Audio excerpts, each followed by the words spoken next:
Chapter 108. Get ready to lift. A man whose left half of his face was burnt shouted. As the trainer of Black Sand Region's Mystic Gun Unit, Hardy watched with satisfaction as the 30-strong and elite soldiers under him wore heat-resistant gloves and glass goggles. They were divided into groups of 3, opened the incubator boxes, and steadily carried out 10 streamlined iron-gray Mystic guns. Although they were not the best Mystic Gun Unit he had trained, in Extet, which generally looked down on the use of Mystic guns, the Mystic Gun Unit under the Archduke of Black Sand Region was already a rare expert. This reminded Hardy of the first time he touched the old and depleted Seagull Model V Mystic gun as a new recruit. But looking at these lads, Hardy sighed with emotion. Look at the things in their hands. The Seagull Model 7 Mystic gun had a sturdy gun body forged with the rough skills of the dwarves in the iron-gray mountain of the Eastern Peninsula. It was equipped with a barrel made of the finest crystal drops from the Snake's Belly Mountain, which was located at the border between the Hanbol Dynasty and the Lagudan Alliance. It was also equipped with an oil storage tank made of dark copper mined from the seabed by Crystal Jade City. It was filled with high-quality eternal whale oil obtained from the Southern Sea of Eradication by the Trade Federation, as well as the sealed core of a mysterious origin. The gun body was hard and wear-resistant, and the barrel could withstand high temperatures. It was highly focused and easy to aim. Even the depletion rate of the core was only half of its predecessor, the Seagull Model 6, which was introduced 20 years ago. Mystic energy could be focused within a range of 200 meters without dispersing. It could be fired twice within half an hour, and it only needed 2 hours to cool down. Apart from the ridiculous weight and heat leakage problems that still left people helpless, in Hardy's eyes, it was perfect. The inferior Mystic guns that were unknowingly sold into the underground black market through the country's arms trade, but lacked maintenance, and maintenance were like wooden sticks to steel swords compared to this gun. The target has entered our field of vision. Prepare to aim. A strong gunner raised his hand and knelt down on one knee. He used his shoulder, which was wearing a special shoulder armor, to support the heat-resistant base at the front of the gun. A smart gunner quickly calculated the distance and direction. He turned the button on the side of the gun and adjusted the focus and energy scale. A decisive operator skillfully checked the gun's status. After confirming that the core was stable, he opened the safety lock and grabbed the firing handle. One day, Hardy thought silently, it will no longer be heavy. 2 people, or even 1 person can hold it.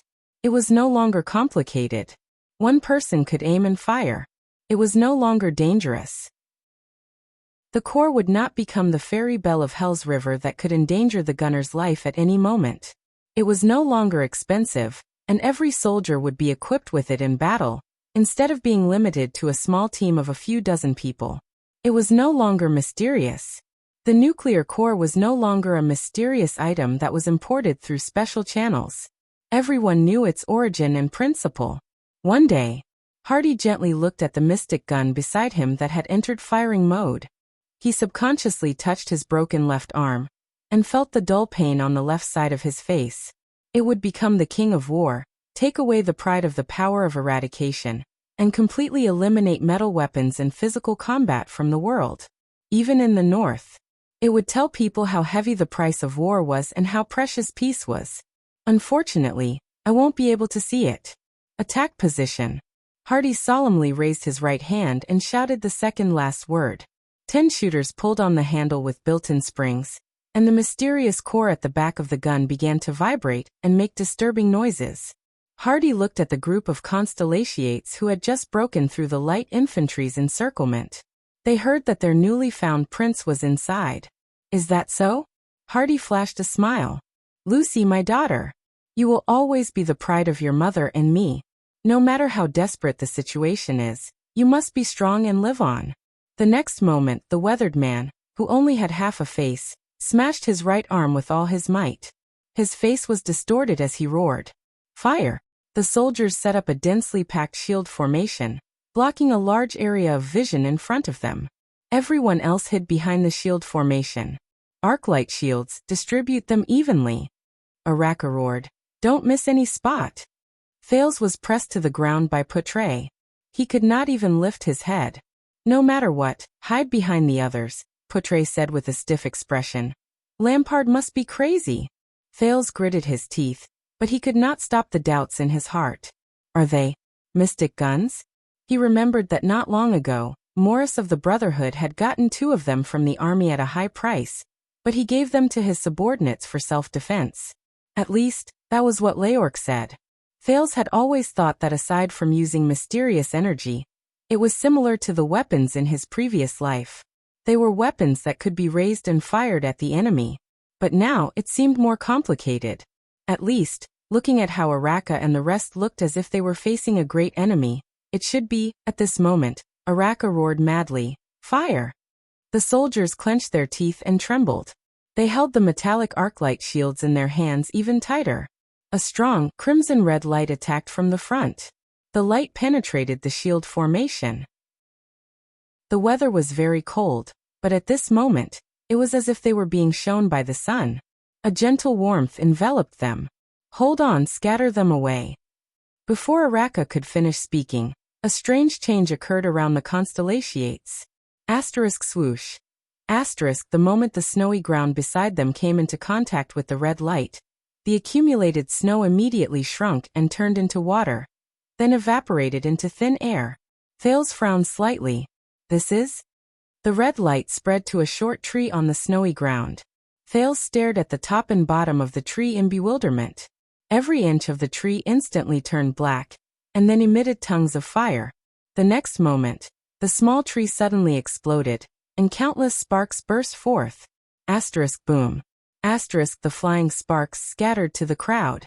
Many of the soldiers screamed in pain. The shield formation suddenly trembled. "Hold on," Araka roared. 10 seconds or so is enough. Thales was horrified to feel that the air around him was continuously heating up. It was getting hotter and hotter, until the warmth turned into a merciless scorching heat. Even the temperature in his body was rising. What's going on? Thales thought in a panic. What is a mystic gun? Why does it have such an effect? No. The heat coming from the shield. A veteran of the Fury Guards pressed against the shield. His clothes had already started to turn black and curl up, emitting smoke. He shut his eyes tightly and replied with a trembling voice. At least 5 of them are firing at us at the same time. Our anti-mystic equipment. Arclight shields are not enough. We still have to hold on. Araka roared loudly. He drew the motionless bow, which had no bowstring, from his back. I will block the excessive attacks. At this moment, a soldier's hand, which was holding onto the arclight shield, suddenly burst into flames. He screamed in pain and took a step back under Araka's shocked gaze. The soldier's shield swayed. A ray of red light passed through the gap, and shone on his body. No. Before Araka could shout in shock and anger, the soldier's screams exploded before he could. Ah! Within a few seconds, the soldier trembled madly. The clothes on his body were the first to emit smoke. When the red light shone on his feet, the snow on his body instantly evaporated into gas. Thales felt his scalp go numb as he watched the soldier's skin start to melt. The next moment, there was a tongue sound from his body and endless tongues of fire emerged. After another second, the soldier's body exploded like the small tree and exploded into countless sparks. Asterisk boom. Asterisk Thales watched in horror as this life disappeared. What was left of the soldier was a charred, dried corpse. However, his death brought about irreversible consequences. Block the gap. Before Araka could finish shouting, the burnt remains of the corpse splattered everywhere in the shield formation, igniting many soldiers who were holding up shields to block the attack. Ah! No! Hold on! It's so hot! Screams rang out one after another. The shield formation immediately dispersed. The red light shone into the crowd without any cover. The surrounding temperature suddenly increased explosively. The snow on the ground evaporated inch by inch. Thales felt a chill in his heart. No, this is bad. At this moment, Araka stood up with a furious roar. He charged forward and stood firmly in front of everyone. Asterisk bang. Asterisk his hair was instantly set on fire. The kingdom's wrath raised his motionless bow resolutely in the direction where the red light shone. In the direction of the small group of Extet soldiers. The motionless bow trembled slightly. Then, it emitted a strong silver light that was not inferior to the shot from the mystic gun. When the red light from the mystic gun met the silver light, it suddenly weakened and scattered in all directions. It was as if the silver light had sealed off the path of the mystic gun's red light. Araka roared. His right hand, which was holding the motionless bow, began to emit smoke. But he still persisted. However, the area of the silver light was not enough. Araka could only block in front of the people in the center. There were still many soldiers at the periphery who were shot by the red light from the mystic gun. Boom. The second soldier turned into a huge fireball and immediately exploded. No. Boom. The third. Genid covered his right shoulder in pain, which was illuminated by the silver light. He was desperately dragged back to the area protected by the silver light by Willow. During this process, one of the black-haired soldier's short spears suddenly exploded into countless sparks. He can't hold on for long, Ida shouted through gritted teeth. I can't die here. This was Ramon. Bring His Highness out. Waya said while sweating. No, there are too many mystic guns, Putre said with difficulty. We can't escape.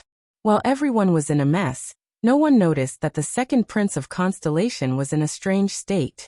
The moment the silver light erupted from the motionless bow, Thales experienced that electric shock again. And it was even more severe than when he was on Araka's back. It was as if the silver-black metal bow that was emitting silver light was rejecting every corner of his body.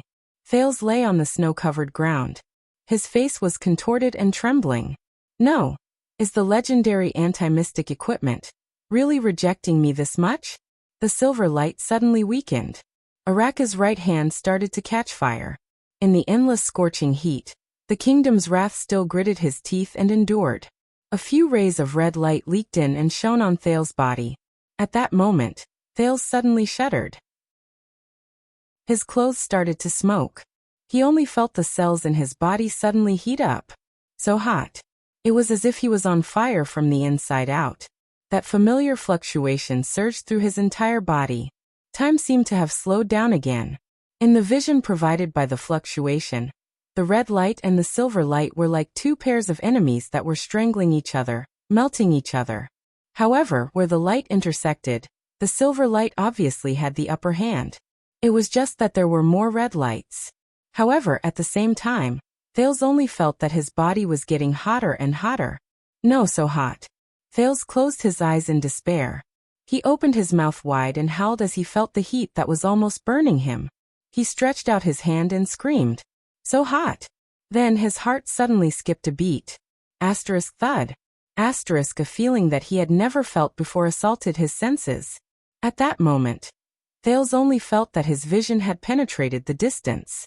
He saw the origin of the red light, the mystic guns in the hands of the soldiers. At the back of those mystic guns, there was a constantly rotating core that was emitting yellow light. That is the essence of the mystic guns. Thales had this feeling. But, these damned red lights. Hurry up and disappear. So hot. At least, stay away from me. So hot. Just as he thought that, in the next moment, in the vision provided by the mysterious fluctuation, the entire world before Thales' eyes seemed to shake violently.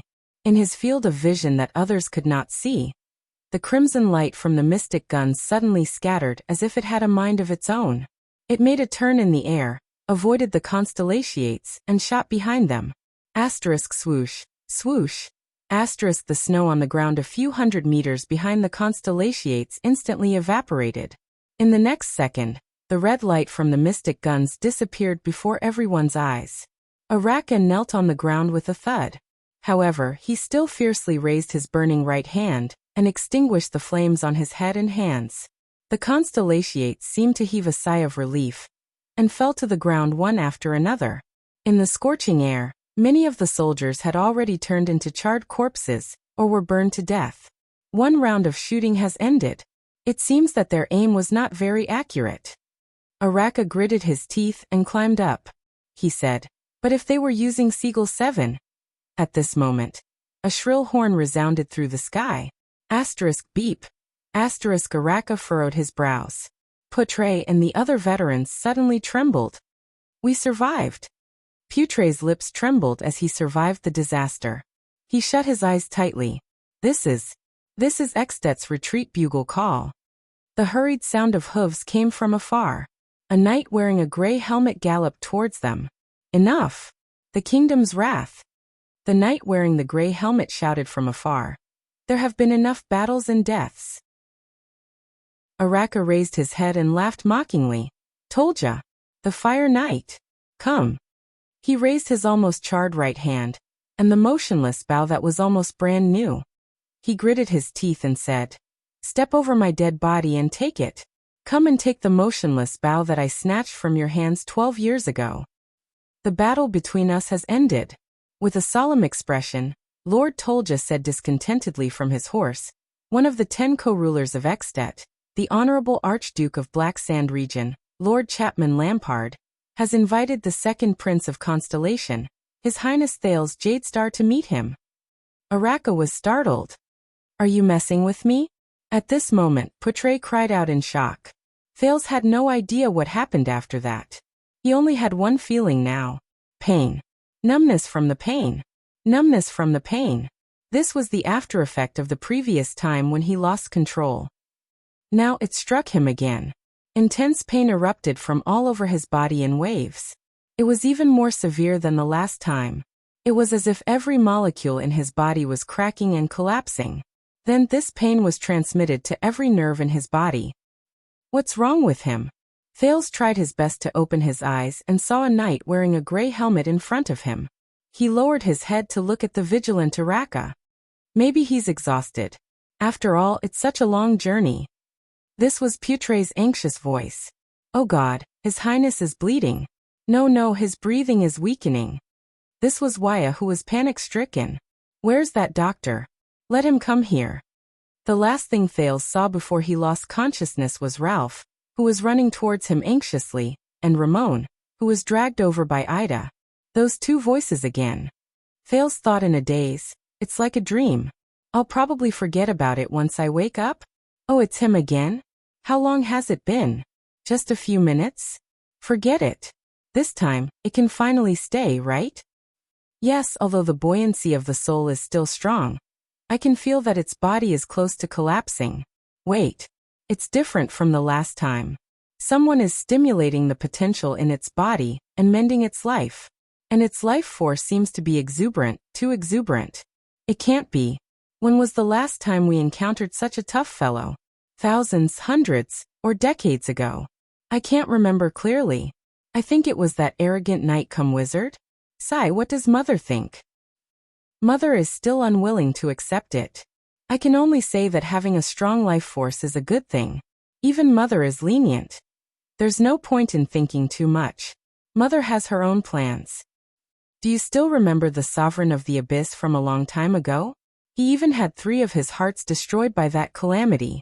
TSK. That scream could even be heard clearly from the lowest level. Mother was about to accept him, but he actually struggled and crawled back. Silence. Prepare to open the countercurrent gate. It's going back. Sigh, let's hope that the next time it comes down, it won't go back. In a dark thicket of unknown address, a delicate girl slowly stood up from under a tree. I thought Heilon would be the first to arrive. The blood mystic, Giza Streelman, smiled. Without turning her head, she said softly, After all, I caused such a huge commotion. After so many years, it seems that she has become lazy. Right after she finished speaking, a man slowly walked out of the thicket behind her. Do you know who I am? Giza smiled charmingly and stroked her hair. The man did not speak. If you knew, why would you dare to follow me all the way here? Giza smiled sweetly and turned around. The man remained silent. It was as if he did not hear anything. This was a man who, no matter how one looked at him, was ordinary and unremarkable. Ordinary looks, ordinary clothes, ordinary figure, ordinary temperament. It was difficult for him to leave any impression on anyone, except for the left side of his waist. 2 weapons were tied to the belt there. One of the weapons was wrapped tightly in old sackcloth. It was barely visible that it was long. Giza raised her eyebrows slightly. Under the sackcloth, she sensed a hint of an annoying presence. And the man's other weapon seemed to be a sword. But the shape was not very regular. The man was still expressionless. But he moved. He held the irregular sword at his waist in a backhand grip. He slowly drew it out. Are you sure you want to use a sword against me? Giza exhaled softly. You don't look like a commoner. The man still did not speak. He only raised the sword without changing his expression. It was as if he was doing the most insignificant thing. Giza smiled softly. In the next moment, she saw the sword in the man's hand. That sword. The blood mystic's expression darkened slightly. It's a strange sword. More importantly, it's from the hilt to the blade. A strange sword that was completely black. Chapter 109. Alright, he's awake. Thales woke up amidst a chaotic crowd. The moment he opened his eyes, he saw Ramon's big nose. What happened just now? The mystic gun hit me. Did I lose control again? He panted.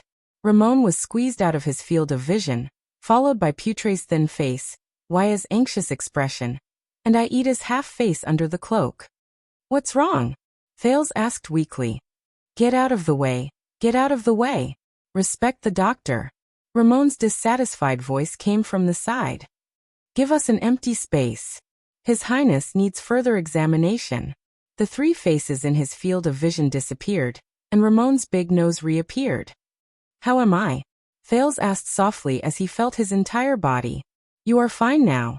In fact, most people do not have your vitality and recovery ability. Ramon frowned and said with a disheveled expression, But your body. All right. Thales interrupted him and struggled to sit up. He exercised his right arm and observed his surroundings.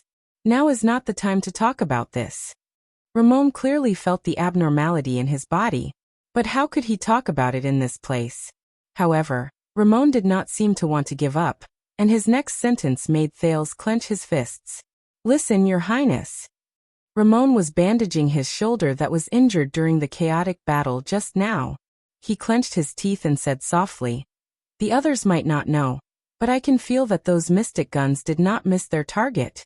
Instead, you did something to make them miss their target.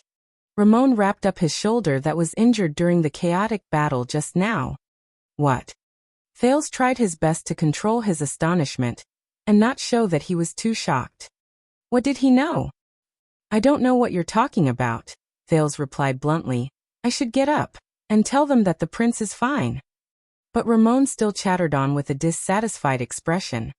Whether it's a psionic ability or something else, judging by their reactions, I guess this is not something that everyone knows. But it's okay, I'm not interested in your secret, there's just one thing. He lowered his head and said fiercely, Let me go after we cross the border. I don't want to join your damn journey anymore. Or else what? Thales turned his head abruptly and glared at him. Use that power of yours that can bring people back to life to deal with me? Ramon was slightly stunned. You are not a doctor, Ramon. Thales whispered coldly. Yes, I know this very well. You use another kind of power to treat people. I guess this isn't something that everyone knows, right? He looked at Ramon's incredulous expression and tapped his forehead. We'll talk about this later. Thales stood up, leaving behind the dumbfounded Ramon. The mystic gun troops in the distance had already retreated. The Fury Guards were cleaning up the battlefield, tying the corpses of their comrades to ropes. Everyone's face was filled with sorrow and anger. Damn it. Thales sighed and clenched his fists. If this is what I have to face in the future. Damn it. He lifted his head. Extet's military camp was right in front of him. What happened? He waved his hand to indicate that he was fine. The Extetians, let us go? They retreated after the first round failed. Putre frowned and looked at Thales. Are you sure you're all right? I'm fine. I was just exhausted just now. I feel very good now. Thales said in an unquestionable tone. What exactly is a mystic gun? Thales asked with lingering fear as he clutched his chest. A powerful weapon for attacking and defending cities. Putre shook his head. But each round costs a lot of money, is hard to come by, and is inefficient. No, that's not right. It's not that simple, from the strange name to the mysterious working principle. Thales thought to himself. With all due respect, Your Highness, are you really all right? You even stopped breathing just now. Waya shook his head worriedly and walked to his side. I said I'm fine now. Thales interrupted him coldly. We have more important things to do. Waya frowned. This is a secret that I must keep. Sorry. Thales raised his head apologetically to Waya and looked in front of him. What is that? Thales narrowed his eyes. Not far in front of him, Araka, who was covered in wounds, was glaring at a knight in gray armor who was riding on a horse. One of Extet's 5 war generals, the wielder of the legendary anti-mystic equipment, Rising Sun Saber. Putre said warily. The fiery knight, Tolja. Putre shook his head. It seems that Lampard sent him here alone to make peace. If Lampard really went crazy and wanted to kill us all, why did he give up halfway? Yes. At the end of the day, Lampard has no reason to kill me. Then why? But we have already come this far. Putre said slowly. There is no turning back now. Thales nodded lightly. You are Prince Thales? Tolja saw Thales from afar. I am Romford Tolja. The knight in grey armor looked at Araka warily and said slowly. Sir Chapman Lampard invites you to meet him. Thales sighed and strode forward. The Archduke of Black Sand region. I thought he would be friendlier. Thales looked around and saw the charred corpses on the ground, as well as the soldiers and diplomat group members covered in cuts and bruises. He suppressed the dissatisfaction in his heart. He wouldn't hypocritically extend an invitation after killing most of our people.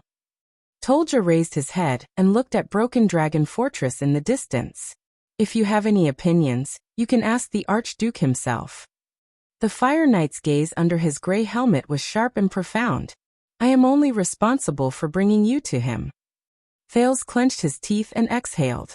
At this moment, the ferocious-looking Araka strode towards Tolja. Have you forgotten something? An extension? The Kingdom's Wrath's words were filled with anger. Forget it, Araka. Go back. Tolja looked at the Kingdom's Wrath, whose gaze was hostile, and turned his horse around. The Archduke does not welcome you. Neither you nor your guards. You are only here to escort the prince, aren't you? Lampard does not welcome me. What kind of joke is this? Araka said fiercely.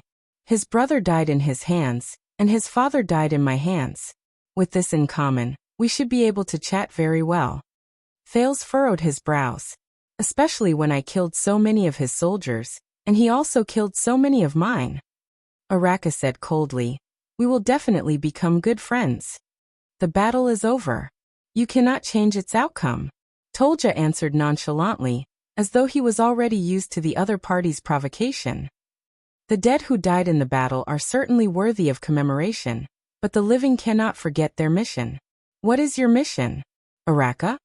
Araka lowered his head and looked at a charred corpse that was tied to a makeshift tow rope nearby.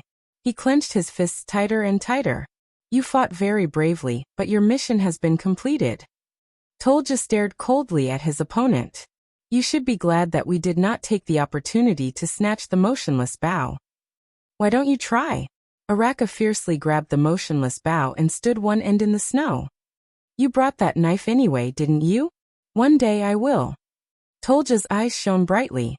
He shook his head. But not now. One day, he said slowly, we will settle all our debts of blood. Araka stared at him, and let out a disconcerting sneer. Your Highness? Tolja did not look at Araka again. He nodded slightly on his horse and extended his hand in the direction of the military camp. Thales glanced at Putre. The latter gave him a supportive look.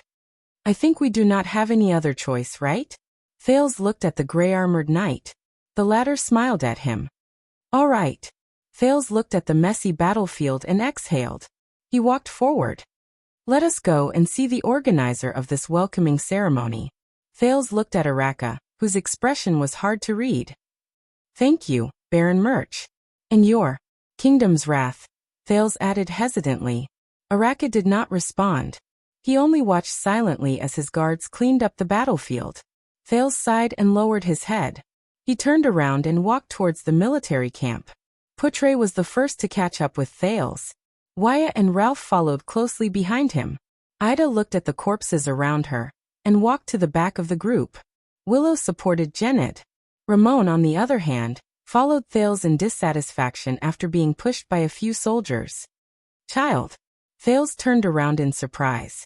On the snow-covered ground, Araka lowered his head and put the motionless bow back on his back. More than half of my soldiers, including your diplomat group, died, the kingdom's wrath said quietly, just to send you here. Araka Murch raised his head. His eyes were filled with emotions that Thales could not understand. Do not let them die in vain. Thales was stunned. But the kingdom's wrath had already turned around. Araka grabbed a rope and dragged the corpses of 4 to 5 soldiers. Without turning his head, he walked back the way he came. Behind him were the remaining Fury guards and the corpses of their comrades, who were either intact or incomplete, who were dragged along the snow-covered ground with ropes. His back was lonely.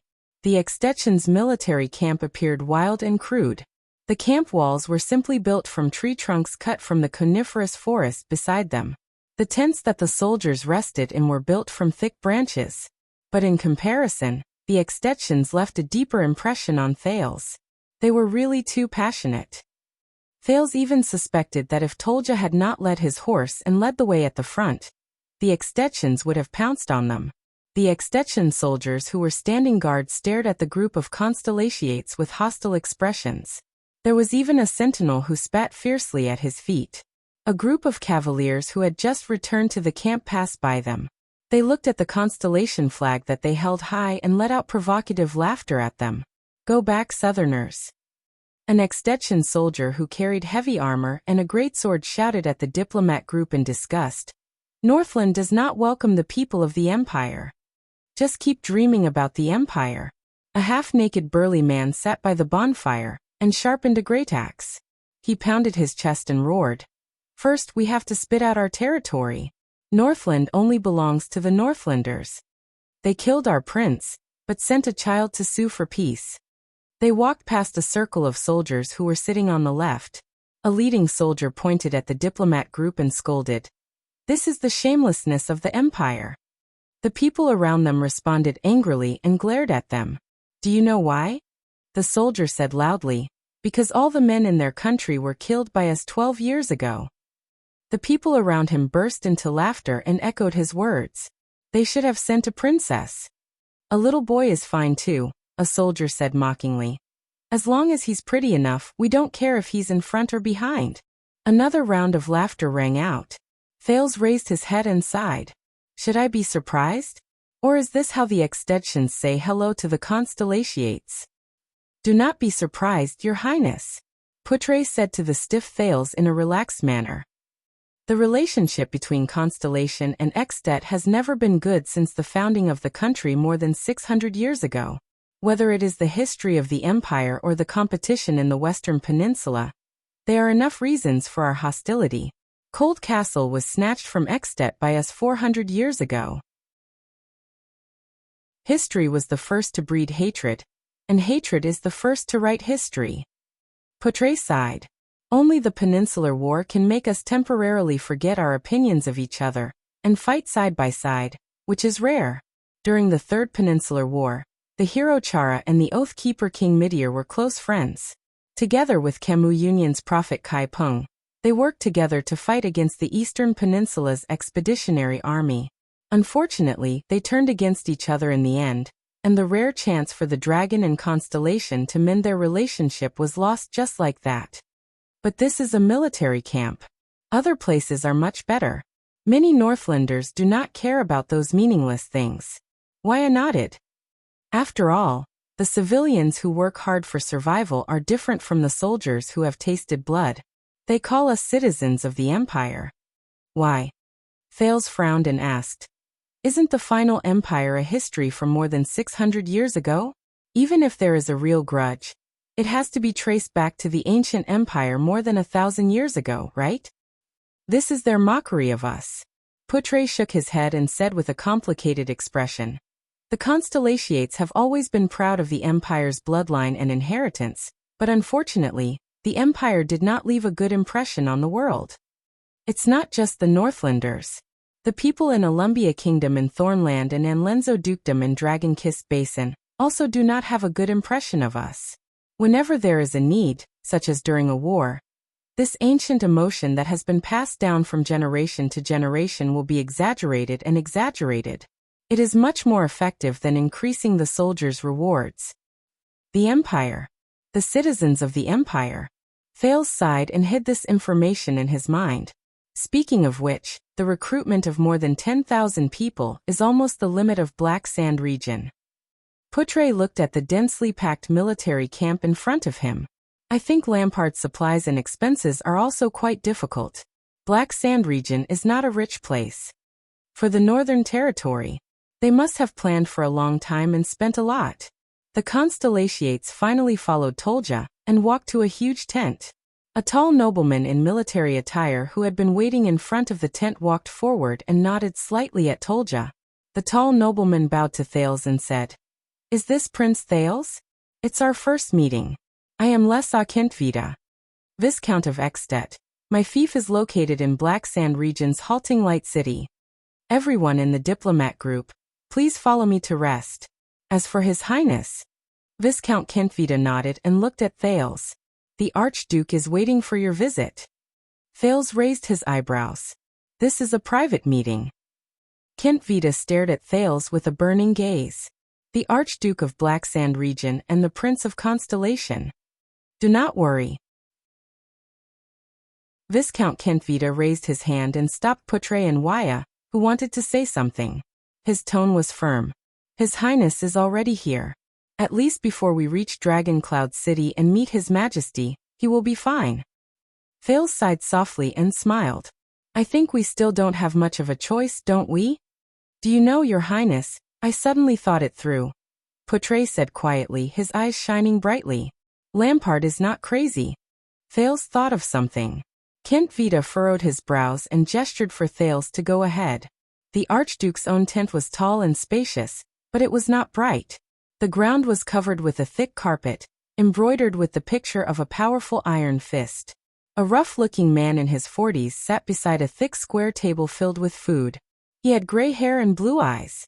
His chin was covered in stubble, and he wore a chain armor with fine iron rings. He was chewing on a plate of roasted meat on the table.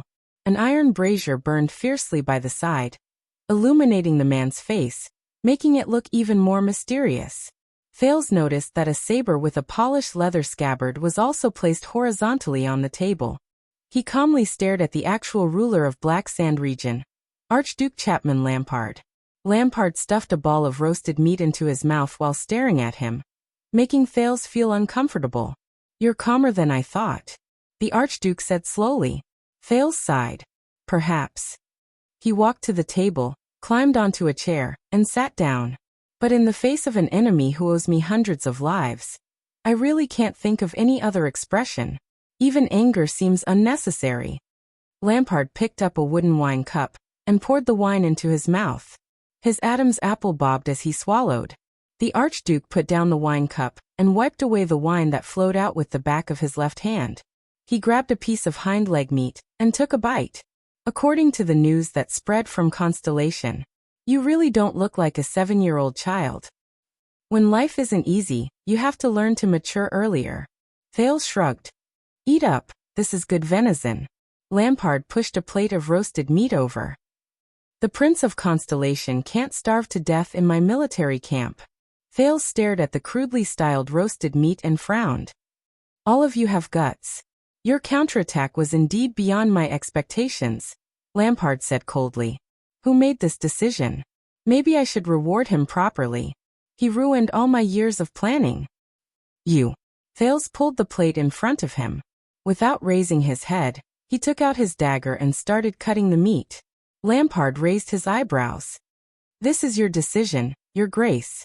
Thales cut the venison and said calmly, "You killed half of our men on the first day I stepped into Ekstedt's borders. You forced us to choose the path that was most disadvantageous to you. How long have you been standing here and looking at the fortress opposite you every day? 2 weeks? 3 weeks? I guess it's not easy to maintain the supplies, food, and lodging for more than 10,000 people?" Thales shrugged. "I'm really worried about Black Sand region's finances." He picked up a piece of venison the size of a thumb and put it in his mouth.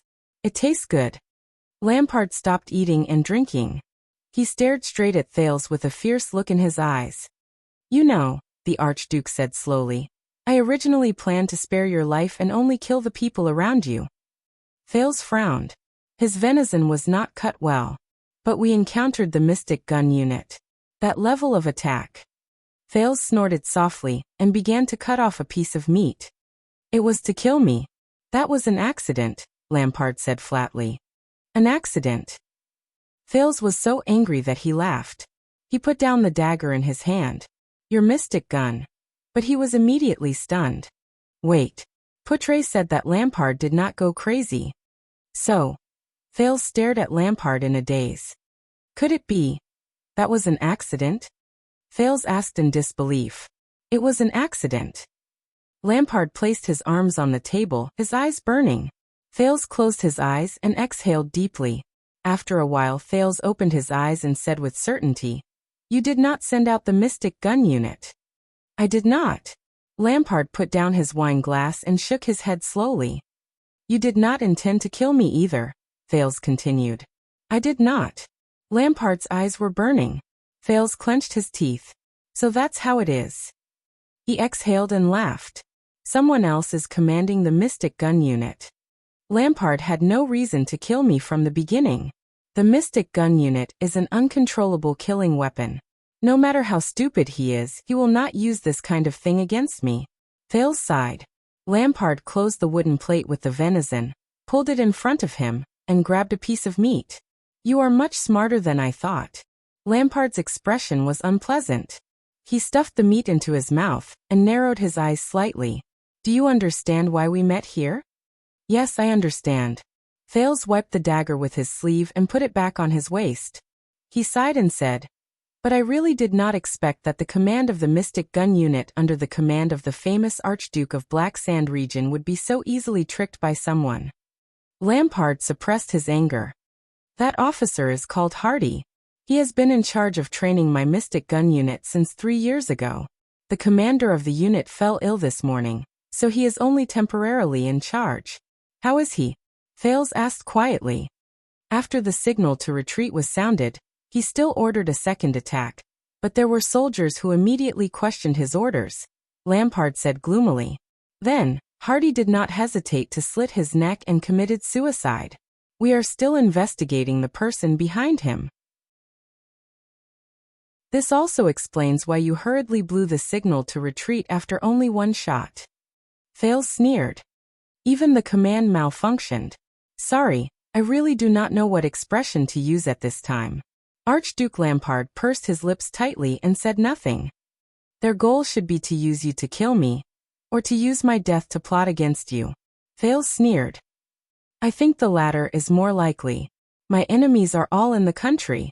The higher you stand, Lampard said quietly, the more enemies there will be. So the sudden accident also made you cancel your plan. Thales snorted. Were you originally prepared to humiliate me by capturing me, and see if the fortress would waver? There was silence. Lampard opened the bottle of rye wine beside him, and filled his empty goblet. I hate to say this, but King Kessel made a good move. He pushed you out. Archduke Lampard said calmly. The moment you stepped into my military camp, I could no longer take down the fortress and the northern territory. And the oath he made in Renaissance Palace was equivalent to forging a suit of armor for you with the ownership of royal power. Lampard raised his goblet and said quietly, If you die in Ekstedt, no matter who did it, the neighboring Black Sand region will only suffer. So once you realized that you could not take down Broken Dragon Fortress, and realized that there were actually people eyeing you covetously, you immediately changed your attitude and wanted to rope me in? Thales said coldly. Lampard drank a mouthful of wine expressionlessly and said, Kessel's oath dispelled some people's desire to take your life, but it also aroused the ambition of others to take your life. Today's mystic gun is just the beginning. We have a common enemy lurking in the dark, whether it is for the throne of Ekstedt or the throne of Constellation. The Archduke of Black Sand region's voice was steady and solemn. From the moment you stepped into Ekstedt and the Northern Territory, our interests were tied together. Yes. Thales lowered his head. His voice was steady and indifferent. My death in Ekstedt is not a good thing for either of us. Archduke Lampard's expression softened a little. I will allocate 2,000 men, led by Kentvita, my most trusted vassal, to escort you to Dragoncloud City. You will arrive directly at the Walton family's territory. The king's emissary is already waiting for you. But my men died on the battlefield. They stood in front of me and were pierced by knives, swords and spears. Thales raised his head with a gloomy expression. We have also killed many of your men. Lampard closed his eyes and muttered to himself for a moment. Thales stared at him expressionlessly. Those warriors, whether they were my soldiers or your subordinates, they will not have died in vain. They died a worthy death. Lampard opened his eyes. It is precisely because of their sacrifice that we can understand each other, and that we can sit here and make a difficult choice for the future of our two kingdoms, even if it is extremely difficult. We have never been enemies. Our hostility on the battlefield was only forced by the situation, Lampard said softly. For the future, so that today's senseless bloodshed will not happen again, we should cast aside our past grudges. This is what we should do. War is for peace, isn't it? Thales suddenly smiled. Well said, Your Grace. He chuckled with an indecipherable expression. There are no eternal enemies, only eternal interests. As you said, from now on, we have no reason to be enemies with each other. The Archduke nodded and raised his wine glass. You have eaten my venison. According to Northland's customs, you are my guest. This is good rye wine. Lampard pushed his glass over. His gaze was profound. And according to Northland's customs, we are allies after drinking the same glass of wine. From manpower, information, resources, and financial resources, I will provide you with all the conveniences in Ekstedt. Our enemies will not have any chance. Archduke Lampard nodded. Until you leave Ekstedt and return to Constellation. Even until the day you. Lampard revealed a strange gaze. Lampard had a strange look on his face. To be crowned king. There was silence. Thales suddenly smiled. My experience tells me to be cautious with those who want to become your allies, no matter how sweet and sincere they are, Thales said flatly. And I cannot trust you, Your Grace. Humph. Archduke Lampard's expression darkened. He snorted coldly. Just because so many of your men died? Not only that. It's also because of the indifference and hypocritical coldness you showed towards the deaths and sacrifices of your subordinates, Thales said coldly. By forming an alliance with you, our alliance is destined to be betrayed. Compared to the possible benefits I might gain from carrying out the alliance, I can say with certainty that when the alliance is broken, the losses I suffer will far exceed the benefits I gain. And I am deeply touched by this. Thales looked at Lampard and watched as the latter's expression slowly darkened. Also, I hate what you said. Thales recalled Araka's lonely back. He clenched his teeth and shook his head. Those people on the battlefield, they died for your selfish desires. As for nonsense like, they died a worthy death, and war is for peace. I'll leave it to you. Thales grabbed his wine glass and sneered. There was silence. At first, I thought you were mature and steady, with wisdom beyond your age. Lampard snorted coldly and shook his head. But now you are acting like a child. You are right, Thales said coldly. He poured the wine in his glass and said to the gloomy Archduke Lampard, and children cannot drink. Chapter 110. At night. I'm still worried about letting that strange doctor stay with His Highness. Beside the bonfire, Wyatt stared at another bonfire in the distance with a strange expression. There were only two figures, one big and one small, sitting around it. This was the third night since they came to Lampard's military camp. Ramon claimed that he wanted to examine Thales' injuries alone. And the strange thing was that the prince agreed to it. He's a prince. He can do whatever he wants. Poutre smoked his pipe and exhaled a cloud of smoke. Beside him, Wyatt's expression darkened. Also relax. Ramon's fear of His Highness is not an act. Also, there are so many extension soldiers guarding the area. His Highness' safety is assured. Poutre glanced at the hostile extension soldiers who were either on sentry duty or patrolling around. He then glanced at Ida, who was not far away, and said slowly, Also, if Ramon is really an assassin, he had too many chances on the previous battlefield. Don't forget, he was the one who saved His Highness. Waya recalled what happened on the battlefield, and his heart skipped a beat. Speaking of this, what happened to His Highness? The young attendant said worriedly. At that time, even his breathing was. Putre looked at Waya, who had a doubtful expression on his face, and narrowed his eyes slightly. You've been brooding over this matter? The thin vice diplomat asked with interest. It's not just this. Waya furrowed his brows. As he recalled solemnly, he voiced the doubts in his heart. His Highness' physique is very good. In fact, it's better than I expected. No matter how serious his injuries are, the time it takes for him to recover is calculated in days. But this is even more suspicious, is it not? Also, the psionic ability that His Highness said he learned from the Black Prophet. I can't ignore it. Waya lowered his head and glanced at the single-edged sword beside his hand. After all, that's the Secret Intelligence Department. Although His Highness, he's still just a child. It's not a good thing to be too close to the Secret Intelligence Department. Secret Intelligence Department. Humph. Putre raised his head and exhaled a cloud of smoke at the moon in the sky with a complicated expression. You think the Secret Intelligence Department is a scary place? The vice diplomat did not look at Waya. Waya pursed his lips and nodded. I've heard a lot of stories about that place. Some are ridiculous, some are bizarre, and some are unreasonable. The young attendant drew his sword, his voice filled with hesitation.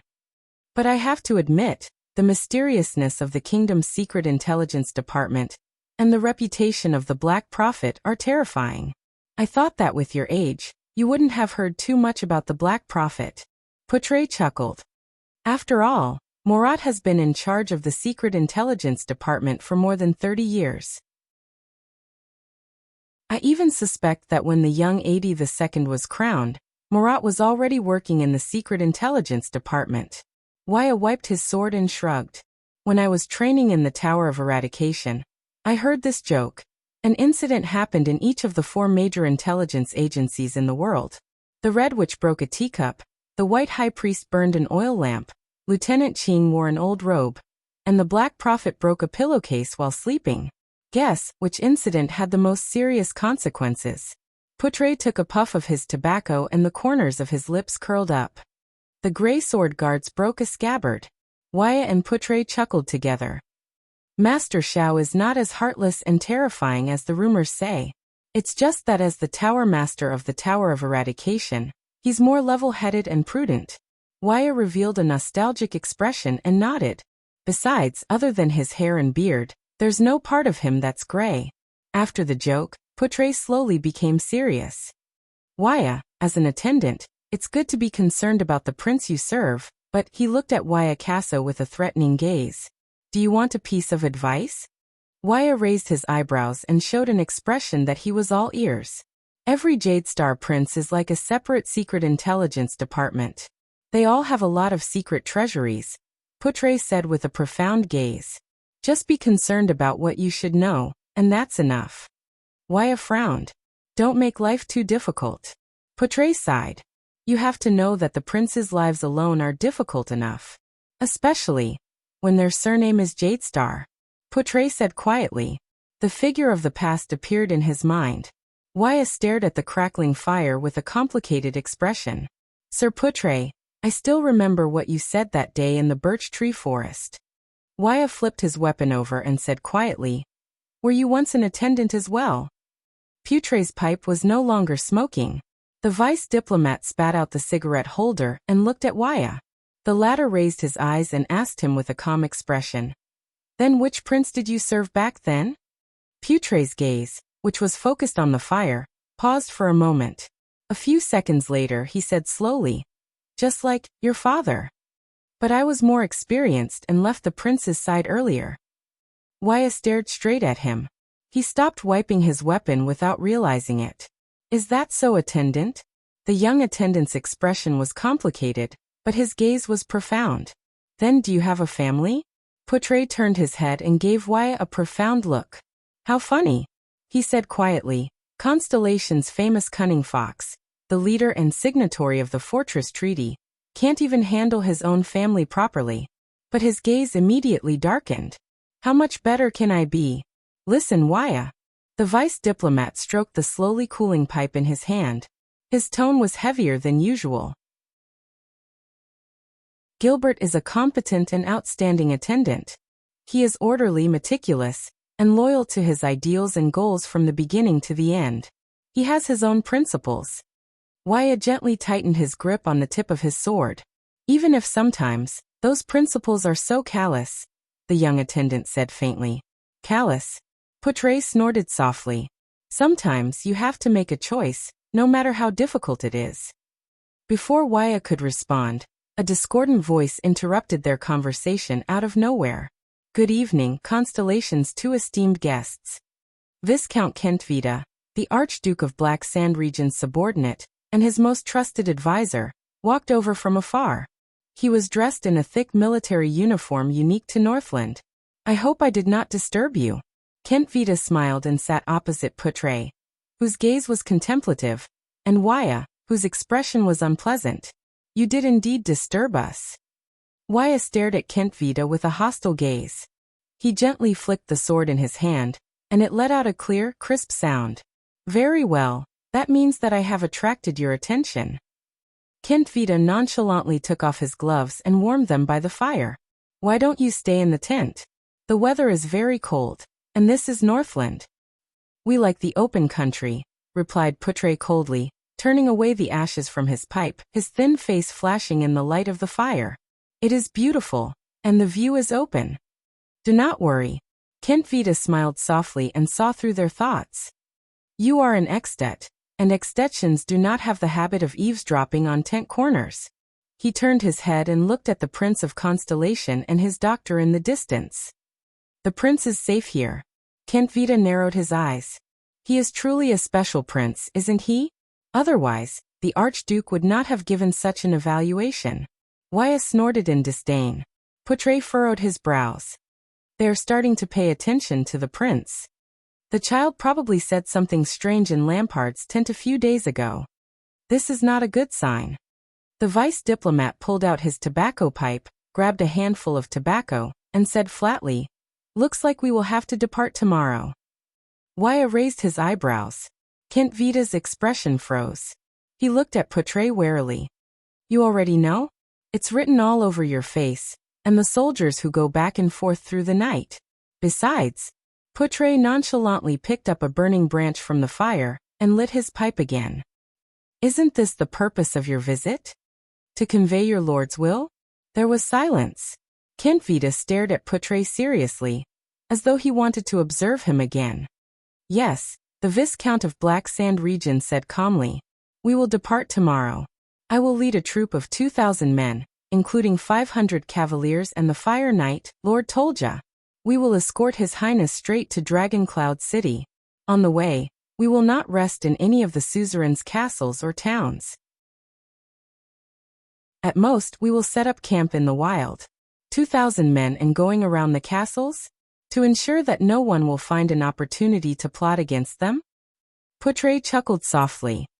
I am really worried for your lord. It seems that Lampard is also at his wit's end. He has no clue about the mastermind who is plotting against him.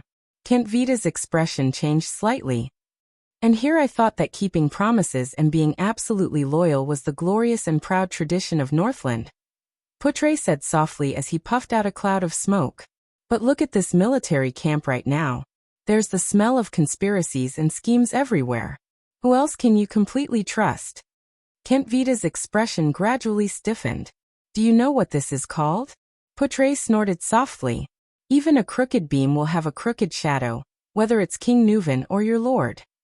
Kentvita grabbed a handful of snow from the ground and gently scattered it. He watched as it fell between his fingers. Do not comment on Northland's internal affairs, citizen of the Empire, the Viscount said coldly. At least on the land of Black Sand Region, accidents will not happen again. Waya sheathed his sword. He sensed that the atmosphere was not quite right. Accidents? That mystic gun trainer might have a different opinion. Portray put down his pipe and laughed. Let me give you a suggestion, Your Grace, clueless Viscount. Kentvita's gaze flickered. What do you know? Stop investigating Officer Hardy's connection with the archdukes and suzerains. Your efforts are destined to be in vain. Frowning, Poutre tested the temperature of his pipe to make sure that it did not burn well.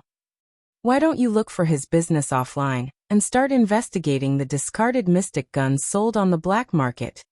Kent Vita looked puzzled. Black market? Northlanders who look down on mystic guns. Poutre sneered. Compared to buying them directly from the Empire, the training of mystic guns is the most expensive. The usage rate of the core and the freshness of the spare parts are inversely proportional to the soldier's proficiency in operating the mystic guns. Kent Vita revealed a contemplative expression. Beside him, Waya was baffled. The Archduke of Black Sand Region's mystic gun troops are very proficient. Their aim during volleys is also very good. Poutre glanced at Kent Vita and flicked the metal rod of his pipe. Based on my experience, unless Archduke Lampard is willing to dismiss half of his knights and heavy cavaliers and allocate a large amount of gold coins every month to support the mystic gun training, he will definitely not be able to train such a troop within 3 years. Kent Vita seemed to be deep in thought. He must find a sufficient source of income and maintain such a troop with a large amount of training. Only then can they be of use during critical moments. Fortunately, it's only 3 years, and there's only one trainer. Poutre lit up his pipe and mocked. After 3 years, those troops will probably be able to carry out orders like turn around and fire at the Archduke's location meticulously, won't they? Kent Vita ignored Poutre's mockery. He continued to speak word by word. So he must find his way to the black market. For example, he can use the mystic guns that have already been scrapped and should have been destroyed according to the agreement to exchange them for money, damaged parts, eternal oil, or even bribe the purchasing officers who go to the Imperial Kingdom to purchase mystic cores. Poutre shrugged and lit his pipe again. I guarantee that his contact in the black market knows him a lot better than that group of soldiers. Kent Vita exhaled and immediately asked, why can't the mastermind and financial backer behind him directly provide him with financial support? Kent Vita exhaled and immediately asked, if that's the case, all of you would have found clues about his dealings with other forces a long time ago. Why would you have to drag it out until now? Poutre said disdainfully. Kent Vita's face turned red. Over the past few days he had been so troubled by this matter that even his basic judgment was affected. Waya frowned. He did not quite understand the conversation between the two. There was silence. Lord Poutre, the secret room provided you with information, Viscount Kent Vita said slowly, having figured something out. I'm starting to believe their words. Oh, what an honor. With an intoxicated look on his face, Poutre took a deep puff of his tobacco. What did the secret room say about me? They only have information about you before you left the palace, but it's already interesting enough. Kent Vita's eyes shone with great interest. Poutre Nemain, the web weaver within the palace walls, and the mastermind who keeps his composure. Waya looked at Poutre with a surprised and bewildered gaze. This guy, huh? Poutre turned his head and smiled. The Red Witch's subordinates really think highly of me. Kent Vita had a contemplative look on his face. No, instead, I think that it's time for their information to be updated. Viscount Kent Vita curled up the corners of his lips and put on his gloves again. The people within the palace walls might be good at observing people's words and expressions, and coming up with strategies. But some wisdom must be accumulated through experience and knowledge. Poutre made 2 trilling sounds through his nose and puffed out a puff of smoke. By the way, Lord Poutre Nemain, Constellation's former viscount. Kent Vita stood up and smiled from ear to ear. Your decision to charge in the opposite direction on the battlefield was both brave and decisive. Very well. Poutre cast a deep glance at Thales and Ramon in the distance. Compared to you, they like me more now. We're already within Extet's borders. This is not our deal. Ramon glared at Thales in front of him with a furious expression. The Extetians are not willing to let anyone related to the Constellation diplomat group leave. Thales grabbed a branch and stirred the fire. He gestured at the Extetian soldiers around him with his chin and sighed. I'm just a powerless Constellation prince. What can I do? You can't do this. Ramon gritted his teeth. I saved your life. Hurry up and find a way to let me out. You didn't save my life. Thales furrowed his brows. Remember, I'm just exhausted, and you're just on the battlefield. We both know that's a lie. Ramon was so angry that he laughed. I don't know what you did, but most of your organs were already failing that day. It's useless no matter how strong your physique is. Even the strongest steed can't drag a carriage without wheels. I was the one who tried my best to stimulate your life potential. Asterisk snap. Asterisk Thales forcefully snapped the branch in his hand. It's a good thing that my body is strong. You, on the other hand, better keep your voice down.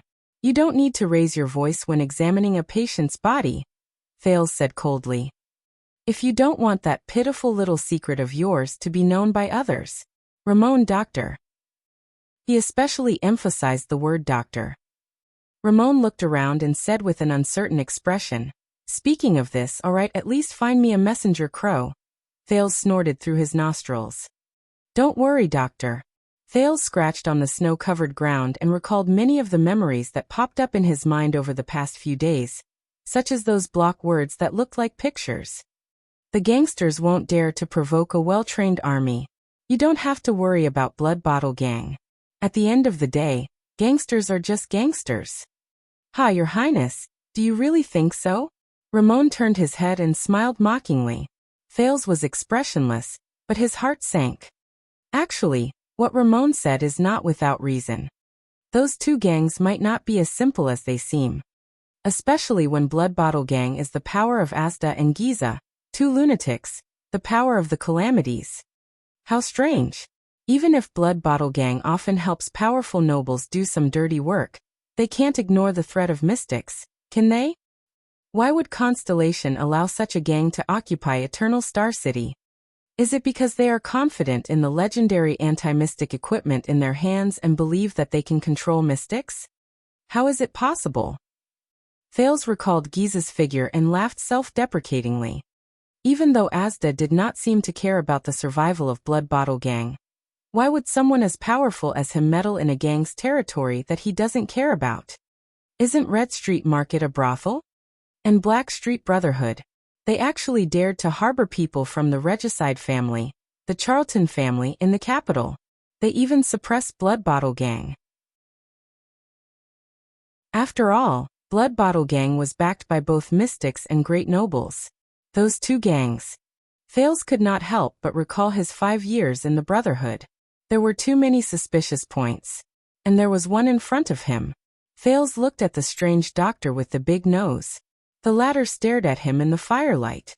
Ramon himself, a doctor with a secret, travels between the borders of two countries, and is at the center of the whirlpool of conflict between Blood Bottle Gang and the Brotherhood. A smile appeared on Thales' face. The second prince of Constellation looked at Ramon with great interest. A prince is not someone who can casually agree to other people's requests. Since you have a request, let's make a deal. Give me something valuable in exchange. Ramon was stunned. For example, I find the origin of your power very interesting. Thales pretended to be nonchalant and stretched his body. In exchange, I will try my best to negotiate with them. At the very least, I can let you use messenger crows to contact your friends in the Brotherhood. Maybe there are other conveniences. Ramon stared at Thales in a daze. He still cares about that? A prince? Wait, if? After a long while, Ramon opened his mouth with great difficulty. You are the Prince of Constellation, and your relationship with Morat Hansen is unclear. Ramon gritted his teeth and deliberated over his choice of words and tone. I'm not that stupid to hand over my secret to you. Besides, didn't you learn the mind-reading ability from the Black Prophet? Ramon snorted coldly. Oh, come on, I don't want to dig out any more secrets from your brain. Thales shook his head. That ability is very brain-damaging. It will damage your brain. Ramon fixed his gaze on Thales. There was a strange look in his eyes. Although you are just a child, you don't look like you care much about my health. Thales did not speak. He only stared back at Ramon quietly. I do have some guesses. Thales enunciated each word clearly. I have seen divine arts and know what kind of process it is, but you don't seem to have reached the step of communicating with the gods. Those powers, The powers you use to heal and save people. Under Ramon's strange gaze, Thales slowly voiced out his biggest guess. It's magic, right? Ramon was expressionless. He neither admitted nor denied it. Thales knew the answer. Magic. Thales exhaled softly in his heart. This was a word he had never heard since he descended into this world. Until that night in Red Street Market that changed his fate. A long, long time ago, there was only magic in the world. There was no mystic energy. These were Asda's exact words. So, you don't even know the connection between mystic energy and magic. These were Giza's words. It was true that the Extensions would not let anyone in the diplomat group leave. But Thales was the Prince of Constellation after all. If he insisted, it was not impossible for Lampard to relent and let the unimportant Ramon leave. But Thales did not do so. Because Ramon might have what he wanted. Thales had to find a way to understand everything about himself. For example, mystic energy and the closely related magic. Ramon chuckled. Until Thales frowned impatiently. The Black Prophet is not close to you, and you are not his student, are you? The strange doctor stopped laughing and asked slowly. Otherwise, it is impossible for you not to know about these things. Thales thought of something. He knew the crux of the problem. So, Thales looked at the Extension soldiers around him. He glanced at the bored Ida at the entrance of the tent, then at Putre and Waya in the distance. Magic! Is this a secret that even the Black Prophet can't sit still? Ramon did not speak. He only stared at him. Thales suddenly smiled. I am a prince, and he is my father's vassal, the second prince said. He sometimes agrees to my requests, that's all. He did not tell me much. This is really interesting. Ramon widened his eyes. His expression was strange and fanatical, just like the first time he met Thales. The new Prince of Constellation is actually interested in that kind of thing. It is really interesting. Thales frowned. What do you mean? Is that something I should not know? Oh. Do you really want to know? Ramon widened his eyes and clicked his tongue. Murat will not be happy. Thales clenched his fists lightly. I am the future Supreme King of Constellation. When he said the word king, Thales felt his voice tremble slightly. Do you think I care whether he is happy or not? Very good, very good. Explaining magic to the Prince of Constellation and the descendant of the Empire. Ramon flashed a strange smile. He shook his head and closed his eyes. This is a good deal, and I can also get a lot of fun from it. Thales narrowed his eyes. Then can we begin? The prince said slowly. Ramon opened his eyes abruptly. How was your history class, Your Highness? I mean, how did humans fight against the ancient orcs, defeat them in the Holiness Exorcism campaign? And how did they negotiate peace with the ancient elves and dwarves in the battle for survival? And finally rise in the world's history? Thales blushed. Alright, ever since he was brought to Mindy's Hall, he actually did not have much time to study history. Not much, Thales said slowly. But I know that in the history of humans fighting against the orcs, we awakened to supernatural powers, which is today's power of eradication, and the first batch of knights appeared. But Ramon interrupted him. So, it's not just magic. The strange doctor looked at Thales in high spirits. You don't even know the history of wizards and magic towers, do you? Thales furrowed his brows. So, Ramon chuckled and said, like most people in the world, you live in the kingdom of gods, the seven hells, and the human world. You live in a web interwoven with fear, and lies to deceive others and yourself. Lies? Fear? Those history books said this, right? The glory of knights and the power of eradication brought about the rise of humans. The longswords of warriors and the neighing of warhorses allowed us to break free from the oppression and threat of the ancient orcs? Ramon said with a profound meaning in his words. Without waiting for Thales to answer, Ramon put on a disgusted expression and spat out a word resolutely. Lies. Shameless lies. A complete and utter lie. Thales was stunned. What allowed humans to defeat the orcs was not a knight, a superhuman, or a power of eradication, Ramon said with an agitated expression. It was wizards. Ramon spread his hands with a zealous expression and clenched his fists lightly in the air. It's magic. Thales frowned slightly. You mean that the supernatural powers, the Northland military sword style, and the knights are all fake? They are actually vulnerable in front of the orcs? The second prince questioned with great suspicion. The ones who can truly win the battle at the front lines are wizards, and the magic they use? Thales pondered and asked slowly. Magic? Is a power even stronger than the power of eradication? You actually compared magic to the power of eradication. You're no different from those ignorant and foolish people from 1,000 years ago. Ramon did not seem to be used to being interrupted. He snorted in disdain. Open up your narrow-minded mind a little. Your Highness. Magic is not a type of power. It is on a completely different level from the power of eradication. Ramon shook his head. His eyes were filled with longing and reverence. It is a higher, deeper, and greater existence. Not power. Thales revealed a puzzled expression. Then what exactly is magic? Incantations? Energy? Knowledge? Elements? Molecules? Mental power? Psionic abilities that surpass ordinary people? Destructive power? Ramon stared at him quietly. The expression in his eyes was actually filled with respect, admiration, arrogance, humility, intoxication, and other contradictory and strange combinations of emotions.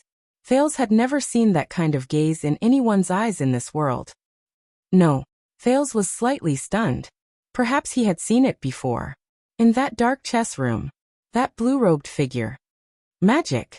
Ramon raised his hands and slowly spread them open, like a believer who was kneeling and praying to a god. He was so excited that he trembled. Magic is a type of meaning, an attitude, a belief, and a principle of life. The strange doctor stared into the void, as if that was his home and dream. Mages are practitioners of this principle. They believe that everything in the world is meaningful, that everything can be analyzed, and that it is necessary to be understood. In the process of understanding, we humans can become more perfect, greater, more progressive, and closer to the truth. From the pattern of the sun's operation, to the mystery of the origin of life, to human behavior and rules, to the evolution and development of history, everything is within the scope of magic. Magic is the sum total of all knowledge, discoveries, and truths. The progress of magic will bring us a better future. For this, they once entered the tent of the ancient Shawan tribe and designed the first political system in history, the ancient Shawan country. They once stood beside Takmu, the first king of the north, and warned him about his relationship with the orcs. They once stood behind the Iron Blood King and used their knowledge and experience to design and supervise the construction of the humans' last line of defense. They once continuously improved their weapons and skills in the midst of sacrifices and defeats. They summed up the experience and skills that every warrior came to understand on their own, and perfected the first unified Northland military sword style in history. They once noticed the potential in the human body, and researched the birth and development of that power day and night. They named it supernatural power. They once worked hard to advance in the battlefield of blood and fire. They worked hard to research the art of killing, and improve the art of healing. They once studied iron and steel tirelessly and created stirrups and saddles for horses. They built the first cavalry and allowed the knights to possess the speed and power to charge in front of the orcs for the first time. Of course, they also developed their own power. They unearthed the truth of matter, interrogated the truth of spirit, drew the energy of nature for their own use, and converted the resources of the world to serve the humans. The power in my hands is only the most insignificant part of it. They even attacked together with the knights on the ice layer of Quaker Glacier. Time and time again, they charged without caring about the sacrifices and completely ended the legend of the orcs' heavy infantry being invincible. They made the Holiness Exorcism campaign the most magnificent scene in human history. They even questioned the existence of gods and challenged the emperor's authority. The three great magic towers once represented the wisest and most progressive existences in the world. They were aloof and independent. Even the Supreme Emperor and the powerful bright God Church had to show their respect before the three great magic towers. Wizards made many people believe that the things worth pursuing in this world are not only power and status, but also truth. Ramon slowly put down his hands. There were already some tears in his eyes. This is what wizards are, this is magic. He choked with sobs and said, in the history of the rise of humans, this is the most important, the most brilliant and the most precious chapter that everyone has forgotten.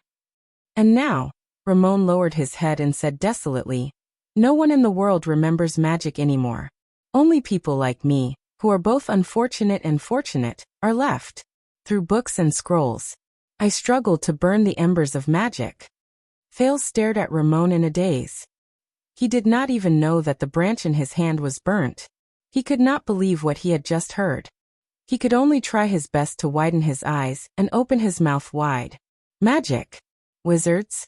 This was different from any version of magic he had heard of in his previous life. It was not those whizzing fireballs, not a transaction where one obtained an elemental response by chanting an incantation, not using oneself as a spiritual energy sponge, not a ritual to communicate with a certain existence, not a psionic ability that could be learned after birth, and not powerful for the sake of being powerful.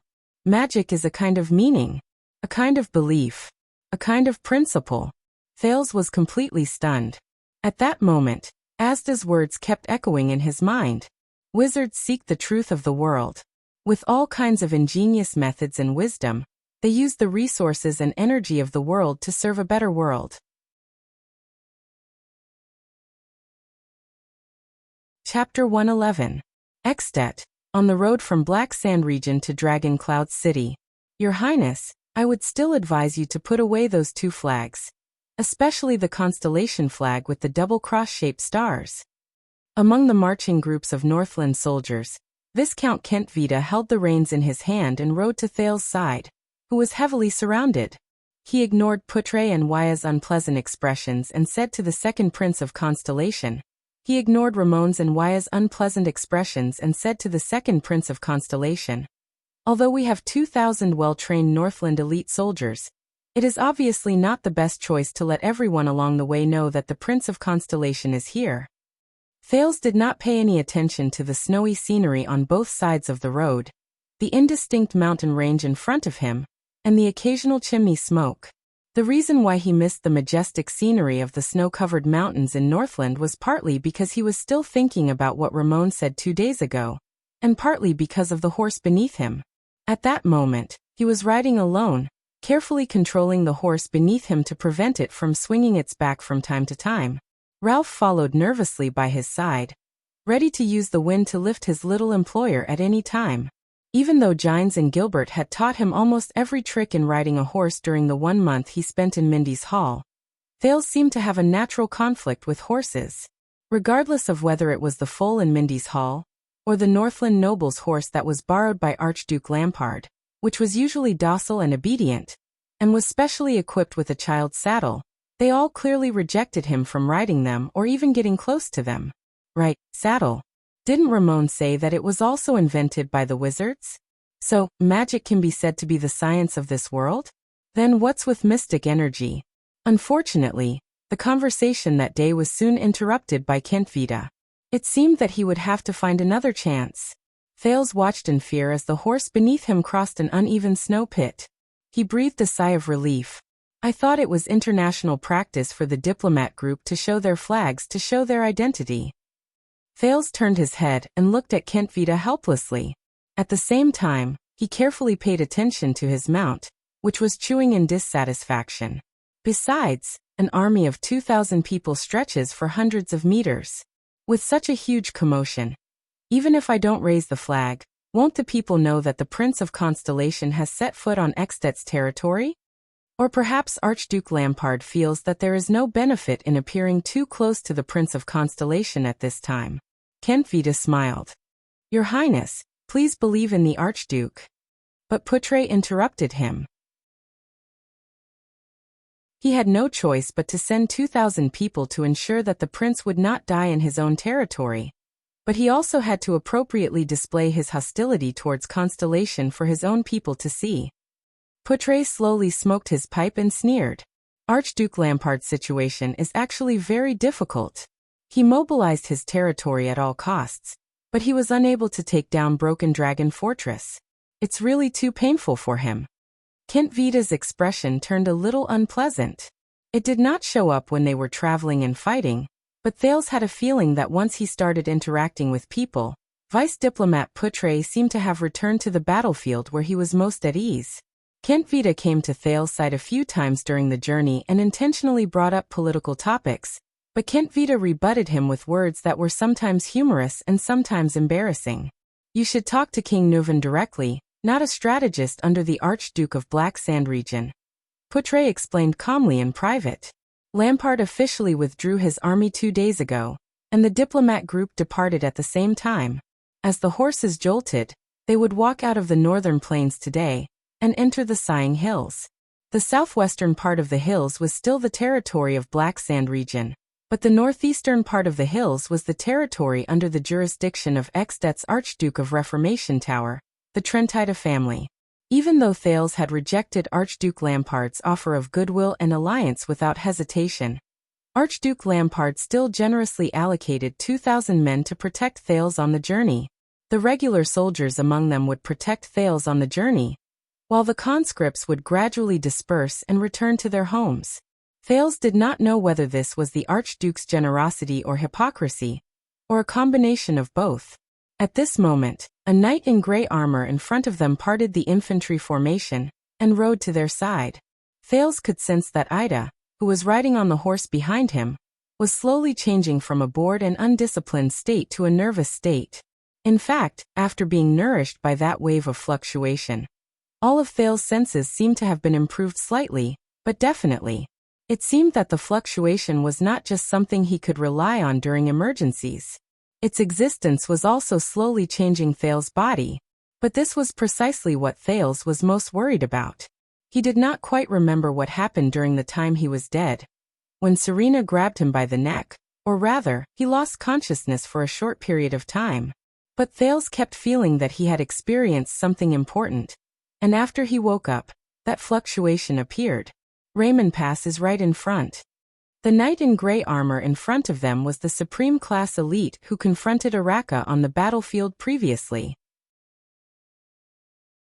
He was the fire knight Tolja. He solemnly reined in his horse and rode in the same direction as Thales. He solemnly said, "There is a village there. We can rest and eat. We will continue to move forward in the afternoon, and at the same time, let the scouts scout out the area. After all, we will soon reach the Archduke of Reformation Tower's territory." Thales acutely noticed that when Tolja said Raymond Pass, Putre and Waya's expressions darkened slightly, while Kent Vita curled up the corners of his lips. "What do you think, Your Highness?" Without waiting for the others to speak, Kent Vita smiled at Thales and said, "Regardless of whether it is due to practical needs or personal reasons, I suggest that you stop for a while at Raymond Pass, so that you can recuperate or pay homage." Personal reasons? Pay homage? While Thales was puzzled, Putre rode to his side and heaved a deep sigh. Raymond Pass is the starting point of the southwest side of Sighing Hills. It is also the only way to enter the hills from the northern plains. The thin vice diplomat extinguished his pipe and furrowed his brows tightly. Beside him, Wyatt turned his head away.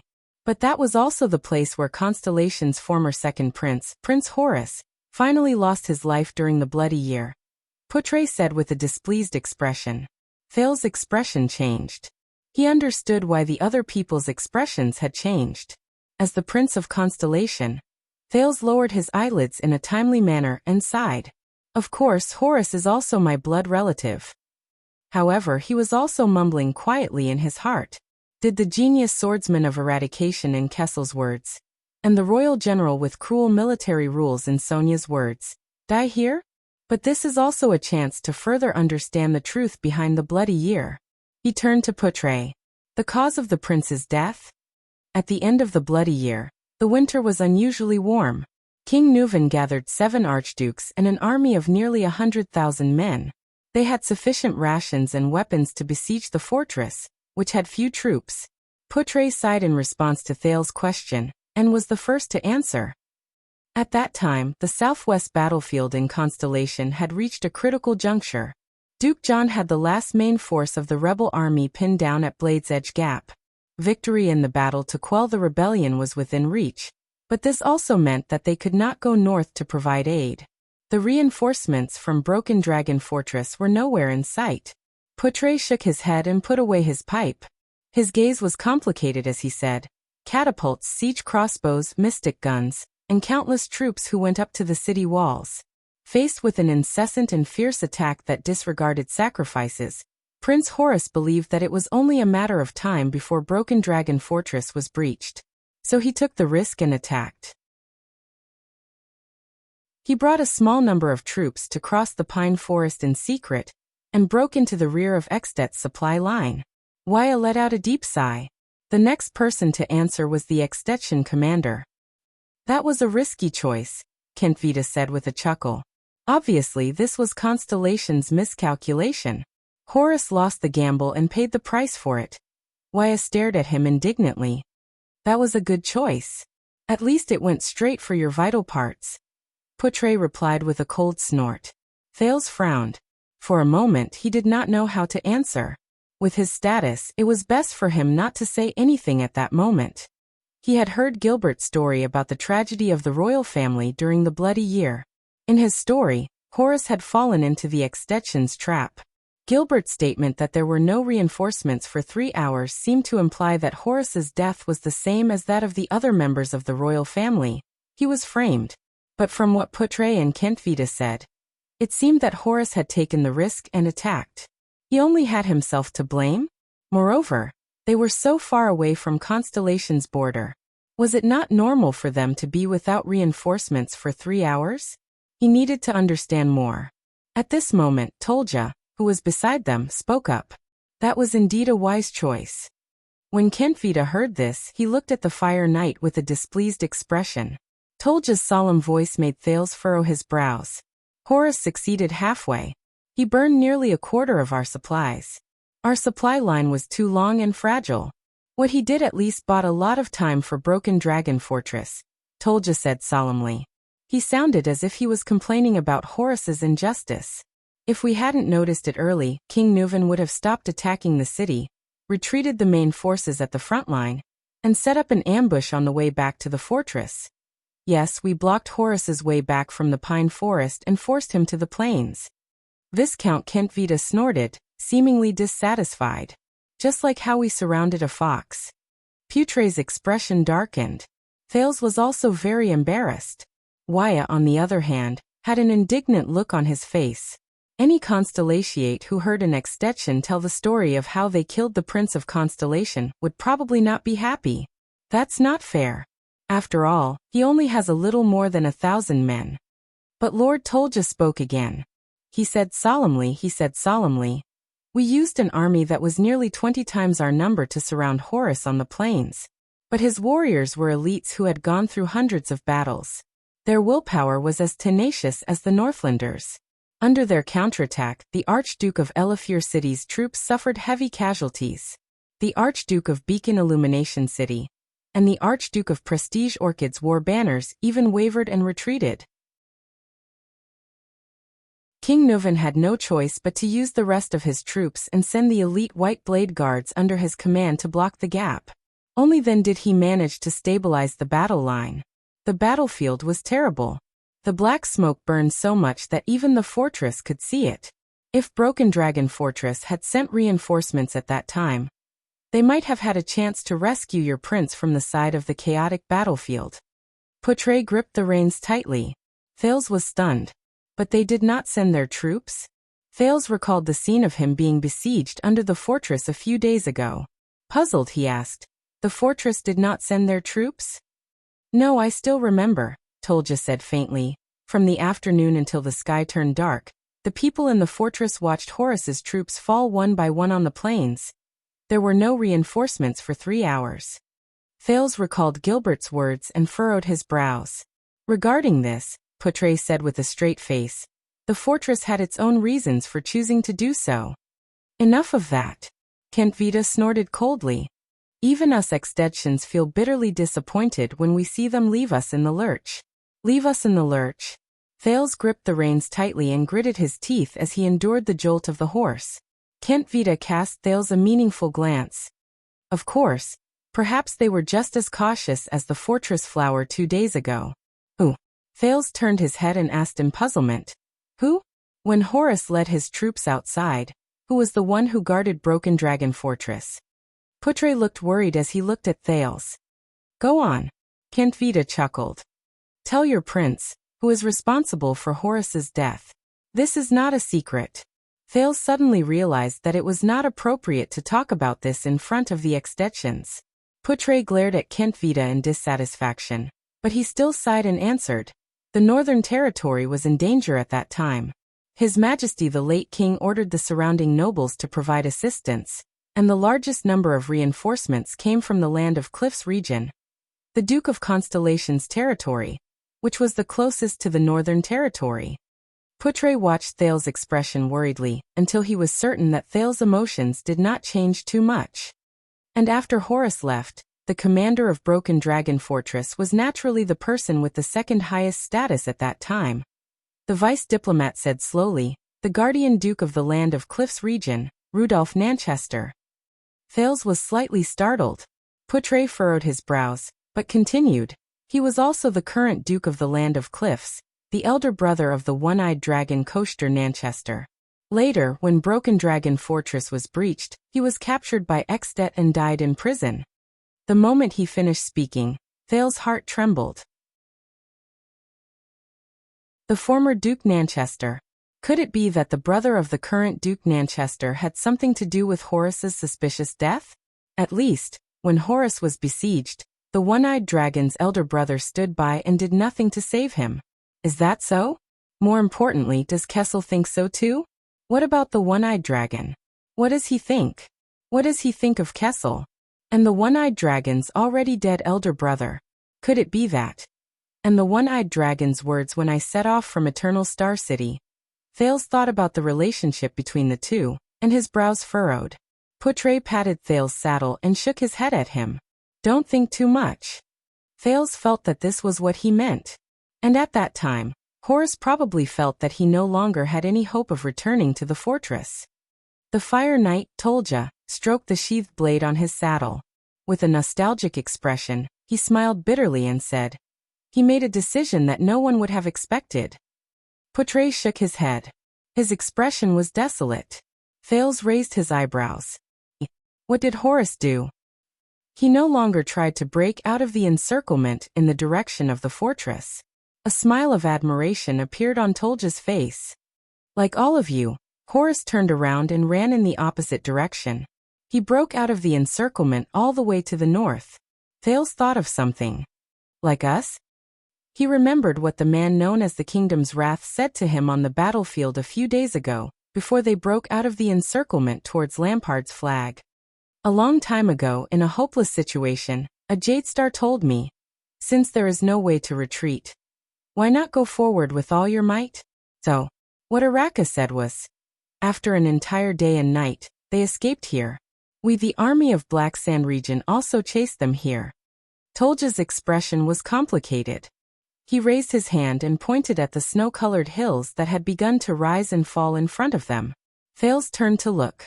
They arrived at the end of the plains.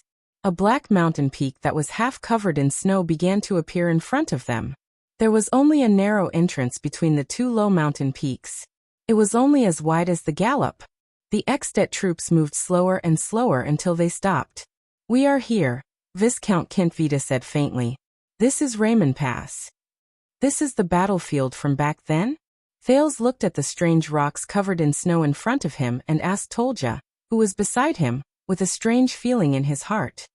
We held them in place and surrounded them once again. Horus's remaining troops guarded the area next to those rocks.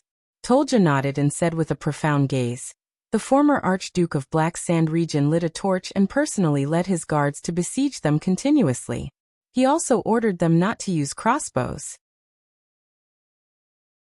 He wanted to obtain the glory of capturing the Prince of Constellation alive. Tolja nodded.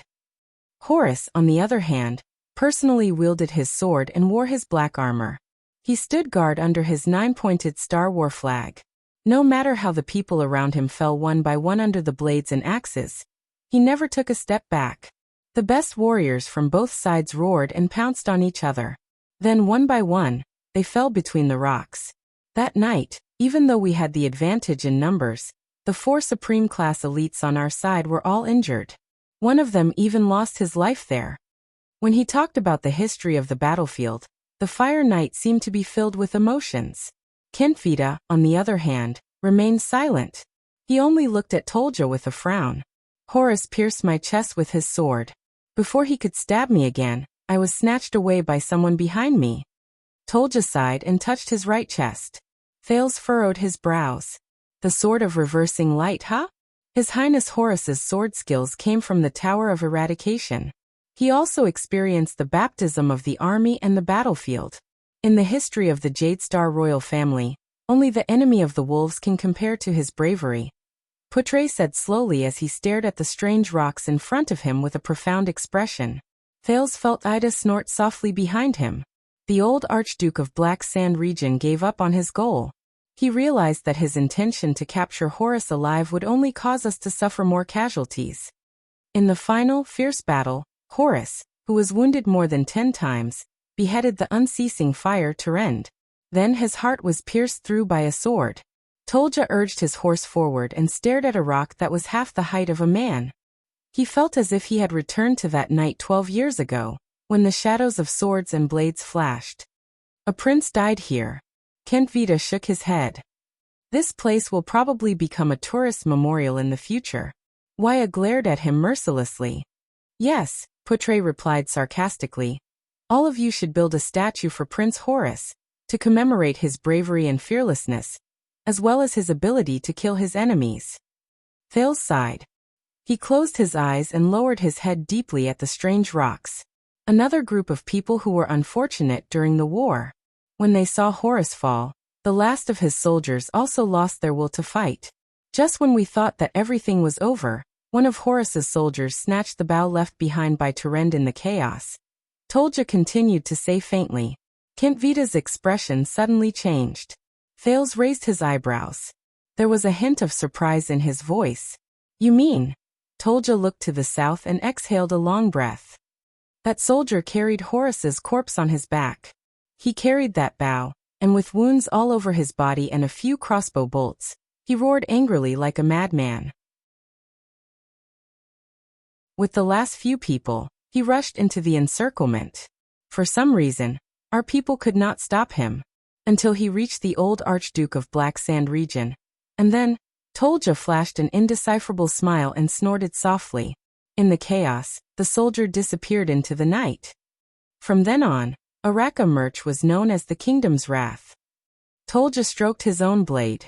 Endless fighting spirit shone in his eyes. Thales took a deep breath and stared at the strange rocks from afar. However, he could not tell that countless warriors had fallen here 12 years ago. A prince had also fallen here, and another legend had become famous from then on. No, I still have some doubts. Thales turned to Tolja. So Lord Tolja, you personally experienced the war between the two kingdoms 12 years ago? Including how to break through Broken Dragon Fortress? I participated in that war. The Fire Knight nodded. But as I said just now, thanks to Prince Horus's sword, I was injured during the early stages of the war. When I returned to the battlefield, it was already a few months later, during the later stages of the war. At that time, Sonia Sasir brought her Starlight Brigade and gathered the defeated soldiers along the way, including Murch. They fought a few battles against us in the north. Oh! A thought flashed in Thales' mind. You even fought against the Fortress Flower? Should I say, as expected of one of Extet's 5 war generals? No, I did not have the chance to fight against her. Tolja frowned. Because of a despicable person. Despicable person? Thales was stunned. I do not know. Viscount Kentvita smiled and said. Constellation's little trick. Tolja has always been brooding over it. I do not know who? Brooding over it? Extet's Fire Knight Tolja snorted coldly. On the battlefield, a damned person disguised himself as one of us and hid behind my back. When I killed my way through the enemy's formation, and was about to attack the center of Starlight Brigade's formation, that despicable person attacked me from the back. I was seriously injured again, and did not have the chance to fight against Sasir or Murch directly. Tolja frowned. I still remember that when that damned despicable assassin fled, he hid himself behind a strange purple mask and used a gray short sword. He came and went like a ghost and was extremely fast. Oh, Thales said with a strange expression and scratched his head. Disguised himself as someone else. Attacked the enemy from the back. Purple mask. Gray short sword. Came and went like a ghost and was extremely fast. These characteristics and habits. I seem to have heard of them somewhere before. Behind him, Ida snorted softly again. Is that so? Looking at Tolja's cold gaze, Thales frowned and nodded sternly. This method is really despicable.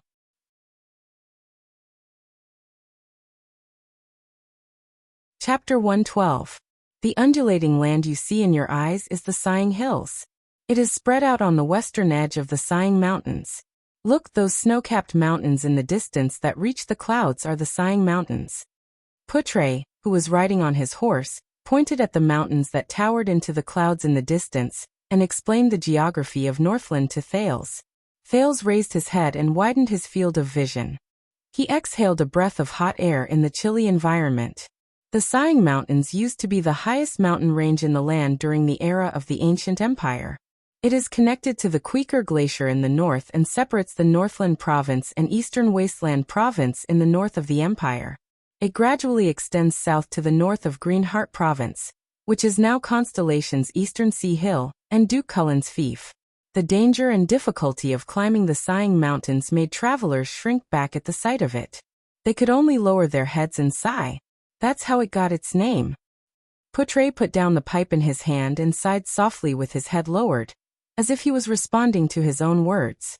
When the ancient empire was still around, this place was famous for being a place of exile and chaos. After the empire was destroyed, the turmoil worsened until a group of elves moved into the mountains. They took root here for nearly 300 years, and moved freely between the mountains. During their heyday, they formed their own kingdom. After the Battle of Eradication, the northwestern side of the Sighing Mountains belonged to the Western Peninsula, while the southeastern side of the Sighing Mountains was within the borders of the Eastern Peninsula's Hanbol dynasty. The elves in the Sighing Mountains?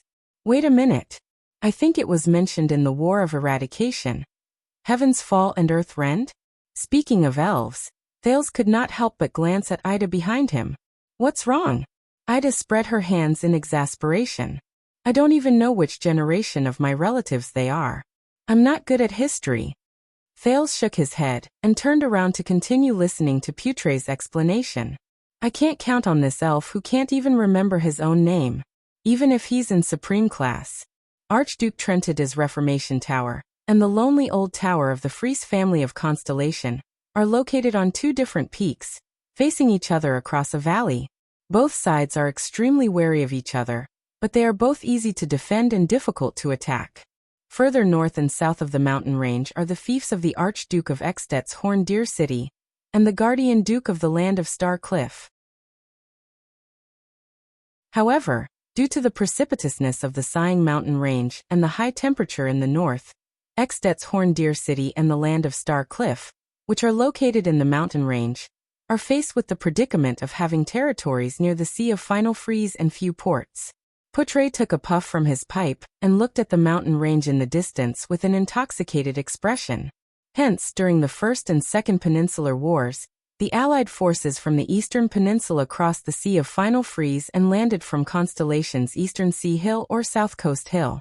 It's because both Constellation's Land of Cliff region and Ekstedt's Eastern Seaport are situated on natural sea cliffs that are easy to defend and difficult to attack.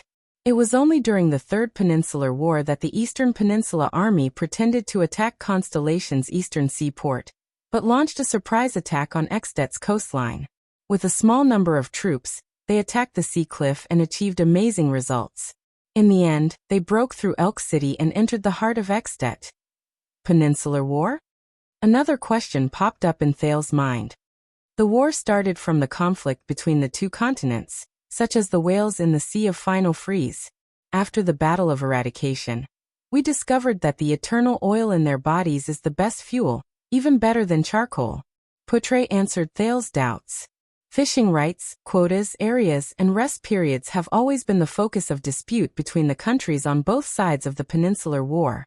These were the main topics of discussion during the Fourth Peninsular War. Of course, after the Third Peninsular War, the political situation on both sides of the Peninsular War changed too much. We became enemies with Extet, while Main Knox fell into a struggle for supremacy in the Eastern Peninsula with Hanbol.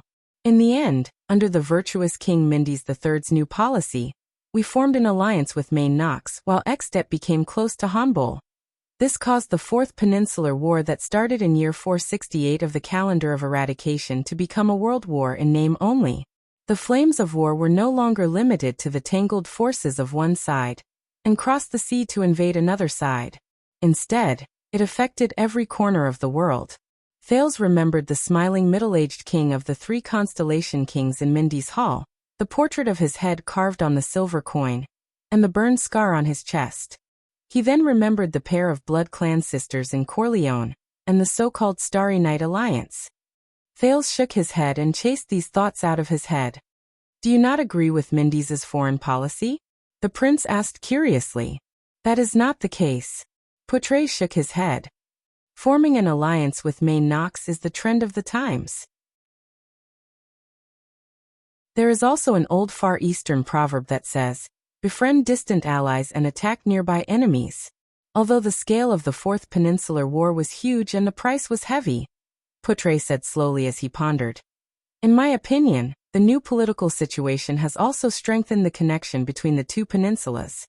The conditions for the outbreak of a world war have all been eliminated in the increasingly complicated interconnected situation, such as the conflict between us and Extet in the Western Peninsula. Since the Fourth Peninsular War until now, we have not had a war that crosses the continents for 2 centuries. We have enjoyed more than 200 years of peace. Almost every century before this, we have had a peninsular war between the two peninsulas after the conflict between the two peninsulas accumulated to the extreme." Thales frowned.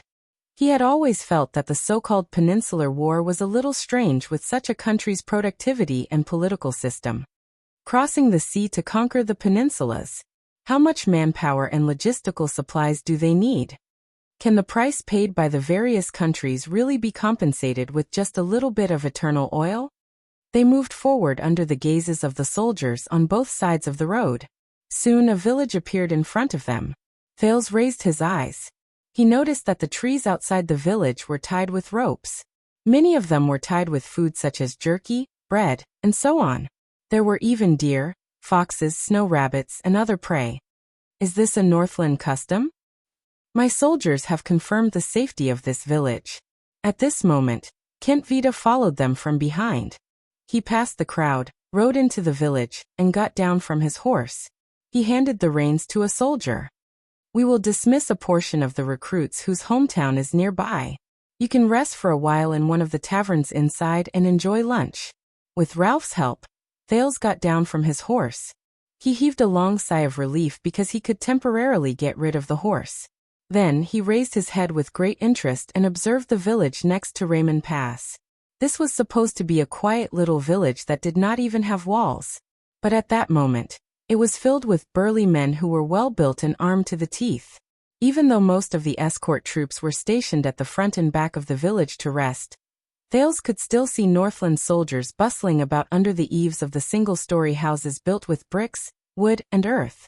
However, the strange thing was that these soldiers did not seem to disturb the peace of the village. They mingled with the men and women of the village, who were dressed in coarse sackcloth jackets. The square in the village was especially filled with soldiers and villagers. Wine glasses were being tossed back and forth, and their laughter was deafening. "This time, I'm going to CK you up, Crandon." 2 people sat beside a large wooden table that seemed to be used for selling goods. A village-like man slammed the table full of wine glasses with great force. He looked at a soldier opposite him who refused to show weakness and shouted, "I can drink 10 glasses in a minute. We'll know soon whether you're bragging or not." The soldier threw away his axe, took off his breastplate, and similarly slammed the table indignantly. "Only the winner can get a rose's wreath." The onlookers in a circle jeered enthusiastically. A young lady holding a flower basket laughed loudly. What nonsense are you talking about? She put down the flower basket, lifted her skirt and sat down in a forthright manner. She joined the drinking party at the round table. Only those who can outdrink me can get my wreath. Thales could not help but chuckle. At that moment, he even somewhat forgot that it was this group of ex-det soldiers who risked their lives to fight against his protectors on the battlefield and killed each other. Unlike the society that Thales came into contact with in Eternal Star City, where social classes and statuses were clearly defined, the rhythm of this rural village in Extet was wild and brisk. The atmosphere was warm and relaxed. The villagers were basically tall and strong Northlanders. They looked forthright and had hearty smiles. Hey, toldya, how long are we staying here? A bearded soldier who looked like a middle-ranking officer carried a warhammer in one hand and a wooden wine glass in the other. He shouted at them loudly. Please tell me that I can spend the night. We will depart in the afternoon. Toldya replied loudly in dissatisfaction. Before that, tighten your pants, Ironhead Croc. What a pity. The bearded officer drank a mouthful of wine with a disappointed expression. The wine flowed down his beard as he muttered. I remember that there is a beautiful cook at Hero Tavern. Thales did not care about the soldiers and villagers who were pointing at him and gossiping about him. There was no lack of disdain and malicious gazes either. He followed Kentvita and Toldya forward, while the people from the diplomat group followed behind them. Is the way for you to confirm that it's safe for the soldiers to enter the village and drink with the villagers? The prince's young attendant, Wyacasso, looked at the Northland soldiers who walked past them and laughed heartily with their arms around the villagers' shoulders. He placed a hand on the sword at his waist warily and disagreed. If I were an assassin, I would blend in with these villagers. Don't be too nervous. This is not Constellation, it's Extet. Viscount Kentvita laughed loudly. Almost all the people in this village are retired veterans. They can be trusted. In fact, out of honor and dignity, the prince, who is a guest, will only be safer among them. Waya, on the other hand, shrugged and pursed his lips to express his skepticism. Don't worry. Thales nodded at his attendant.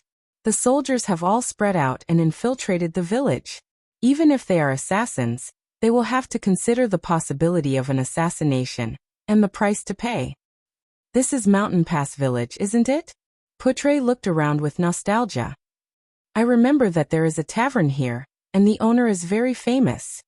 Hero Tavern. It was opened by a retired veteran 30 years ago. Toldya said flatly by the side. And the rye wine inside is famous far and wide. Thales, who was curiously sizing up his surroundings, followed Kentvita and Toldya to a rather large stone house. There was a huge signboard with a wine glass hanging on the door of the stone house. The Fire Knight pushed open the two doors and walked into the bustling Hero Tavern. Thales followed him into the warm stone house and shook off the cold air behind him. He watched as the tavern filled with customers instantly quietened down. Many people cast their gazes on them. Thales recognized that there were quite a number of Northland soldiers among the customers, and it was obvious that they had just arrived. But a few seconds later, the lively atmosphere in the tavern returned, as though the people who entered were just a few ordinary people. You didn't empty the tavern, Waya said with a frown. Then His Highness's, a coarse and old voice rang out like an explosion. Brat, this is my tavern. A sturdy, silver-haired old man with a frown on his face rested his elbows on the wooden bar counter. With a disdainful expression he said, Be it the king, the priestesses, the foreigners, or even the gods, no one can chase away my customers here. Waya frowned. The old man then narrowed his eyes and lowered his head to look at Thales. He put on a strange expression. You have quite a lot of people here. I only serve customers who pay for the wine. Thales smiled at him. The prince could not help but notice that even though the weathered old man in front of him was a little old, at least 60 years old, his arm muscles were still well developed, his waist was thick and straight, and his gaze was direct and fierce. Caslin, don't worry about the number of people and the money for the wine. Kentvita laughed and sat down on the bar counter in a straightforward manner. He took out a money bag. We have a lot of small golden round pieces with Raikuru's portrait here. By the way, the Archduke of Black Sand Region asked me to send his regards to you. Thale's gaze shifted. A retired veteran and an ordinary tavern owner. How could the Archduke of Black Sand region personally greet him? But Kent Vida obviously did not receive the response he deserved. Each cup of rye wine costs 6 exdet copper coins, and the price for nobles is 60. The tavern owner, the old man Caslin, glanced at the money bag with a cold expression. He then pushed it back and snorted coldly. Also, I don't accept gold coins. Especially the gold coins from Lampard, who killed his own family. Kent Vida's expression immediately froze. Thales was also shocked. Killed his own family? Kent Vida spread his hands at Tolja, who was behind him, and put on a resigned expression. That was a duel for the right to inherit the throne in accordance with the ancient rites. Tolja walked forward and calmly took out a bag full of exdet copper and silver coins. He said flatly, "The Archduke defeated his eldest brother, that's all. The casualties were just an accident. Let him quibble all he wants. Killing his own family is killing his own family." The old man Caslin took the money bag in disdain. As for the so-called ancient rites of duel, that was something the Empire used to make us kill each other. The Archduke of Black Sand region killed his own brother, and seized the right to inherit the throne. And it seems to be following some kind of dual ritual of the ancient empire? Thales silently stored this information in his heart. And Thales looked at the boorish old man in front of him. This tavern owner's identity is not simple, and he doesn't seem to be on the same side as Lampard. Maybe I can gather some information from him? So it's 1 2 3 6 7 8. Caslin weighed the money bag in his hand, and counted the number of people in front of him. Wait. Thales had a brainwave and spoke at the right time. The Archduke of Black Sand region's money belongs to them, but the few of us will pay for our own. We have, about a dozen people. Caslin's eyes darted around and he noticed Thales again, who could not even reach the bar counter. Kent Vida furrowed his brows and looked at Thales thoughtfully. Thales nodded at Portray. The latter raised his eyebrows, then walked forward and took out a few silver coins. "Ah, I recognize this portrait. King of the Oath Keepers, Midir, right?" Caslin took the silver coins and scrutinized the picture on them. He then raised his head and chuckled, revealing his yellow teeth. "You're from the Empire?" "No." Thales smiled and shook his head. "We're from Constellation." Beside him, Waya's expression changed, while Portray seemed to be deep in thought. "I know, brat. You're the Prince of Constellation. And you're here to apologize." Caslin stared straight at him. "What a long and arduous journey." Thales shrugged. "All right." Caslin snorted. "There's no reason to say no to money." "Hey." Kent Vida protested. "Aren't Archduke Lampard's gold coins money as well?" "Hey, Brian." The owner of Hero Tavern ignored the Viscount. He raised his voice and knocked on the wooden window behind him. 20 glasses of ale. Normal ones will do." A tall, black-haired man in his 30s walked out from behind the bar counter. There was a burn scar on the left side of his face. He snorted coldly. The tavern assistant raised a thin wooden stick with a displeased expression, and turned towards the cupboard behind him. With a shake of his arm, he skillfully skewered the ears of a dozen or so wooden wine glasses and pulled them up like skewers. With another shake of his arm, the dozen or so glasses hit the bar counter at the same time. Brian deftly pulled out a wooden stick and lifted a large wooden wine barrel. He began to pour wine into the wine glasses that were lined up in a row. As he poured, he stared at the crowd with an unfriendly expression. He even glared at Thales fiercely. This is not something that can be done with arm strength. Waya watched the assistant's movements and his expression changed. He said in a low voice, "I bet he's an expert swordsman." "Don't be offended." Caslin laughed. "My buddies here are all uncouth men who served in the army." "Of course, Hero Tavern," Tolja said flatly, "the gathering and distribution center for retired soldiers in Northland." Thales sadly realized that he could not even reach the chair at the bar counter. It would be too awkward for him to speak directly under the watchful eyes of the crowd. At this moment, it was especially important to have a guard who knew sign language. Ralph carried Thales to the high chair at the bar counter.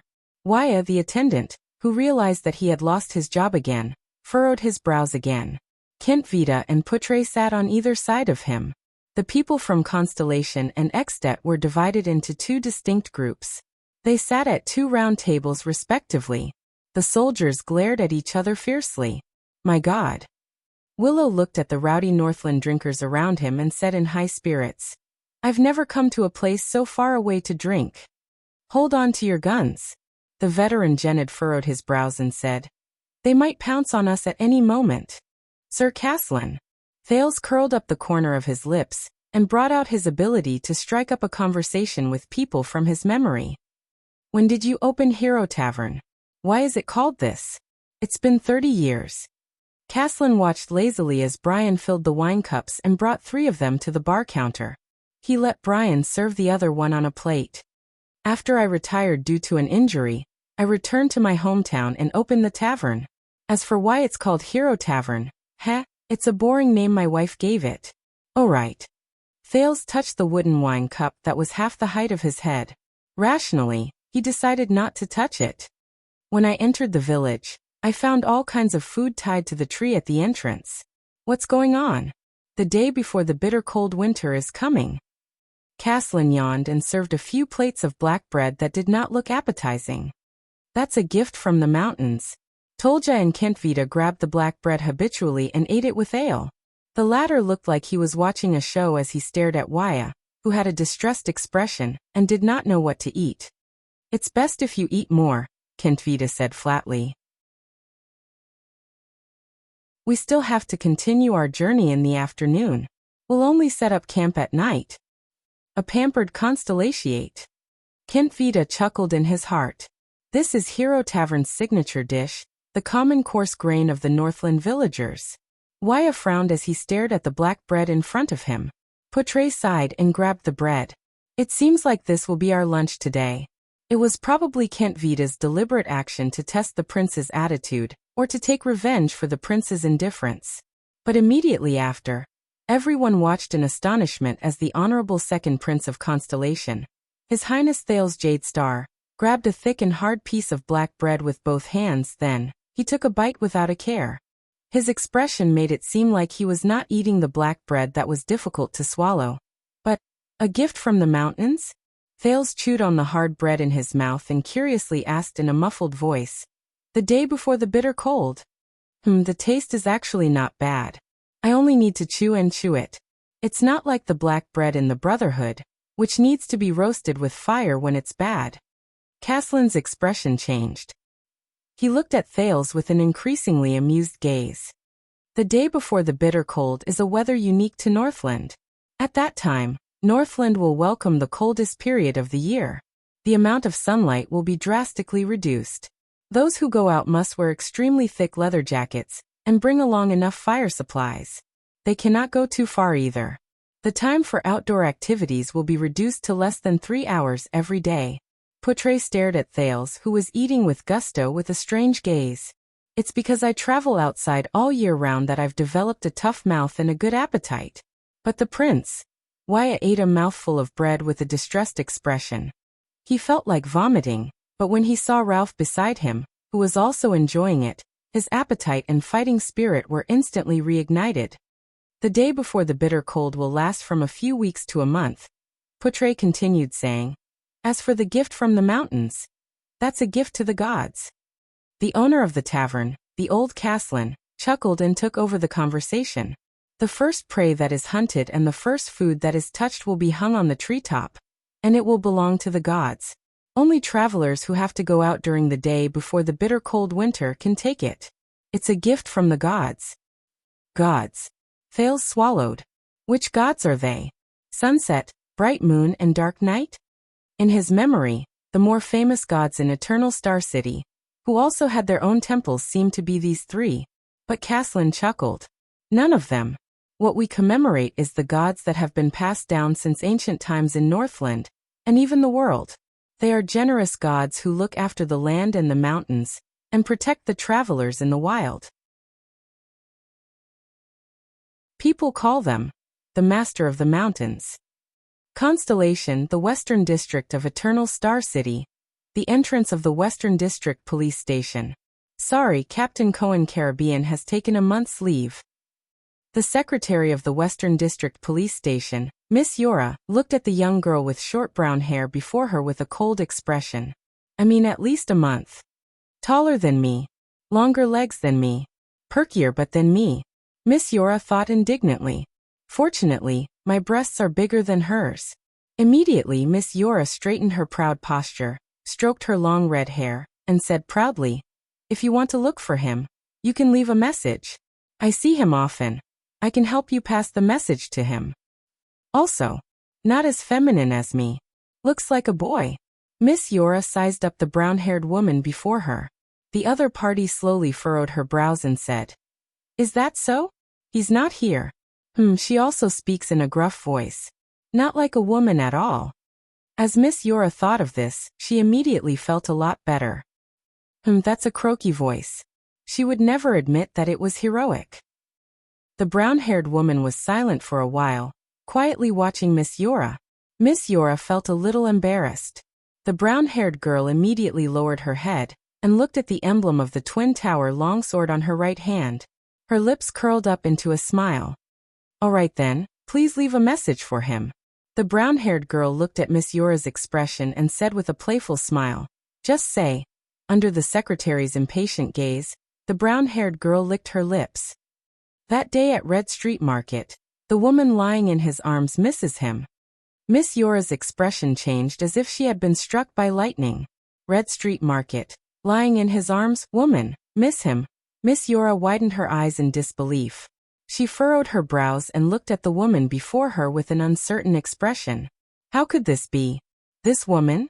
With the handsome Captain Cohen. She actually, Jayla Charlton snickered. Ha ha ha, all right, I'm joking.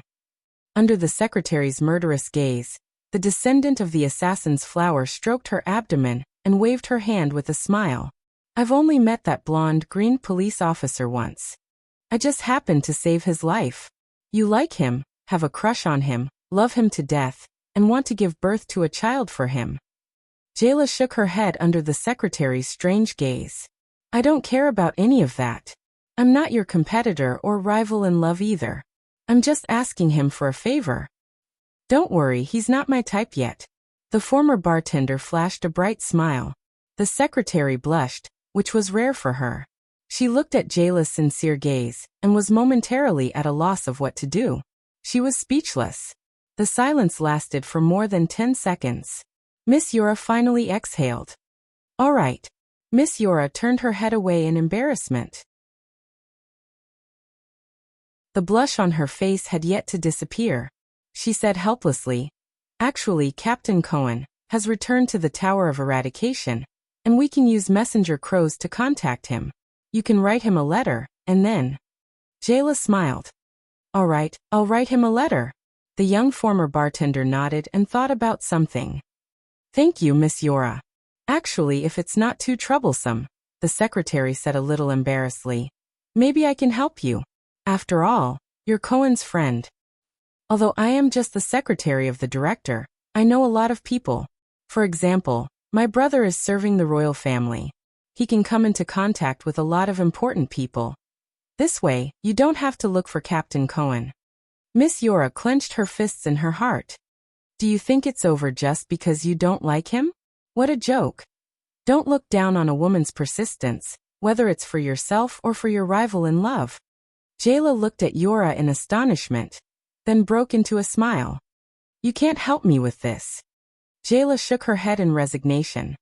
You're still too. Jayla suddenly stopped talking.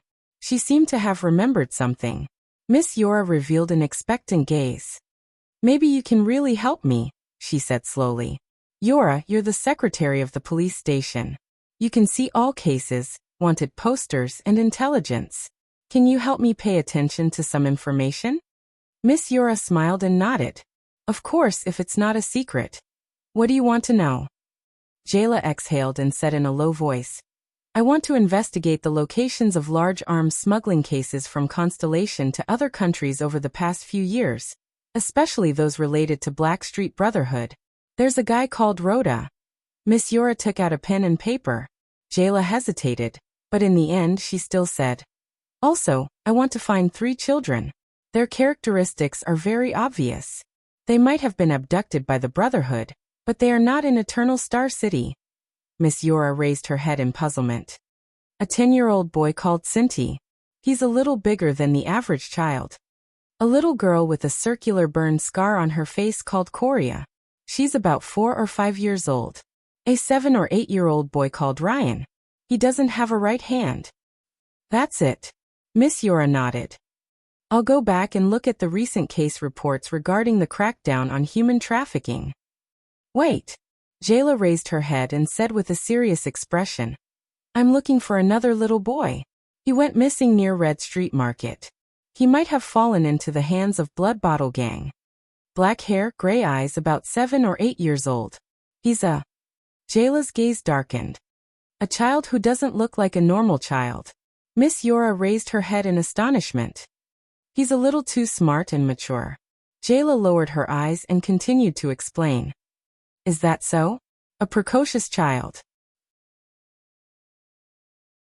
The secretary shrugged and lowered her head to continue taking notes. My brother said that he's seen 2 similar children, a boy and a girl.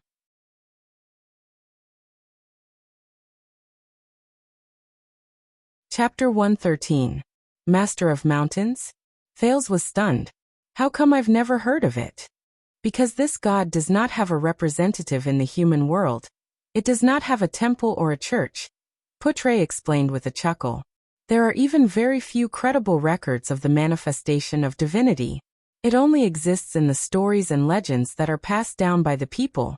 And for the travelers in the wilderness, worshipping the Lord of the Mountains is more of a kind of safety and peace of mind when traveling far away. The gifts from the mountains are more like a ritual to help the travelers overcome the harsh cold. Passed down by word of mouth. During the era of the ancient empire, the Master of Mountains was once the common belief of all humans. Not only us Northlanders, but also you, the Redalians who built the empire at the center of the world, the Kalanzarians of the southwestern land of thorns and dragon-kissed land, the barren bone people of the Great Desert, the Neda robbers of the Near East, the Kisari who graze on the eastern plains, the dark-skinned red earthlings in the extreme south, and the Kasai who roam the islands. Other than the Far Easterners, almost all humans know and acknowledge the existence of the Master of Mountains. The old Castellan drank a mouthful of ale and said with emotion behind the bar counter. But now, even in Northland, this simple belief can still be seen in the simple and honest countryside. The name of the Master of Mountains has disappeared, just like countless precious Northland traditions. All that is left are the great temples wrapped in power and money. The Redalians and the Northlanders? Thales curiously lowered his head and nibbled on the next piece of bread. I remember the title of the Supreme King of Constellation. Yes, we all know. Archduke Lampard's strategist, Viscount Kentvita said with a mocking laugh. The common ruler of the Redalians and the Northlanders of the Western Peninsula. But I sincerely suggest that you omit the latter part in Extet. The Northlanders have never acknowledged your rule over us. As far as I know, Putre retorted sharply. 2/3 of the Northland province during the era of the ancient empire was in Extet, while the remaining 1/3 was in the northern territory of Constellation. Those Constellatiates also called themselves Northlanders, and acknowledged the Supreme King's rule over them. This is where the problem lies. Viscount Kentvita tapped the bar counter thoughtfully. Northland has always belonged to Northlanders. Why should it belong to Constellation? Why should it belong to the rule of a Redalian king? Thales suddenly understood. Northland referred to the Northland province during the era of the ancient empire 1,000 years ago. It was a geographical concept, and Northlanders referred to the human race that existed before the empire was built. They lived on this land. As for Extet, it was a country that was built after the Battle of Eradication. The weight it carried was far less than Northland, let alone Northlanders. Just like how Constellation was a country that only existed after the Battle of Eradication. The humans who lived in Constellation were known as the Redalians thousands of years ago. By the looks of it, they seemed to be the main race of the ancient empire. Today, Northlanders and Redalians had long since mixed together in Extet's Black Sand region and Constellation's northern territory. Thales lowered his head and inadvertently saw the wheat residue that had settled in the wine cup. He suddenly remembered the Sunset Pub in the underground street of Lower City district of Eternal Star City, the careless female bartender Jayla, the fierce-looking fat chef Edmund, and the owner of the pub who only showed up once or twice. Why? Because of history, Putre said flatly. Today, whether it's Black Sand region or the Northern Territory, the Redalians and Northlanders have lived together for many years. There is no longer any distinction between them. Humph, that's the land and people you snatched from Northland, Kenfida retorted. For example, Cold Castle 400 years ago, and the lonely old tower 200 years ago. Your Northern Territory is our southern land. As the owner of the pub, Caslin listened to the argument between Kenfida and Putre. He could not help but let out a loud laugh that no one else could understand. Thales felt a chill in his heart. So this is how Extettians think. He thought of the soldiers' attitude and behavior towards them when they first entered Lampard's camp. He immediately understood. Constellation wants to protect its northern territory, while Extet wants to recover the Northlanders' territory. Both sides are fighting for justice. How ironic. These are all voices I can't hear in Constellation, right? When Putre said this, he chuckled softly. If you really want to say that Northland only belongs to Northlanders, the Arund family of Constellation's northern territory used to manage the entire Northland province for the Emperor, and they were a dukedom family for as long as 1,000 years. Humph, Constellations are pointless proud. Viscount Kenfida snorted coldly and said, in the end, all of you still want to go back to the ancient empire that perished a long time ago, don't you? Are you still reminiscing about the supreme authority and glory of the Pegasus throne? The emperors who could make the entire world tremble with just a wave of their sleeves? And the era where the map of the country could be spread from one end of the room to the other? The empire is undoubtedly the most precious legacy in human history, the most glorious page, and the most powerful existence. Putre answered coldly. Even though it no longer exists, its glory has been passed down to this day and has never faded. Ha! I almost forgot. Kenfida raised his hands and laughed mockingly at Thales. As long as Constellation exists, the empire will last forever. Right, Your Highness? Thales shrugged and responded to him with a smile. Don't make fun of the royal family, Putre said coldly. His bloodline once stood at the top of the world and witnessed the rise and fall of mankind. Bloodline? Kenfida snorted with a nasal voice. Northlanders do not believe in bloodlines. A hero who can shoulder the burden of the country, and its people will naturally become a king. The next moment, the Viscount of Extet narrowed his eyes and said sternly, and listen carefully, Your Highness. The empire ruled by the so-called imperial family that you were born in has only left the world a nightmare of chaos. Thank you for your reminder. Thales scratched his head awkwardly and laughed dryly. What a novel point of view. Novel? Kenfida stared at him and said flatly, have you heard of Quisso Lampard's story, Your Highness? Quisso Lampard? The ancestor of the Lampard family? The king of rebellion? Thales answered excitedly. You don't need to hear it from the subordinate of an archduke. Putre was about to speak, but he noticed that Thales had raised his hand with great interest and stopped him from speaking. Please continue, Viscount Kenfida, Thales said with a smile. I am very interested in all knowledge. Putre and Kenfida glanced at Thales in surprise. Do you know Archduke Trentida of Reformation Tower? He is one of the 10 archdukes of Extet. Kenfida pondered for a while and said quietly, Reformation Tower is adjacent to your lonely old tower. It is ruled by the Trentida family, a famous family of knights in Northland's history. Their family emblem is a radiant blade. I don't know much about it. Sorry, I am only 7 years old. Thales shook his head awkwardly. But I am very willing to listen to your explanation. What about the Trentida family? What does it have to do with Quisso Lampard? It has nothing to do with the Trentida family. It is their territory, Reformation Tower, and its surroundings. Kenfida sighed and said, that is the easternmost part of Northland. It is also one of the entrances to the Sighing Mountains. During the era of the ancient empire before the peninsula was split apart, Reformation Tower was once synonymous with barbarism and chaos. Do you know how Reformation Tower got its name? Thales shook his head cooperatively. It was once the ancient empire's penal prison and execution ground. Those who went there needed to be recreated. Kentvita shook his head and said, Reformation Tower. Unfortunately, most of the prisoners inside did not come out alive, and their lives were recreated. Thales nodded as if he was deep in thought. And during the ancient empire, there was a famous person imprisoned there, Quisso Lampard. Thales frowned slightly. Quisso Lampard. He knew this person. At least, he was mentioned in the world history that Gilbert made up for him. Quisso Lampard, Northland's king of rebellion. He was the man who started the first civil strife in the ancient empire. However, in the books, he was a forest bandit who roamed the Northland pine forest. During a robbery, he accidentally killed an official of the empire. So he was captured by the empire. His accomplices attacked the execution ground and rescued him. The desperate Quisso knew that he could not escape the empire's pursuit forever, so he decided to go all out.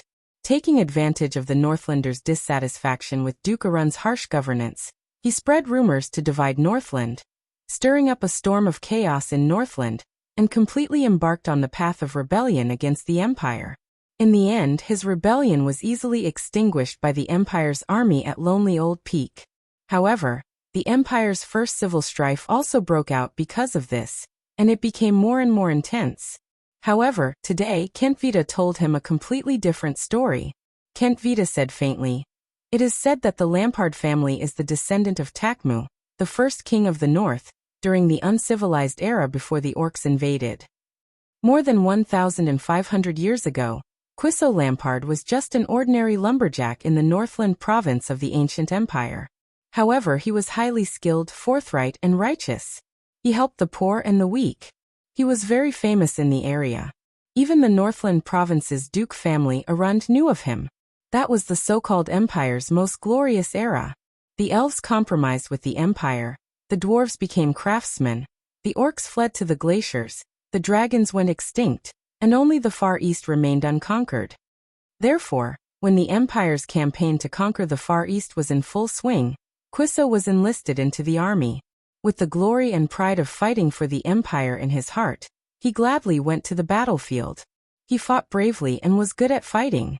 Due to his prestige in the hearts of the Northlanders, he was promoted all the way until the empire conferred him the title of Count, and appointed him as the general of the Northland army. Thales' heart trembled. This story was completely different from the one he had in mind. With the hard work of Quisso and the other armies, the Far Easterners retreated in defeat, and were trapped in their isolated city. Only the Chilean holy capital, which was about to fall, was left with no soldiers and food supplies. The empire's magnificent feat of unifying the world was about to be realized. The emperor's desires became more and more excessive. His demands were endless. He never stopped conscripting laborers, and the amount of taxes increased. The Northland province, as the best source of soldiers, was the first to bear the brunt of it. The Northlanders could not take it anymore. They began to resist taxes, escape from labor, and chase away the emperor's tax collectors. They began to face the empire's authority with anger and curses instead of enthusiasm and obedience. Therefore, Duke Arund, the emperor's servants, could no longer collect enough taxes and labor. There were even frequent cases of tax resistance. The empire's servants came up with a solution. They found the most famous person in Northland. The Northland army's commander, Quisso, who was on his army's rotation break and had returned home to recuperate. Caslin sighed. Potre was silent. Kentvita continued to speak. They persuaded Quisso to become their colleague and go with them to demand the payment of taxes and labor, but Quisso did not agree. They then persuaded Quisso to make an announcement to convince the Northlanders to submit to the empire, but Quisso did not agree. They then used the empire's name, and ordered the empire's general to help them find the Northland rebels, but Quisso did not agree either. Quisso said this: "I am loyal to the empire, but I am a Northlander." In the end, the emperor found out about this. The emperor sent an edict. There were only 2 words on it. Kentvita's gaze became extremely cold. He said flatly, "Choose one." Thales felt a chill run down his spine. Choose one. The next thing the Northlanders knew was that Quiso was exiled to Reformation Tower, until he proved his loyalty to the Empire again. The Emperor could not tolerate his general failing to do so. But for a whole year, Quiso did not relent. At the same time, the Northlanders who heard the news became even more resentful. In the end, the Emperor, who heard the complaints of the Northlanders, was fed up with Quiso's stubbornness and decided to make an example out of him. He used punishment and fear to intimidate the Northlanders and reassert the Empire's dignity. Hence, Quiso Lampard was escorted to the execution ground. There, he watched helplessly as his son was beheaded, his wife was hanged, his daughter was hanged, and his friends were whipped to death. Finally, when it was Quiso's turn, the furious Northlanders and Quiso's subordinates broke through Reformation Tower together. They fought their way into the execution ground, killed the Empire's soldiers, and rescued Quiso. When the news spread, the entire Northland was shocked. The people picked up their weapons again, put on their armor, and gathered around the dying Quiso. But this time, they did not serve the Empire, but to rebel against the Empire. Of course you know the story after that. Thales savored the story. It was too different from what was written in the books in Constellation. Yes, Thales said quietly as he pondered. The King of Rebellion fought to the end and his last 300 men. But at the end of the story, Kentvita still surprised Thales. There's only one difference, Kentvita interrupted him, his eyes sparkling. There's no such thing as fighting to the end. Thales was stunned. Quiso had no intention of fighting at all. He dismissed most of the revolutionary army, and only led the last 300 men who refused to leave, and launched a final charge against the three great armies from the side of Lonely Old Peak. This is more like a complaint against the Emperor, not a rebellion against the Empire he was loyal to all his life, isn't it? After he died, every Northlander lit candles in every household and honored him as king according to the ancient rites of the Age of Kings. This is the story of the King of Rebellion. Many extensions are familiar with it. Do you understand now, Emperor's descendant? Kentvita said flatly. What the Empire left for Northland? Caslin watched Thales' reaction with interest. Fortunately, the others were sitting at a round table some distance away from them. Otherwise, Thales reckoned that there would soon be another tavern brawl between Constellations and extensions. A story that has been meticulously embellished.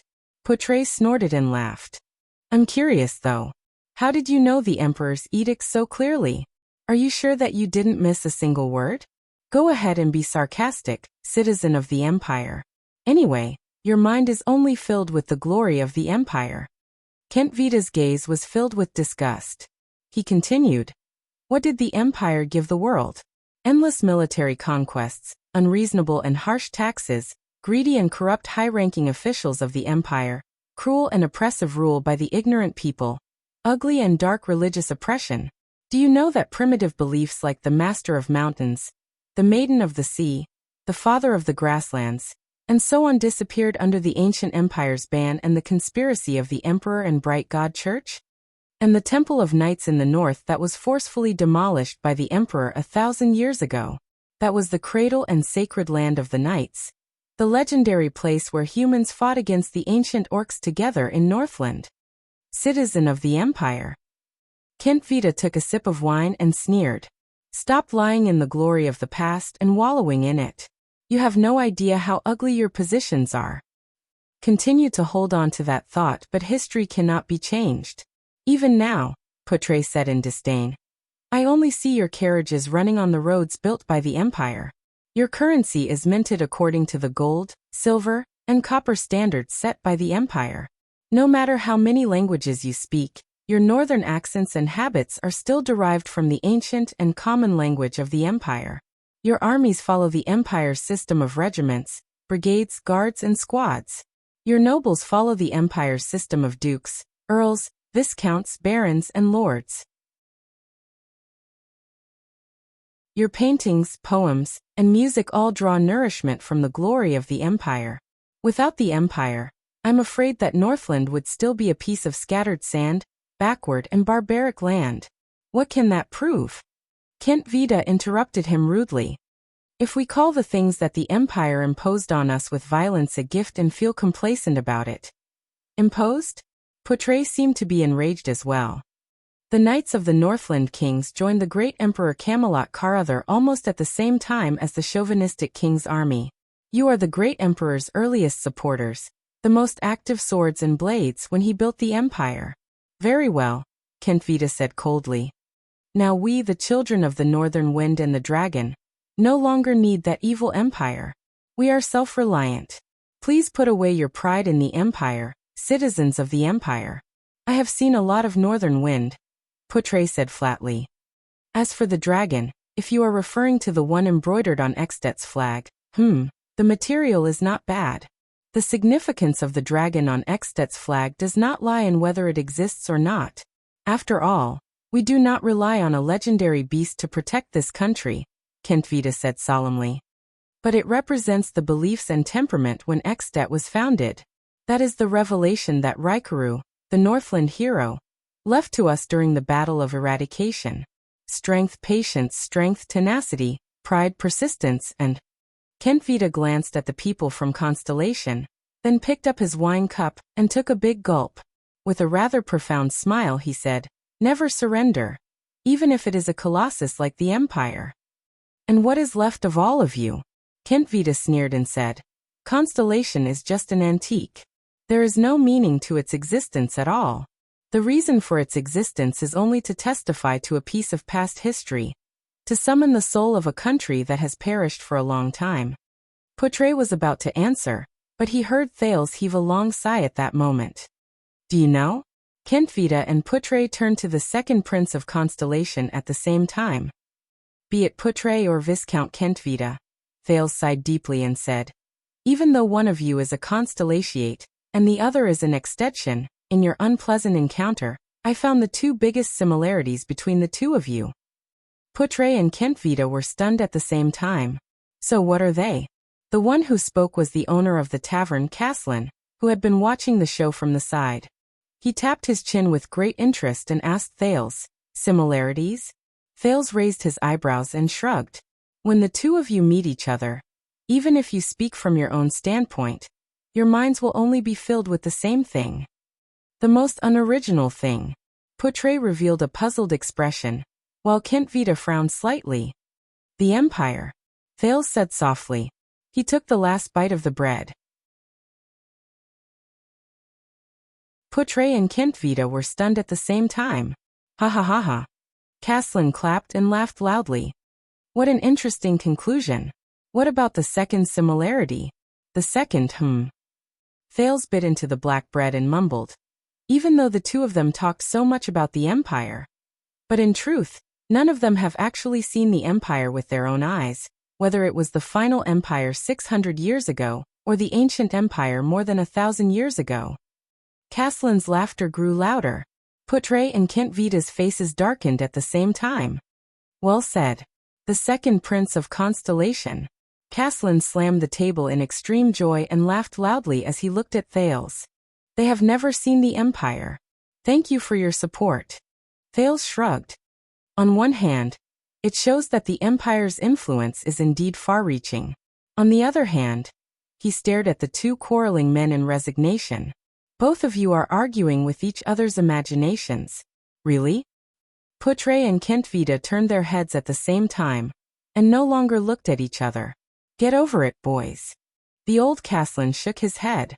Who else remembers ancient legends, glorious past, lost history and sacred traditions, other than the nobles who boast about their families and the stinky scholars? But this thing. He pointed outside the door. The gifts from the mountains can prevent the young lads from freezing and starving to death when they go out in the cold winter. That's enough. It's useful to people, so it has its own meaning of existence. The master of mountains has not disappeared. It has always lived in the cracks of every day before the bitter cold, and lives in the gratitude of travelers who pluck food from the trees. As for the dragon and the Empire, Caslin sneered. It's the same principle. Portray and Kentvita did not speak anymore, but their expressions were unpleasant. Thales flashed a bright smile. Bang. Caslin slammed a wine glass with a different color on the bar counter, and pushed it in front of Thales. High-quality rye wine, specially provided by Hero Tavern. Under Thales' astonished gaze, the old man said casually, "My old comrade in Prestige Orchid region provided it with rye. There's a daily limit. It's not for the crude stuff they drink. This is for what you just said." Thales widened his eyes. He looked at the white-haired old man, then lowered his head to look at the wine in the glass.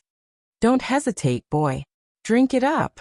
Caslin showed off his powerful and vigorous right arm muscles, which did not show any signs of aging.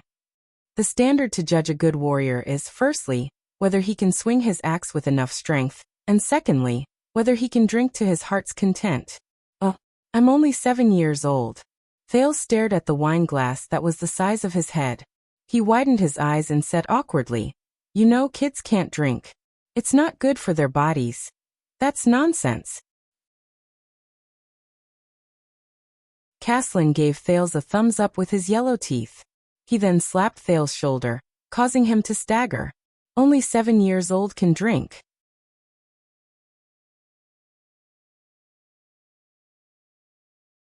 Chapter 114. After Thales tried his best to reject the cup of rye wine, he breathed a sigh of relief under old Caslin's regretful gaze. They rested for a quarter of an hour. Viscount Kentvita turned his head and nodded at the fire. "Knight, Tolja, get ready." Tolja ordered his soldiers. "We're ready to depart. We must reach Prestige Orchid region before tomorrow night." Upon hearing their commanding officer's words, Ekstet's officers and soldiers stood up in unison. They left behind their wine money and walked out of the tavern. The Constellations looked at Thales. Thales glanced at Putre, shrugged, and jumped off the bar counter. But just as he waved at old Caslin and was about to leave, "Brat, wait!" Caslin left the bar counter and walked towards Thales. Thales only then realized that this old man was extremely tall. Caslin was almost 7 feet tall. He had to raise his neck to an angle that he could barely look up at him. Fortunately, Caslin squatted down in front of him. "You want to apologize to King Nuven, don't you?" Old Caslin said slowly. "And I also heard that it is to repay Prince Mariah for his misfortune in Constellation." "Yes." Thales exhaled. "Let's see if King Nuven will be interested in my head." Caslin's gaze on him changed slightly. The old man sighed. "When I was your age, I only knew how to chase sparrows behind my brothers, but..." Thales smiled faintly. But before Thales could speak, Caslin continued. "Damn those messy political schemes of the nobles. They never show mercy, don't they? I don't care if you are 7 or 17. God knows how Prince Mariah died. It's a pity he was a good lad." Thales looked surprised. "Thank you for your understanding, Sir Caslin." "Listen," Caslin said flatly. "I once served under Nuven. To a certain extent, I am quite familiar with him." "This tavern owner knows King Nuven?" Thales was slightly stunned. He turned to look at Kentvita, who was not far away. "Why did they bring me here? Is it really to rest in the middle of the journey?" Caslin sighed softly. He was a good king when he was young, a typical burly Walton man. "I still remember Nuven Walton standing at the 38th Century ground, swinging his flail at the attacking orcs. At that time he was generous, tolerant, and just. He could stand in front of an orc's axe for a nobody. Every warrior thought it was an honor to die for him." "Oh." Thales' eyes brightened. "That's good. It looks like at least he won't be a king who will simply order me to be beheaded. But people change." The old Caslin exhaled. His gaze became misty and unfocused. "Nuven is also human. He will grow old. There will come a day when he will be bewitched by slander and women, and be controlled by desires and impulses. Although he has the blood of Rikaru Ekstet, he is not a perfect dragon or hero. Especially, he's a father who lost his son." Thales could not help but be stunned. Caslin lowered his head and stared at Thales. "Be careful, Constellation's second prince. Ekstet uses the Great Dragon as its flag, but for the past 600 years, we have only worshipped the Great Dragon's strength, learned the Great Dragon's pride, and cast the Great Dragon's wisdom to the back of our minds. Although we claim to be the children of the Northern Wind and the Dragon, the shackles of the Empire on our shoulders are no less than constellations." "What do you mean?" Thales widened his eyes. Do you mean that Extet's domestic situation may be worse than we think? Child, take care. Caslin only shook his head and gently placed his hand on Thales' shoulder. Since you paid but did not drink, consider this a bit of advice from me. Thales could only spread his hands. Thank you for your advice. Unfortunately, it's useless. What will come will come. No matter what, he had to face Nuvan the Seventh. Right. Caslin hesitated for a while, and suddenly exhaled. He smiled and said, if you run into any irreversible crisis in Extet, when even King Nuvan can't save you. King Nuvan can't save me? Thales was puzzled. What does that mean? There is a butcher shop on Dragoncloud City's westbound road. Its signboard is a dagger. Caslin snorted. Under Thales' furrowed brows he said in a low voice, the boss is a Far Easterner with the surname Gu. He owed me a favor in the past. He is an extremely daring fellow and often does things that violate the law. If you want to ask him for help, just say $6.50. Under Thales' astonished gaze, the old man Caslin slapped him hard on the shoulder again. The second prince staggered again. As Thales grimaced in pain, the old man before him slowly stood up and laughed heartily. The next time you come, remember to drink my rye wine. That is the symbol of a man. Thales smiled awkwardly, and left before Putre revealed a murderous gaze. Kentvita frowned as he watched Thales and the Constellations leave. Then he slowly walked to the bar counter and turned to the old man Caslin. You saw it, right? The next king of Constellation. Kentvita's gaze was cold. You saw how different he is. He has matured and changed. What were we doing when we were 7 years old? What was King Nuvan doing when he was 7 years old? The old man Caslin stared at the door of the tavern and said slowly, this child's gaze is indeed different from other people's. He could not see reverence or nervousness in the child's eyes, only interest and curiosity. There was also an enigmatic confidence and determination, as if they had never wavered. This is not the gaze of a child who is thousands of miles away from home and afraid. This is the next opponent that Extet will face. I am almost certain that when he grows up, he will definitely become Extet's greatest enemy. Kentvita curled up the corners of his mouth and knocked on the bar counter.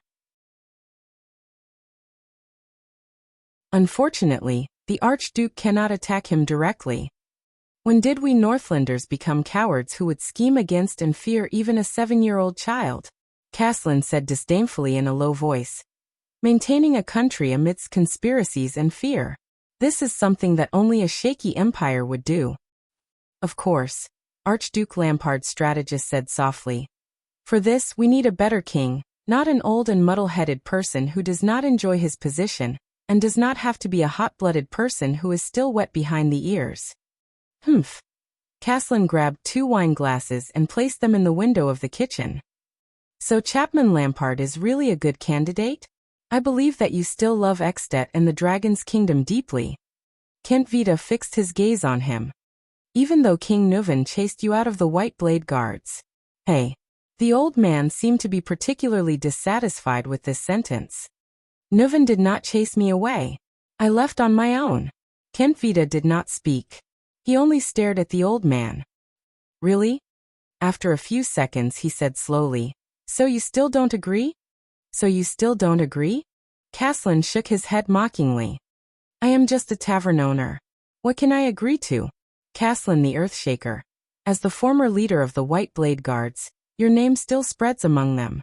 Your story is still being sung in the 38th century grounds, Kentvita said slowly. As long as you say the word. Why? Do you want me to use my influence and connections to convince my old subordinates to stand on Chapman's side? Caslin snorted in disdain. I believe that you will make the best choice for Extet. Kentvita's expression was indifferent, but his gaze was sharp. He stared straight at the old Caslin. Caslin Lampard. You are, after all, the Archduke's uncle. Caslin raised his head abruptly. And the most famous commander of the White Blade Guard since Extet was founded, Kentvita said flatly. In the upcoming storm, you are destined to be unable to remain unscathed. Of course, it might not be just convincing my old subordinates. After all, the White Blade Guards are the king's personal guards. They are responsible for the safety of the common elected king of Extet. Kent Vita thought silently. Do you know what this reminds me of? Caslin interrupted his thoughts. Kent Vita curled the corners of his lips politely into a smile. The old man stared at him coldly. Quisso Lampard was asked by the Empire to convince his fellow countrymen to cooperate with the Empire, pay taxes obediently, and stop resisting. If I say no, will that brat Chapman exile me to Reformation Tower as well? Kent Vita frowned. Go back and tell my nephew, Caslin said slowly but firmly. Go to hell with Lampard. Go to hell with Rumba. Kent Vita sighed and shook his head as expected. Then, you should at least be able to help me with the second favor. Caslin snorted coldly. All of you are always concerned about benefits, aren't you? Kent Vita narrowed his eyes. This time, it has something to do with that prince. Caslin put away a few cups again, and ignored the Viscount. There are people in Exeter who want to assassinate that prince. Whether it's to frame the Archduke or to mess up the situation, Kent Vita said with a dark expression. They even used the officer spy lurking in our mystic gun unit. You know that I hate these dirty politics the most. Caslin raised his head and said bluntly, I don't want to know anything. What happened next is related to you, Kent Vita interrupted him in a deep voice.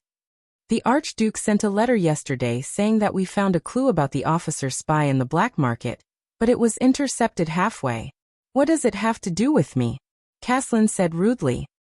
Those who intercepted the clue halfway used the sword style of the Tower of Eradication. An unusual power of eradication. And they were definitely not from the Tower of Eradication. Caslin was stunned. Go on. The old man became solemn. What is the power of eradication? I know you will care about it. Kent Vita said sharply. It's the one you mentioned a long time ago.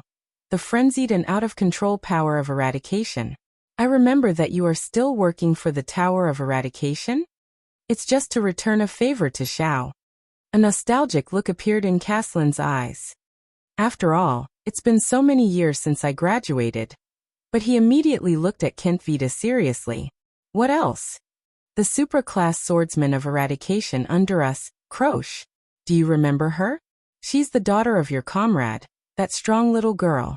She was heavily injured in their hands and almost lost her life. She's the only one who escaped. Caslin clenched his fists. The clues we've been pursuing have been cut off. The only clue we have left is that strange power of eradication. Kent Vita said sincerely, we need your help. Even if it's for the Tower of Eradication, not for Lampard. The person who is as famous as Grey Sword Guard Shao, the pride of the Tower of Eradication, the pride of the White Blade Guards, ground shaker Caslin Lampard. A few days later, in the lounge of the House of Legacy in the Tower of Eradication, we can be sure that the disaster swords do not have the complete inheritance of the Northland military sword style. One of the supreme class inheritors, Zadie Tafner, sat on the table and said to his student, even if it's outdated, it's still a set of sword style meticulously researched by countless swordsmen and wizards, and the House of Legacy has the most complete security system. We can start from here. All right. Continue looking for books here, Zadie. The exhausted Cohen Caribbean leaned against the table and knocked on the table leg. He rubbed his reddened eyes. I can't take it anymore. But I'll remember these good times. The days when I sneaked into the Truth Library with my teacher every night. Zadie's face instantly darkened. Are you giving up? His teacher said in displeasure. Are you giving up on the investigation of the disaster swords? I'm not giving up, the blonde police officer, Cohen said angrily. But do you know how many books are in the Truth Library? Then, I just received a letter from a beautiful lady yesterday. Cohen ignored Zadie's unpleasant expression and yawned. I'm going to return a favor. Jayla. Is that her name? Cohen touched the letter in his arms, and the corners of his mouth curled up into a smile. That cool girl with dual blades. However, at this moment, a stern and cold old voice came from behind the teacher and disciple. Zadie Tafner. Cohen Caribbean. Both Zadie and Cohen trembled at the same time. Thud. Zadie jumped off the table in a fluster, and fell to the ground due to a moment of carelessness. Thud. Cohen nervously bounced up from the ground and ended up hitting his head on the table. The two of them were in a flurry. One rubbed his knees and his face was contorted, while the other touched his scalp and grimaced in pain. They stood up with difficulty and tried their best to stand straight. They put on their most obedient and friendly smiles and looked at the cold, gray-haired old man from the far east who had appeared out of nowhere with a sword hanging from his waist. "Ah, Xiao. When did you come back? They all said that you went to Sharpblade Valley for an inspection." This was the heir of the Tower of Eradication, Zadie Tafner, who raised his hands and bowed with a face full of smiles. "Master Xiao, this time when I came back, I planned to visit you first. I even specially brought you Constellation's specialty." This was Cohen Caribbean, Constellation's police officer come captain of the city defense, rubbing his hands together with a flattering expression. But the gray-haired old man, Xiao, ignored their smiles. "The table in the lounge is not for dancing." Xiao stared at Zadie, who had a flattering expression on his face. His cold voice made Zadie's smile even more awkward. "The heir must set a good example." Of course. Zadie Tafner nodded sincerely and humbly. Then he turned to Cohen. His steel-like stern face scared the latter. "Since there are chairs, don't sit on the ground." Yes. Cohen listened to Xiao's teaching seriously. The two of them smiled and nodded repeatedly. They were as respectful as they could be. What a joke. This was the master of the Tower of Eradication, the Grey Sword Guard. The lightest punishment he could give his students was to stand upside down with one hand for 10 hours. And the crimes that were worthy of the lightest punishment, for example, taking 2 long steps while walking, was not in a good posture. The Grey Sword Guard stared at them coldly. Zadie and Cohen stood straighter than the other. Fortunately, Xiao only snorted in the end and did not say anything else. The two of them secretly breathed a sigh of relief, until Xiao said his next sentence. "I heard," Xiao said slowly, "that you have sneaked into the Truth Library many times these few days?" Zadie and Cohen were petrified on the spot at the same time. Listen to my explanation." Zadie smiled awkwardly. "That you were not around, right?" Cohen found some clues about the disaster sword. "So, this is for the Tower of Eradication, for the purgers." Cohen used the words he learned in the police station, and patted his chest righteously. "We are for the disaster sword." But Xiao's solemn and deep voice rose slowly and interrupted them. "Very well." The Grey Sword Guard's expression was solemn. "Cohen Caribbean." Cohen immediately puffed out his chest and raised his head solemnly. He stood straight. "Go to Extet immediately," Xiao said slowly. "An old friend called Caslin needs help." "Huh? Caslin?" It was Zadie. He looked at Xiao in surprise. "You mean that drunken Northlanda uncle who uses a sword as an axe?" Xiao turned to him. His cold gaze forced Zadie to shut his mouth. "But..."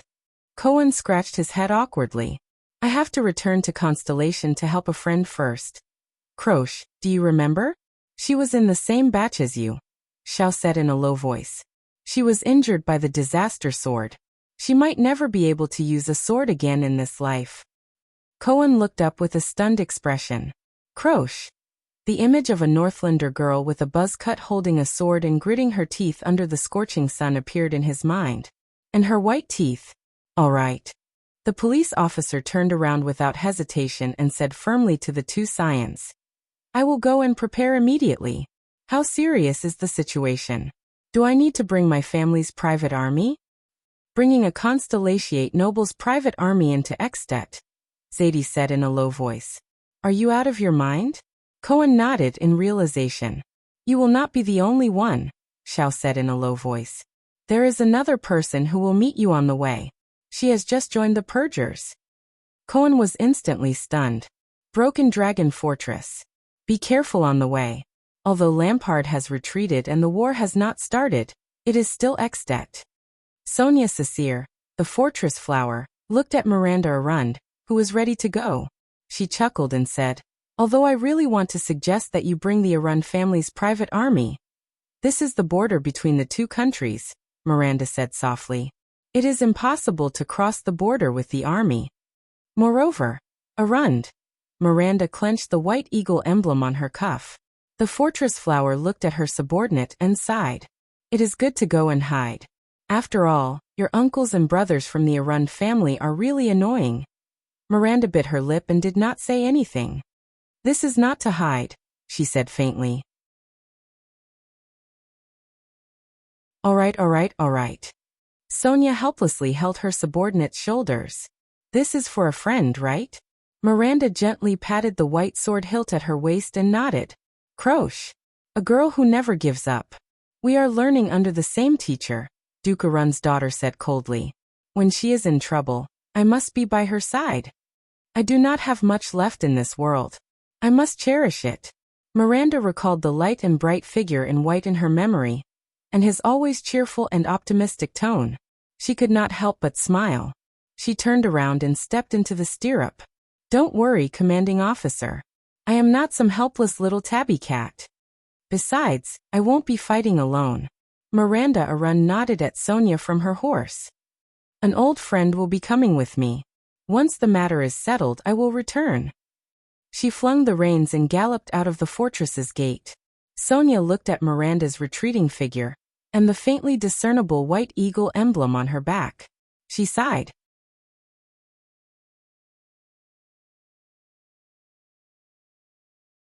Chapter 115.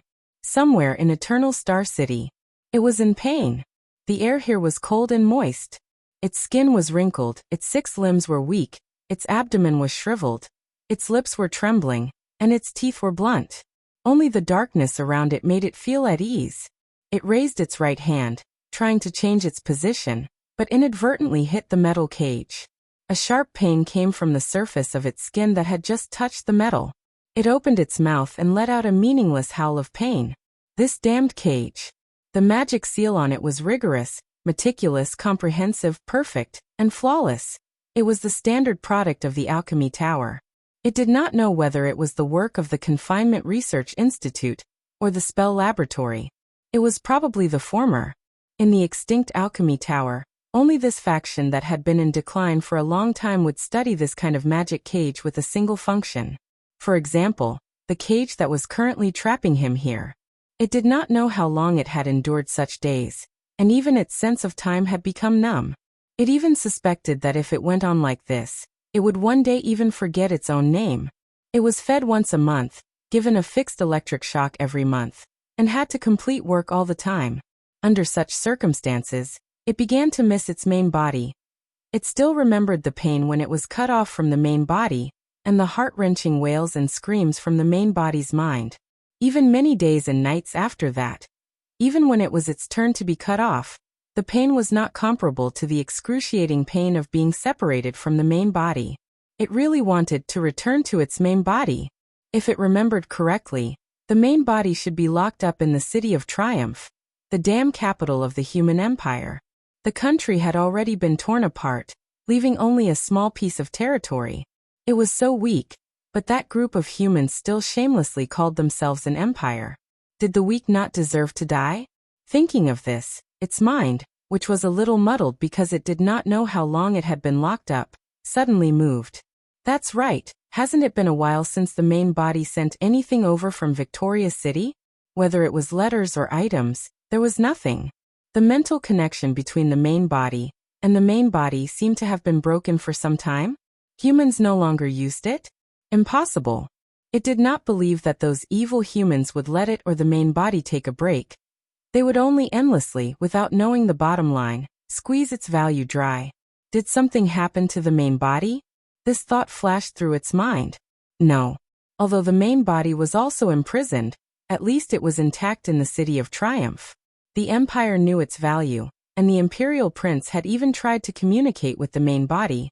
But how could the prideful main body respond to a lowly human's request for a trade? So they were still using itself to communicate. Although the Empire wasn't as powerful as it was in the past, the humans would definitely protect the main body. As long as Victoria's return wasn't destroyed overnight, the main body would be safe. One day, it would return to its main body. At that time, it would once again be as powerful as it was in the past. Then it had to carefully hide itself and strengthen itself. Most importantly, It had to find a way to restrain those mystics. It did not want to experience the humiliation of being captured and imprisoned as a slave a second time.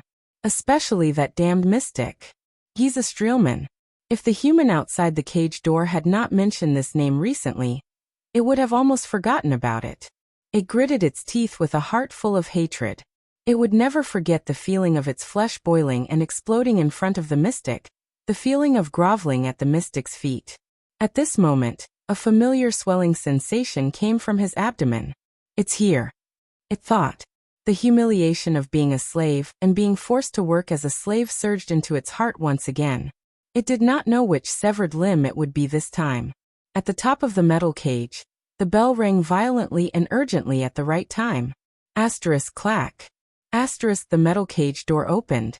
It used all its strength to roar at the cage door, trying to express its hatred and malice. The sharp pain, as if it was being pricked, attacked it again. It knew that it had to leave the cage to complete the task, or else the pain would only become more intense. Just like hundreds and thousands of times in the past, it reluctantly climbed out of the cage with great difficulty. The sharp pain slowly subsided. Its abdomen squirmed, and the contents inside surged up its throat and reached its mouth. The swelling sensation gradually disappeared. It opened its mouth full of sharp teeth and spat out a piece of paper in the darkness. Another piece of paper. It thought in annoyance. These stupid humans, can't they send something interesting over next time? A young man in a white robe grabbed the piece of paper and pulled it out of its mouth roughly. Rude humans. The sharp pain appeared again and it howled in pain. At the same time, it knew that it should return to the cage. With a heart full of humiliation and pain, it climbed back into the cage. The pain disappeared. The young man lit a lamp, and the dazzling light made it grimace. It raised its claws to cover its 8 pairs of eyes. Light. It hated the most. Fortunately, after the young man saw the piece of paper clearly, he immediately extinguished the lamp. In the darkness, within its field of vision, the young man in a white robe put down the piece of paper in his hand. He spoke in a much more solemn voice than usual. Things are somewhat beyond our imagination. Oh. An old and hoarse voice rang. It remembered this voice.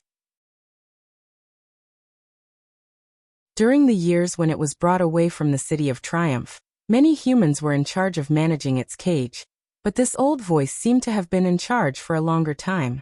First, the prince was intercepted by Lampard at the border. But it seemed to be a daunting experience, and now the diplomat group is heading to Dragon Cloud City under Lampard's escort. You know I don't care about this, the old and hoarse voice said faintly. What about that homicidal maniac? Giza Streelman did not go with Blood Bottle Gang to besiege Ramon according to our plan, even though we used various channels and hinted to them countless times about Ramon's importance to the Brotherhood. The young man said quietly. Giza Streelman. All the nerves in its body were stimulated by that familiar name again. My enemy. The mystic. The enemy of life that runs amok in flesh and blood. What happened? The old and hoarse voice rang again. She made a public appearance. According to our informants in Broken Dragon Fortress, Giza seemed to have endangered His Highness' safety on the way, the young man said. The sound of a cane hitting the ground rang in the darkness. The old voice sounded doubtful. According to the previous report, wasn't the Night Queen the one who intercepted His Highness? Is that why she requested help from Broken Dragon Fortress? Yes, but the information has been updated.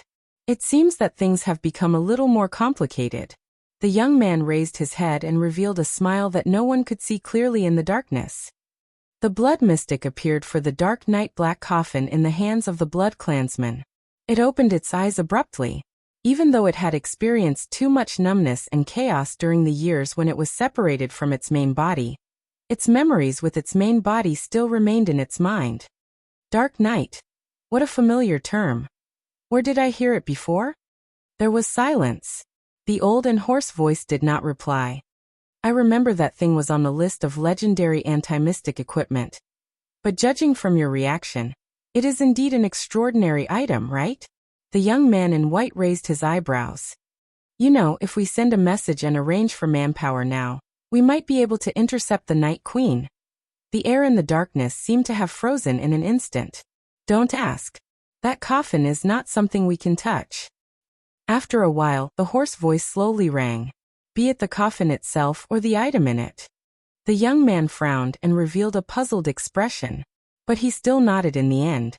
After Giza was forced back by the fortress, she did not appear again, and Ramon was lured to Extet by us according to the original plan. The old figure slowly stood up. Very well. If Blood Bottle Gang still can't find Ramon, we will remind them again. No matter what, we must lure the blood mystic over. In fact, this is the next thing I wanted to say. The young voice interrupted him. Your last test seems to have worked. The owner of the old voice, the Black Prophet Morat Hansen, slowly raised his head in the darkness. Even though the Brotherhood's headquarters did not make any moves under our surveillance, but Black Sword appeared at the border between the two countries. The young man curled his lips. I think he went to save Ramon. It seems that there is indeed something wrong with that Ramon, and his value to the Brotherhood is probably far beyond our imagination. There was another strange silence.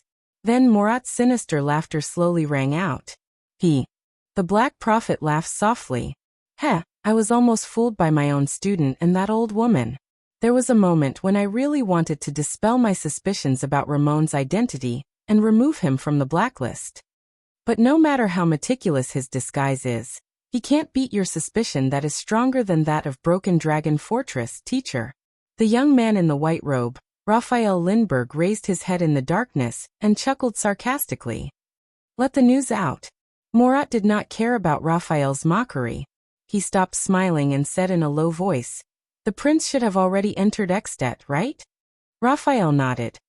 They are on the last stretch of the road in Black Sand region. Let Cora come back. The Black Prophet nodded and took a deep breath. Since he has completed his mission and successfully lured Ramon to the prince's diplomat group, Raphael crushed the paper in his hand and gently sprinkled it on a strange pattern on the ground. After the shredded paper came into contact with the pattern, they burned and disappeared in a bizarre manner. Do you want to proceed to the next step? The young man asked flatly.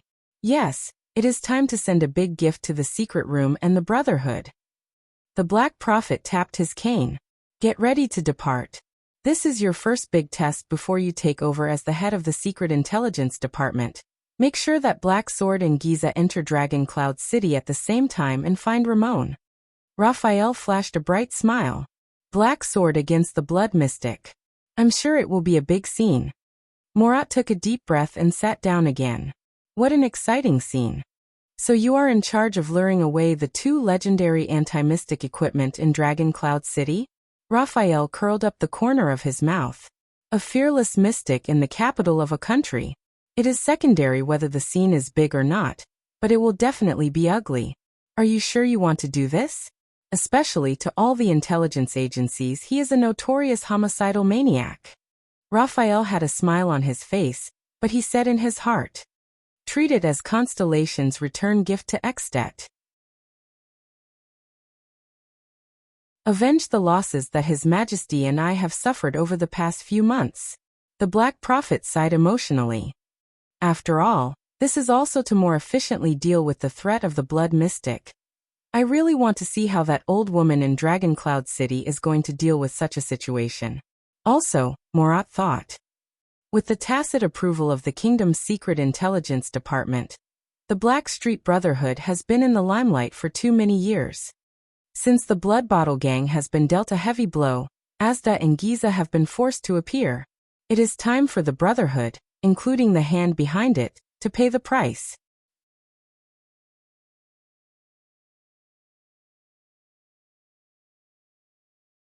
Chapter 116. Eternal Star City, Black Street. You said that thing would work. Bullsh *T legendary anti-mystic equipment. We've done so much and searched for so many years.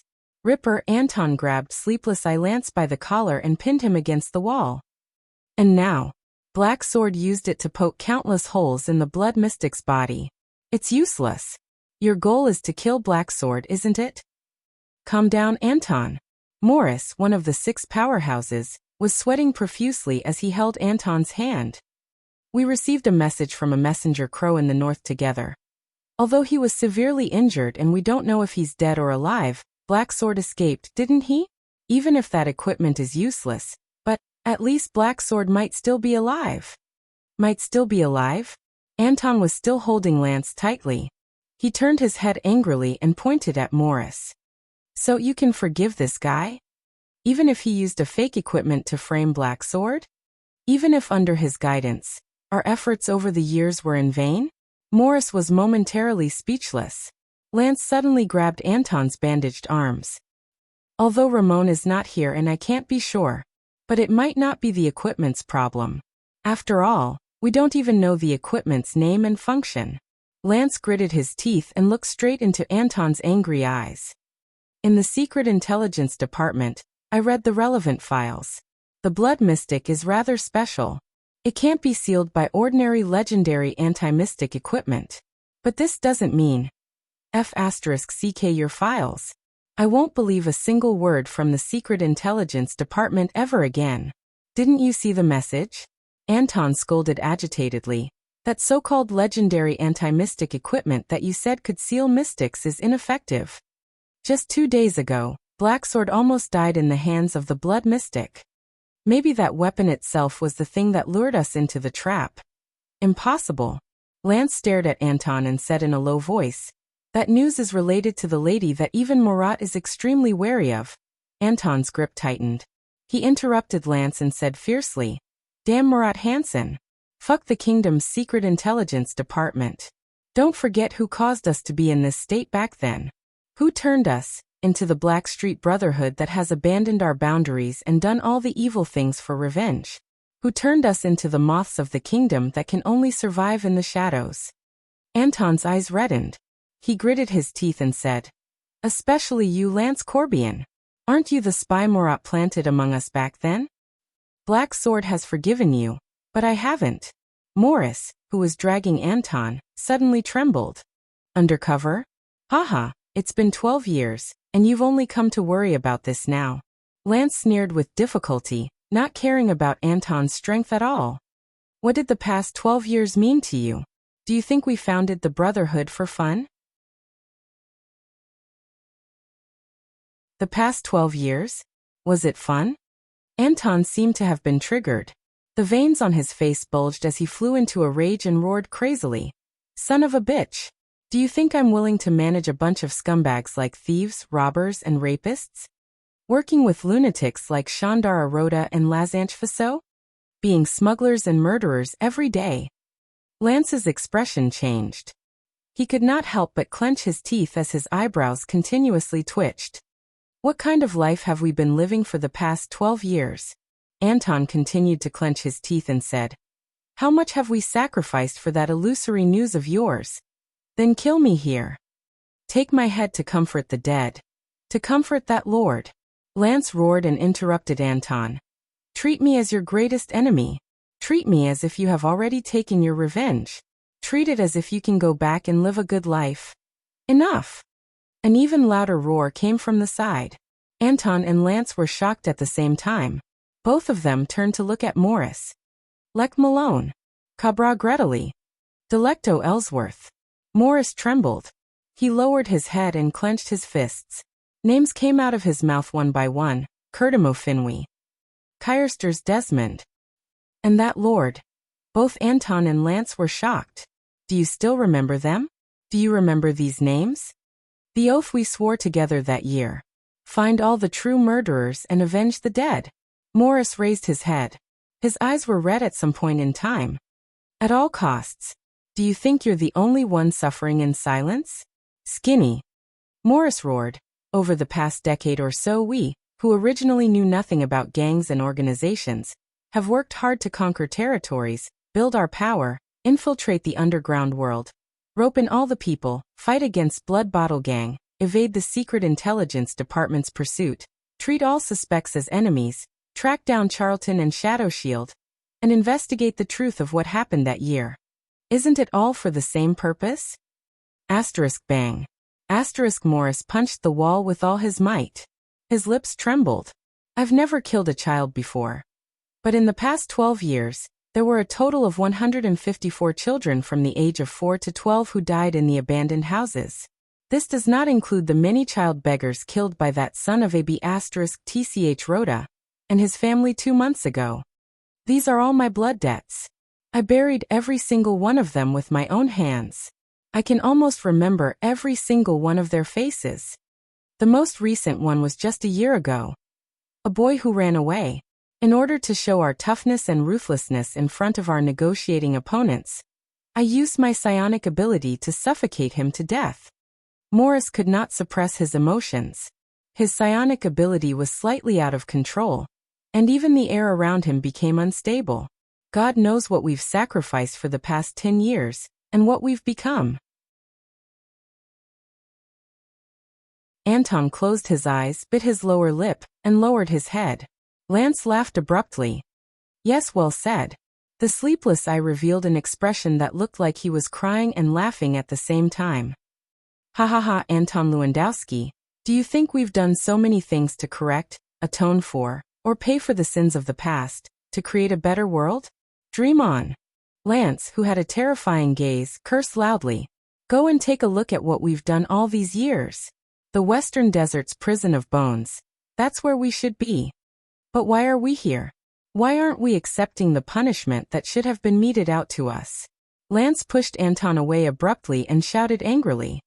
That's because on that day 12 years ago, from the moment we arrived at Renaissance Palace, we had already become a group of specters, a group of ghosts, a group of corpses that are still breathing. The only supreme purpose of our existence is to drag out all of our enemies and masterminds, and then perish together with them.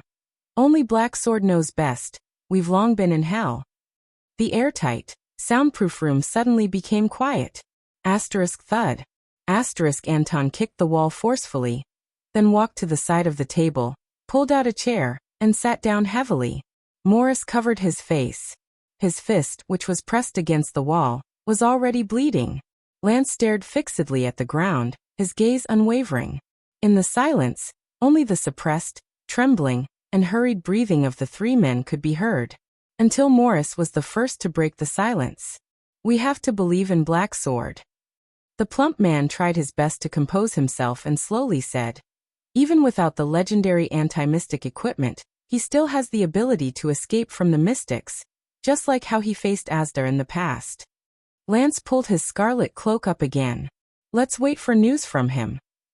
The head of intelligence from the Brotherhood, who came from the Secret Intelligence Department, said in a low voice, when he recovers, I want Black Sword to try that equipment again. How? Anton still had not adjusted himself. He frowned and said bluntly, gamble with his life? If he runs into the Blood Mystic again, it might be Black Sword's time to die. No, I will remind him to stay as far away from the Blood Mystic as possible before we confirm the equipment's usability. Lance answered without any emotional fluctuations. Usability? How do we confirm it? Morris wiped away the tears that had appeared in his eyes. Do you still remember Gu? Lance said quietly, that Far Easterner. Gu. Anton frowned. Before our mercenary group was disbanded, that brat who came in last? The one who was chased out by the main of Night Dark Guards? That's him, Lance said slowly. He is in Extet and brought me some news. You still have contact with him? Morris bandaged his fist and said doubtfully, Gu is not with us. You said before that he has his own agenda, and is very suspicious. Our informants in the north are still slightly insufficient. We have no choice but to rely on our local contacts. Lance shook his head. And Gu, whether he is suspicious or not, seems to be doing well there. Wait, you said that we need to confirm the equipment's performance first, so? Morris stared at Lance in a daze. That's right. Gu found an old friend in Extet these few days. Lance raised his head and his gaze was sharp. It really is an old friend.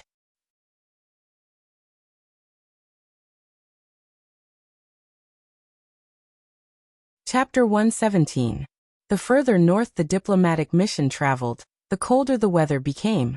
Snow began to fall more frequently, even obscuring most of their vision. If not for the cold-resistant trees planted on both sides of the road, Perhaps even the most elite scouts would get lost along the way. So, you don't know what kinds of spells there are and what's special about them? Thales tightened the cloak he put on a day ago and covered his head and face tightly as he asked Ramon. This was the second time they set up camp and rested. The location was at the junction of Prestige Orchid Region and Reformation Tower in Ekstedt. After passing through Raymond Pass, they walked through a short hilly journey. After crossing the territory of the Archduke of Reformation Tower, they followed the direction of the hills and began to turn northwest. Soon, it would enter the territory of the Grand Duke of Prestige Orchid. Once they crossed Prestige Orchid Region, Nuven VII's territory, Dragon Cloud City, would be right in front of them. I should say that I don't know the whole picture of magic. Ramon shook his head. It is said that there are all sorts of strange schools and types of magic. There will always be eccentric geniuses who will dig out new schools and research areas based on existing knowledge. Ramon sat by the fire and explained to Thales, who was beside him. But other than those unusual creatures who are independent, most of the wizards have their own clear affiliations. Belonging? Thales' eyes lit up. You mean, in ancient times it was the gathering place of wizards and the magic organization they belonged to. Ramon's eyes sparkled. The three major magic towers. Magic tower? Thales turned his head abruptly. The bits and pieces of information he obtained when he investigated the origins of mystics in Mindy's Hall surged into his mind again. I've heard about this before. Thales' eyes lit up. So the ancient wizards gathered in the three magic towers to conduct research? The three great magic towers are not just three towers, nor are they just three locations. Ramon muttered. Wizards are not weirdos who stay in their towers. It is said that the three great magic towers represent the three attitudes and values of a wizard. What attitude? Thales asked curiously. You mean the attitude wizards have when they face knowledge? Ramon shook his head. I do not know. It is very difficult to find information about the mages in the past. Thales sighed. All right. What are the three great magic towers? Don't tell me you don't even know this? Ramon nodded and smiled. I know that. He looked around furtively and saw Ida dozing off by the fire. Putre and Kentvita were arguing about something in the distance. Wyatt tried his best to communicate with Ralph but failed in the end. Tolja had led the scouts to scout the road ahead and had yet to return. The Ekstedt soldiers around them seemed to have gotten used to them. When he saw that the distance between them and their attention was still far away, Ramon cautiously approached Thales. He extended his finger towards the snow-covered ground in a field of vision that only the two of them could see. First, the ascetic tower. Ramon gently drew a square on the ground that was turned 45 degrees, with one corner facing downwards. He then connected the diagonal lines of the square and drew a cross inside. According to the information I've read, they are the most ancient group of mages. Even before the Holiness Exorcism campaign, the ascetic tower had appeared. But they are also the most mysterious. I don't know what they are doing. I didn't manage to find out much about them. Thales frowned. Next, the alchemy tower. Ramon drew a circle. Then he drew two triangles on the left and right sides of the circle. Each of them had a corner pointing outwards. The side of the circle where the triangles were near was an arc, matching the arc of the circle. Ramon then drew a small circle at the center of the circle. Thales recognized that the pattern looked like an eye. Ramon continued. As the name suggests, it is said that the alchemy tower is an important aid for humans to defeat the orcs. Their creations are all prepared for war or practical use. Some of their products have been passed down to this day and are still usable. They are rare items that only a few people possess. Finally, the soul tower. Ramon then drew two shapes. The upper and lower semicircles of the twos overlapped. The pattern was especially strange, and its meaning was unknown. There are all kinds of strange information about them. One moment, they are said to be the protectors of the secular world. The next moment, they are said to have an agreement with the Empire. Or they are said to be on bad terms with the other two magic towers. There are even some who say that their existence has brought a lot of chaos to the world, and that they are practically the source of all evil. I am also unable to understand the things that they are researching. Obviously, they are different from the other two magic towers. Ramon looked at Thales. The latter nodded to show that he remembered it. The doctor quickly extended his hand and nervously wiped off the 3 patterns, leaving nothing behind. That's all I know. As for the rest, I know nothing about the 3 great magic towers' inheritance, characteristics, history, and origins. Knowledge regarding magic has been completely banned. Ramon sighed. Also, you must never draw these 3 patterns in front of anyone, such as Morat. There will be trouble. Thales raised his eyebrows. Then, you drew them in front of me without any worries? Am I that trustworthy? Ramon turned his head and revealed that strange expression again. Trust? Heh. Ramon chuckled softly. His big nose twitched. I think you are not interested in magic for no reason. The ability to deflect mystic guns. Thales' pupils trembled. Damn it, he still cares a lot about it. I keep feeling that it is not a psionic ability. Ramon chuckled. It should be some kind of magic, but I just don't know what it is yet. That's why you are so thirsty for information about magic, right? Some kind of magic? To be precise. Thales said in his heart. Your deduction is correct. Thales fixed his gaze on him. Constellation's new prince come the next king. Not only is he interested in magic, he even possesses some sort of magical power. Ramon beamed with joy. His haggard, dignified face made Thales feel nauseous. Just thinking about it makes me excited. Thales let out a long sigh and carefully pondered over the knowledge he heard from Ramon over the past few days. So the 3 great magic towers no longer exist? The prince said quietly. Ramon's smile froze. He clasped his hands together, lowered his head, and hunched his back. The strange doctor wiped off a snowflake on his nose and sighed. It is said that this is the case. Do you know about mystics? They are not the slightly stronger warriors that ordinary people think they are. In fact, Thales did 3 somersaults in his heart. Found it. On the surface, the second prince said without batting an eyelid. As a member of the royal family, I know some things about mystics. They are the undying calamities. Ramon looked at Thales with a solemn gaze. Exactly. It is said that from the governments of various countries, to the churches of the gods in heaven, and even the demons in hell, all of them fear them. They are afraid that one day, they will make a comeback and launch a second battle of eradication. If that is the case, the calamities are the main cause of the destruction of the magic towers? Thales asked in a daze. Ramon straightened his collar, and his expression became extremely solemn. I do not know whether the calamities were the ones who destroyed the magic towers, Ramon said in a low voice. But I believe that the so-called calamities, the so-called mystics, and the magic towers are all products of the wizard's research. Thales said in disbelief. So everything related to magic in the world, including inheritance, knowledge, and history, were all intentionally banned? Ramon exhaled deeply. Yes. I guess that someone did not want to see the emergence of a new calamity. Thales frowned deeply. Magic brought about an unmanageable risk, so they simply shut down and banned the existence of all magic. This is too stupid. Thales sighed. Because they were afraid of the possibility of mystics appearing and their power, they banned magic. What a short-sighted and stupid decision. I agree with you on this point. Ramon clenched his fists.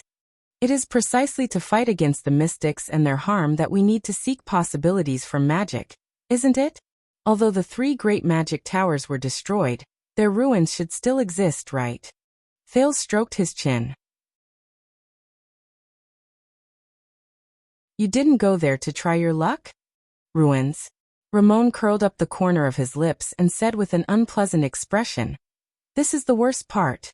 Those damned countries, they looted and destroyed almost every single bit of information related to magic, wizards, and magic towers. I can't even find out where the ruins of the magic towers are. Ramon curled up one side of his mouth and said with an unpleasant expression on his face. Thales frowned deeply. Maybe I can wait until I return to the country and check the records of the royal family. Ramon snorted coldly. Don't mention it, especially Constellation. Your ancestor, the great king of Renaissance, Tormund I, personally ordered that all traces related to magic in Constellation be completely wiped out. Thales was stunned. And more than 600 years ago, the kingdom's secret intelligence department was the one who carried out the ban on magic. Ramon said hatefully.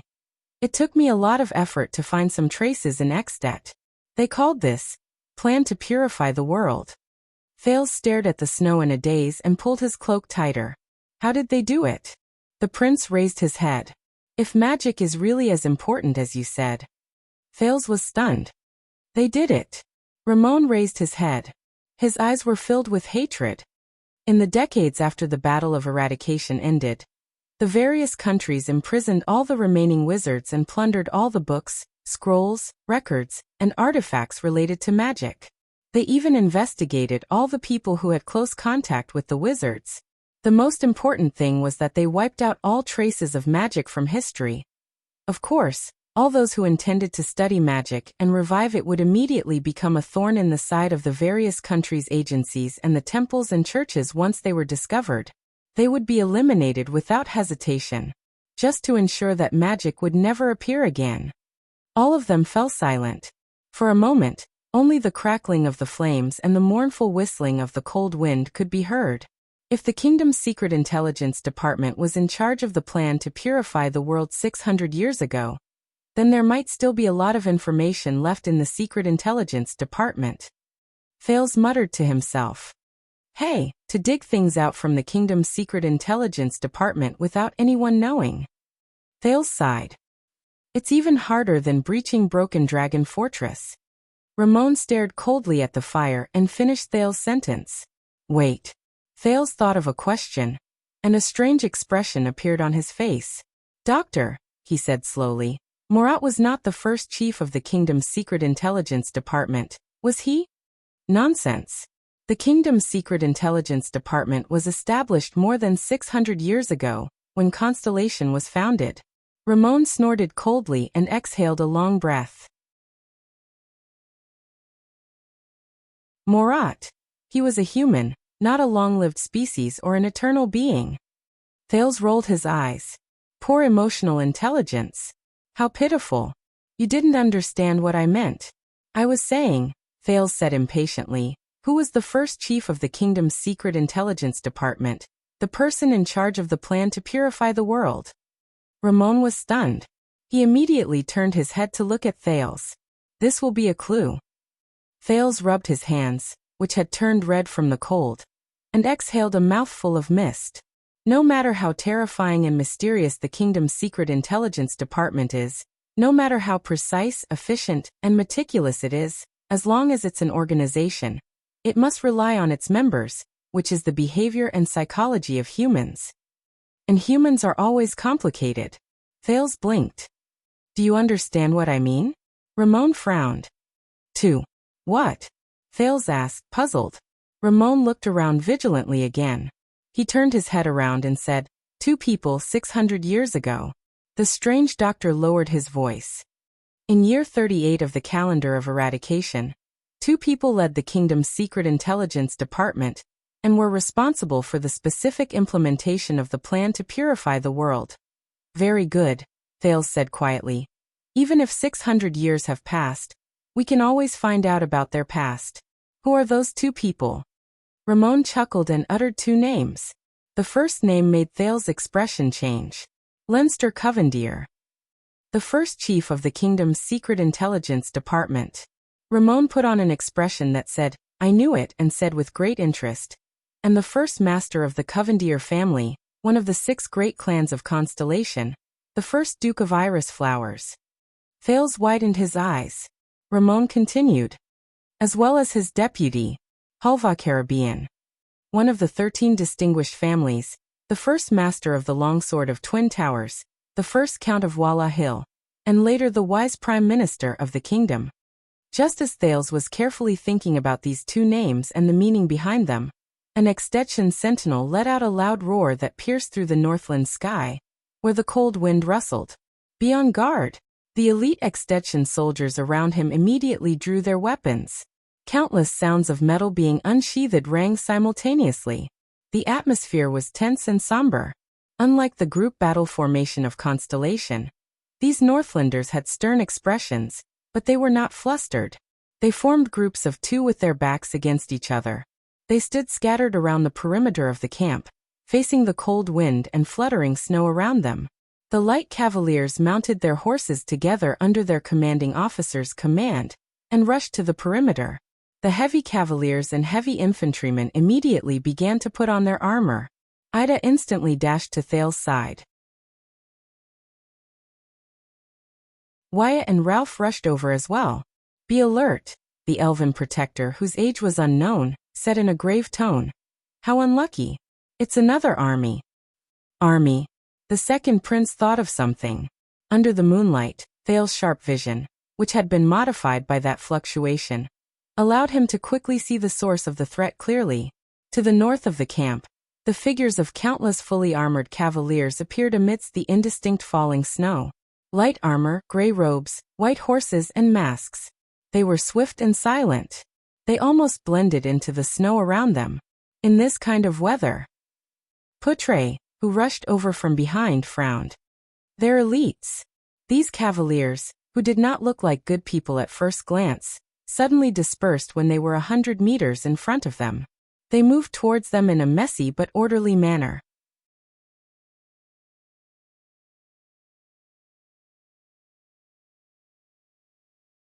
Chapter 118.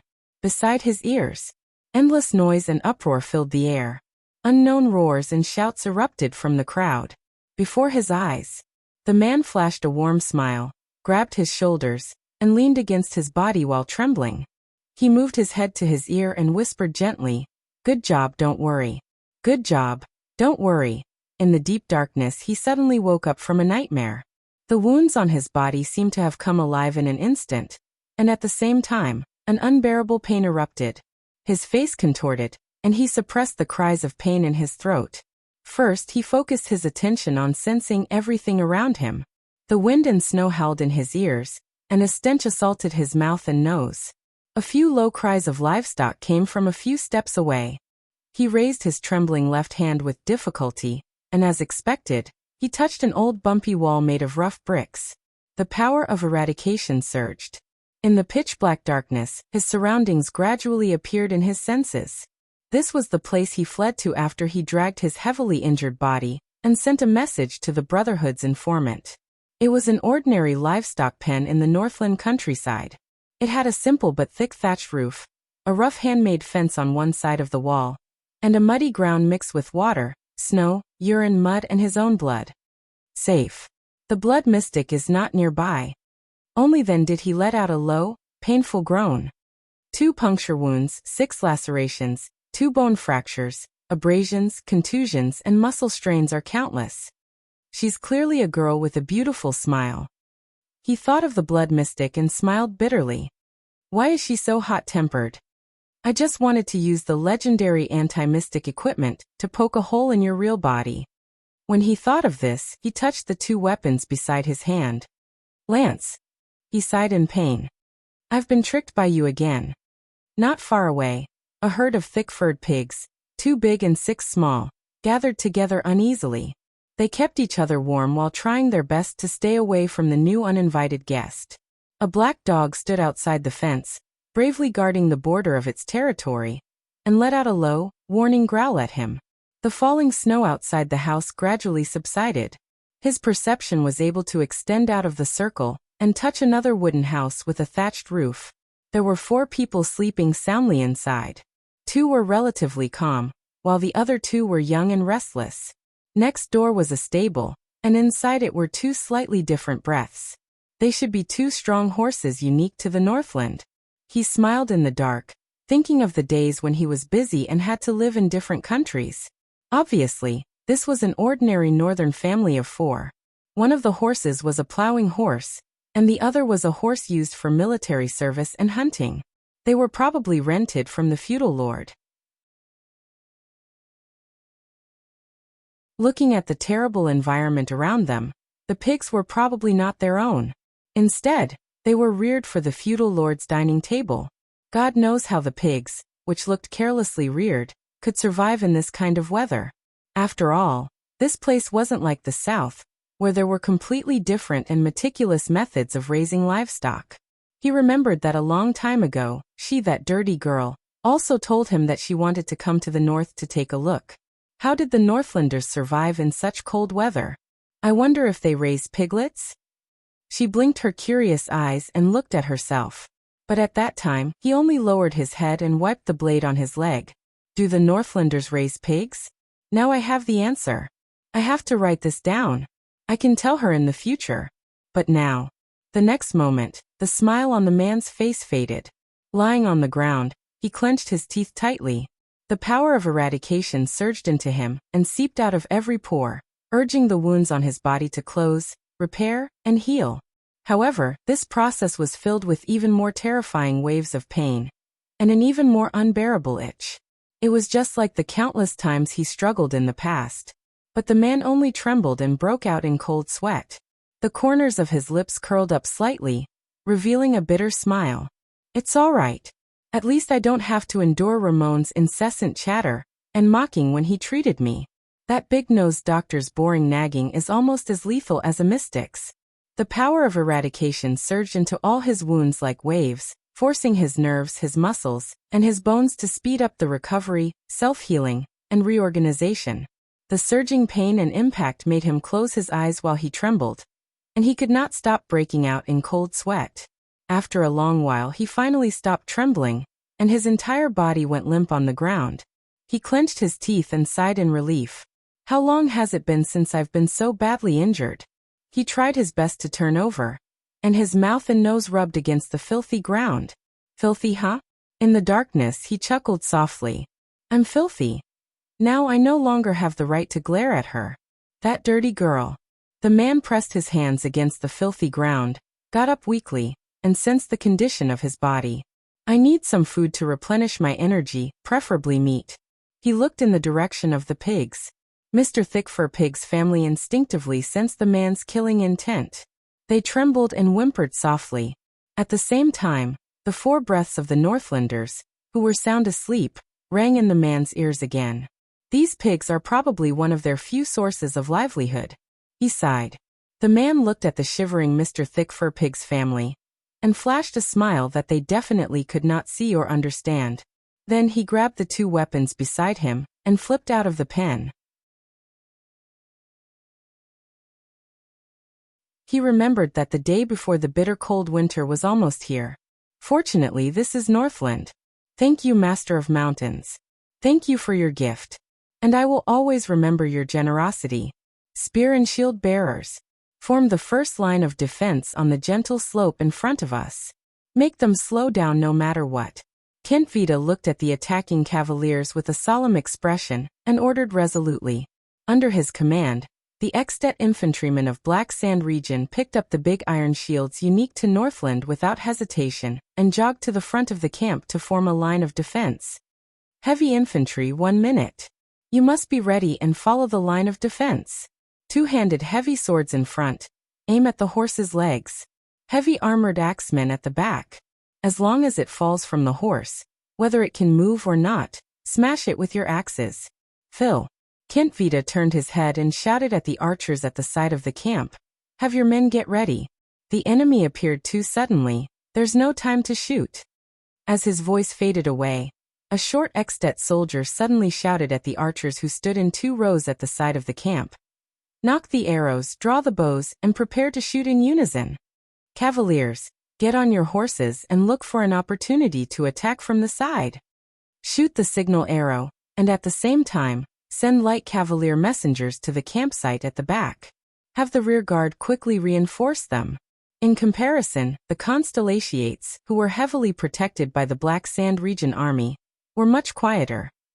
Bad weather, strong wind, difficult to control. This was Ralph's sign language. As expected, it caused Wyatt to frown again. I knew it. There's going to be a war again. Ramon gritted his teeth and chattered in Thale's ears. Nothing good will come out of following you. You're a prince and a piece of cheese that attracts flies, and I'm really just a normal doctor. He tried his best to retreat to the back and stay away from Thales, but he did not leave the protection range of the main group. The cunning doctor, Wyatt Casso, who was watching him coldly, pressed his hand tightly on the hilt of his sword and snorted in dissatisfaction. Thales ignored the doctor. With a stiff expression, he looked at the cavaliers who were flanking them with complicated emotions. It was not that he was too apathetic in the face of threats, but ever since he left Eternal Star City and headed north, he had experienced too many inexplicable threats. So much so that when he encountered a similar situation again, his first reaction was no longer shock and nervousness, but a long sigh. What is it this time? Can't they just let me reach Dragon Cloud City safely? But Thales forced himself to think of something logical.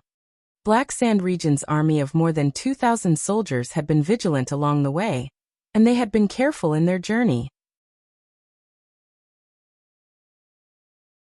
Why would they not be vigilant against this group of uninvited guests? Poutre said that the people opposite them were elites, but the escorts around him were also elites of Black Sand Region, so there should be no need to be too worried, right? Then a familiar voice traveled from afar among the group of masked, light-armored cavaliers in gray. Soldiers, lower your guard. It was Tolja. Thales heaved a sigh of relief.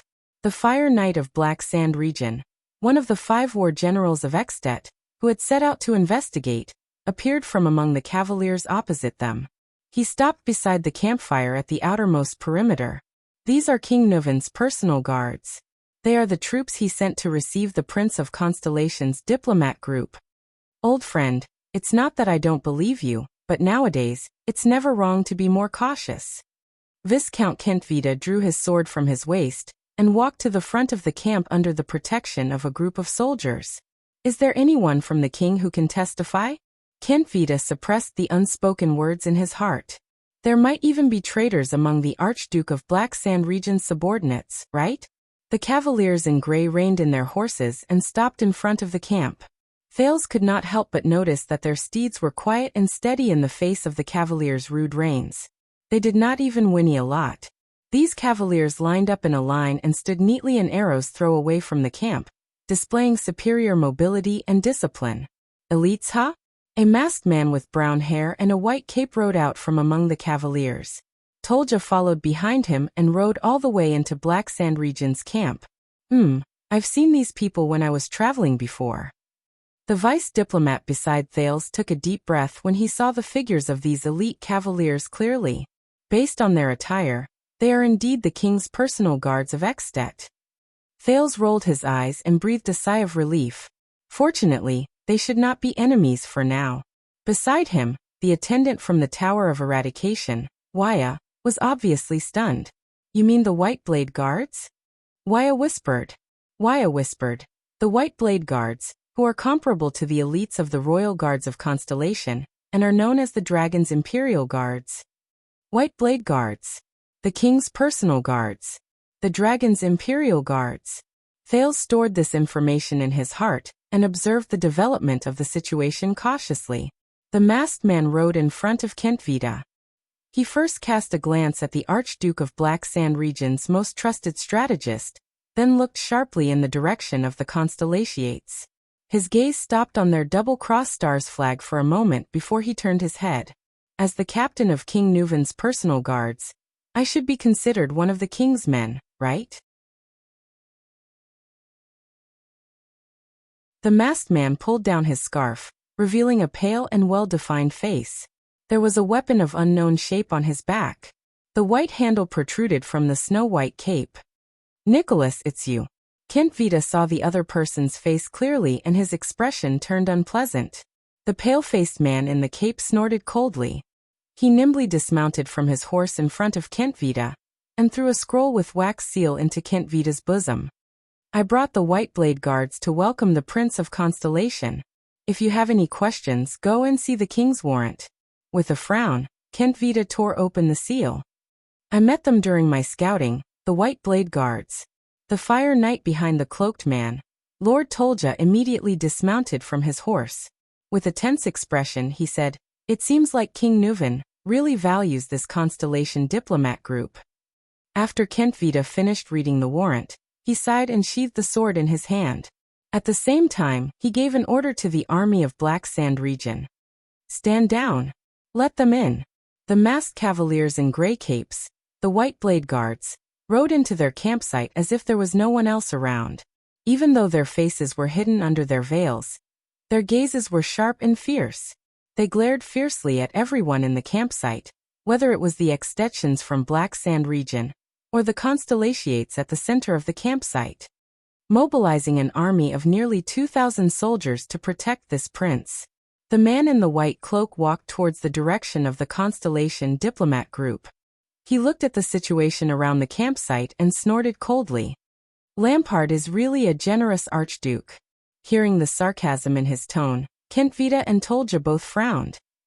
This is for the prince's safety, at least until he safely meets King Nuvan, Kentvita replied calmly. We believe that there are people in Ekstedt who want the prince's life.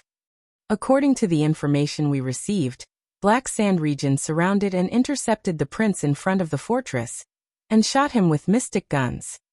The man tightened his cape. That's right. It seems that they really want his life. Kentvita was speechless for a moment. We will take over here, the man in the white cape said bluntly.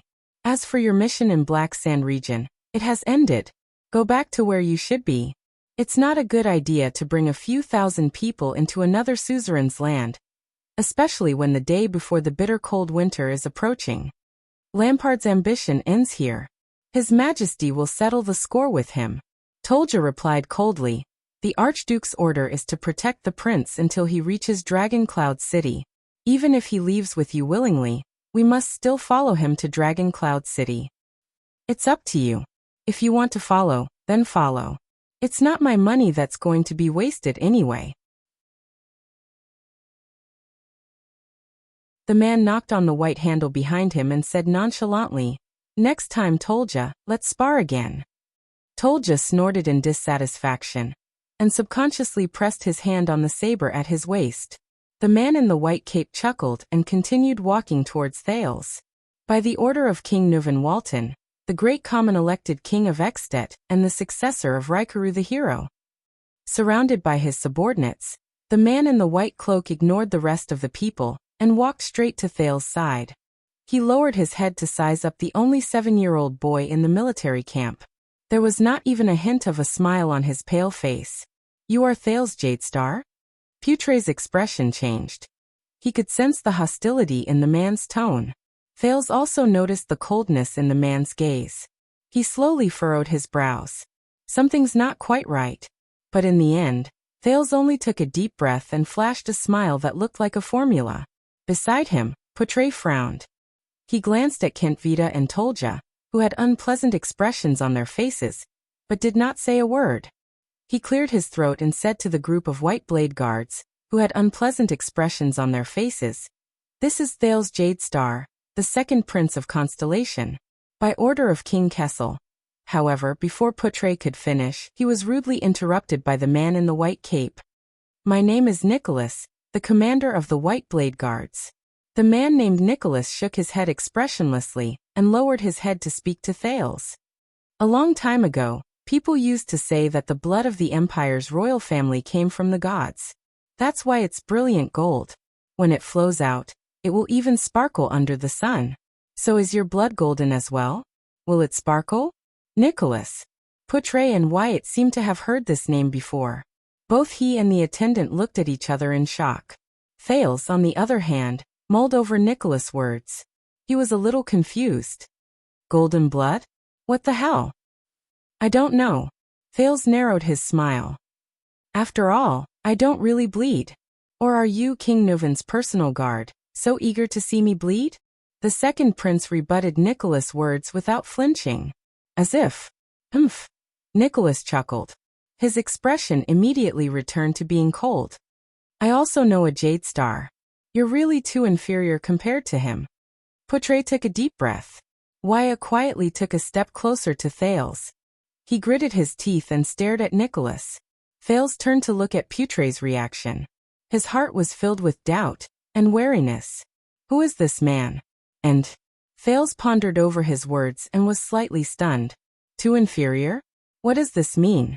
Jadestar. The second prince furrowed his brows. He sized up Nicholas' attire and remembered his identity as the king's personal guard. He asked cautiously, May I ask if you're talking about Midir Jadestar? My eldest uncle? No, I'm talking about the sword of reversing light. Nicholas narrowed his eyes and extended his left hand to point at his right shoulder. His face was even paler. 12 years ago, he stabbed me in the shoulder and almost cut off my scapula. Thale's expression changed. Another person who personally experienced the war between Constellation and Extet during the Bloody Year.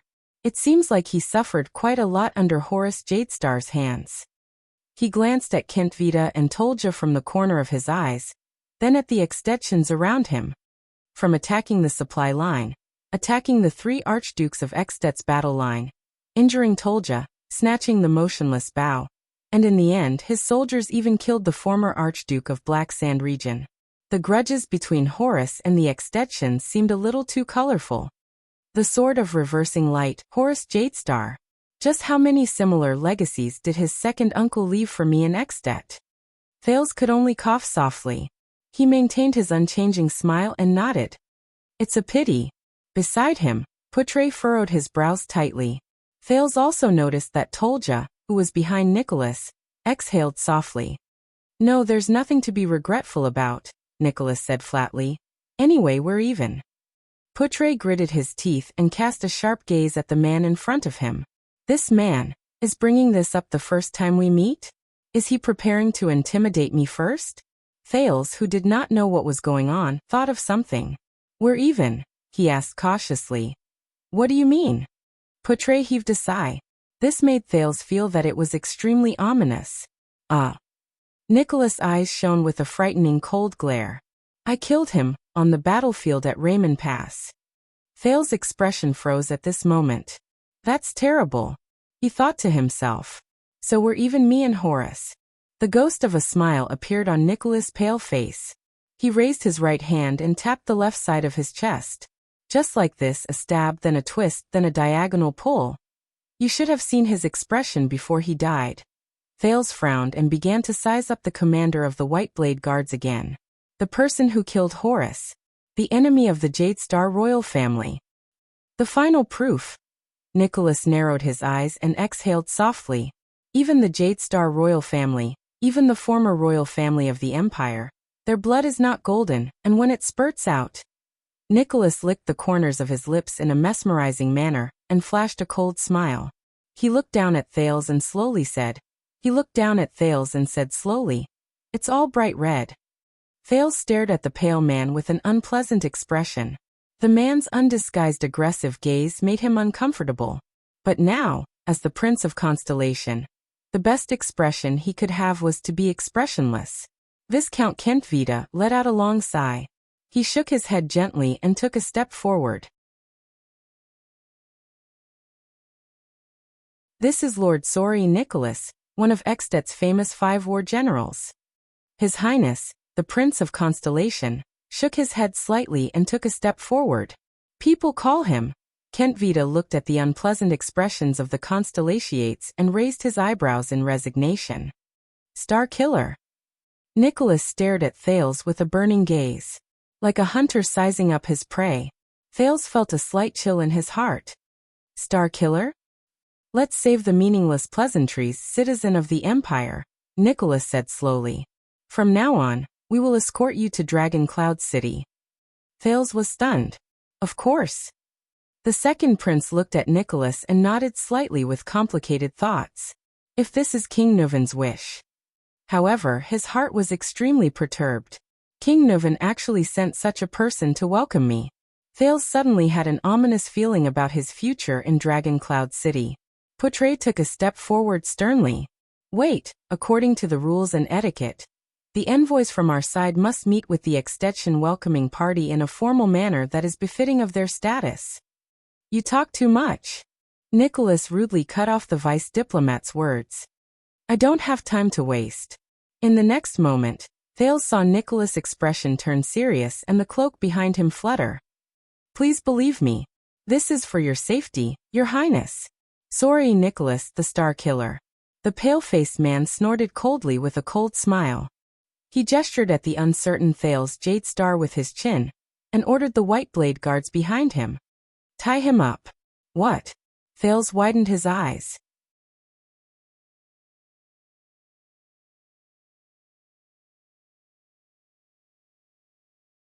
Chapter 119. Before Thales could react, the attendants and guards behind him took a step forward without hesitation and shielded him behind them. In the next moment, the sound of swords being unsheathed rang out incessantly. Clang. Waya unsheathed his blade without hesitation. The tip of the blade was pointed at Nicholas' throat. His gaze was solemn. Swoosh. Ralph's remaining hidden blade also popped out of his sleeve. The blade was pointed at Nicholas' heart. The upper half of his face, which was not covered by the silver mask, had an unpleasant expression. Clang. Clang. Clang. These were the white blade guards behind Nicholas. These tall and sturdy masked Northland elites were equipped with lightweight iron-colored arm shields in their left hands. And with their right hands, they pulled out specially shaped swords from their waists. The hilts were snow-white and slender, and could be held with both hands. The blades shone brightly, and their curves were beautiful. They did not look like the rough and forceful Northland style. Their movements of pulling out their swords were orderly and heavy. Their gazes beyond their masks were murderous. At some point in time, they had spread out in a semicircle and surrounded the Constellation diplomat group from three sides. The remaining dozen or so soldiers of Constellation, such as Janet and Willow, pulled out their weapons without hesitation and stood at the front line to confront the white blade guards.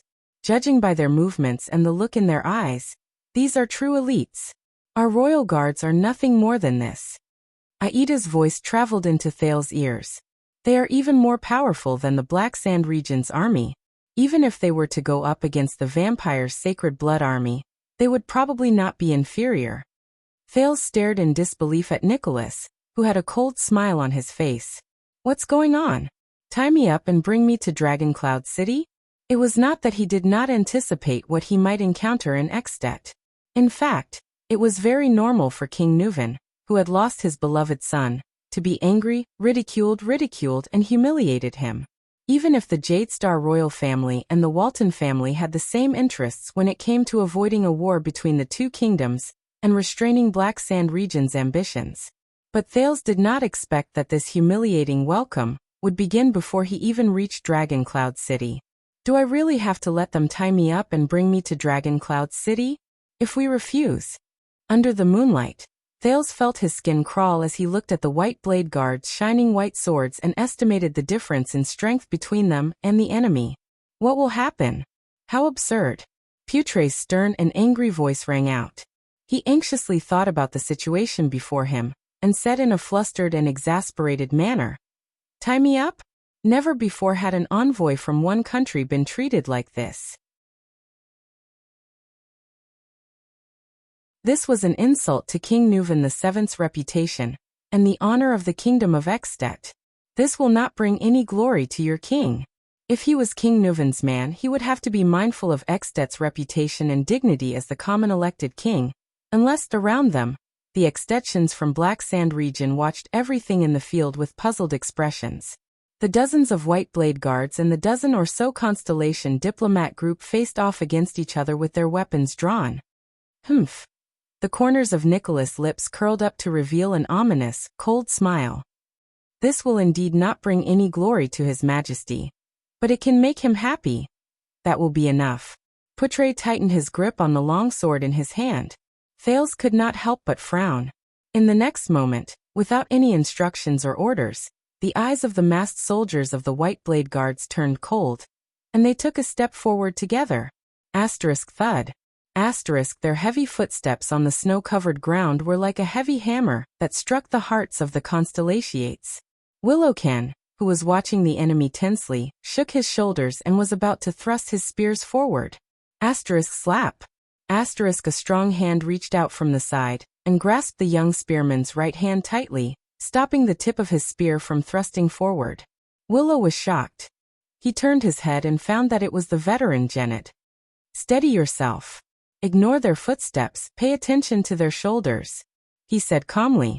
After the tragic and bloody battle with the Blood Clan in the Birch Tree Forest, the private soldiers suffered heavy casualties. The heavily injured leader, Cora, stayed in the fortress. The veteran Janet, who was once the Duke's personal guard, relied on his experience on the battlefield and the skills he gradually regained to become the leader of this small group of Jadestar private soldiers, veterans of the fortress, and recruits from the Northern Territory.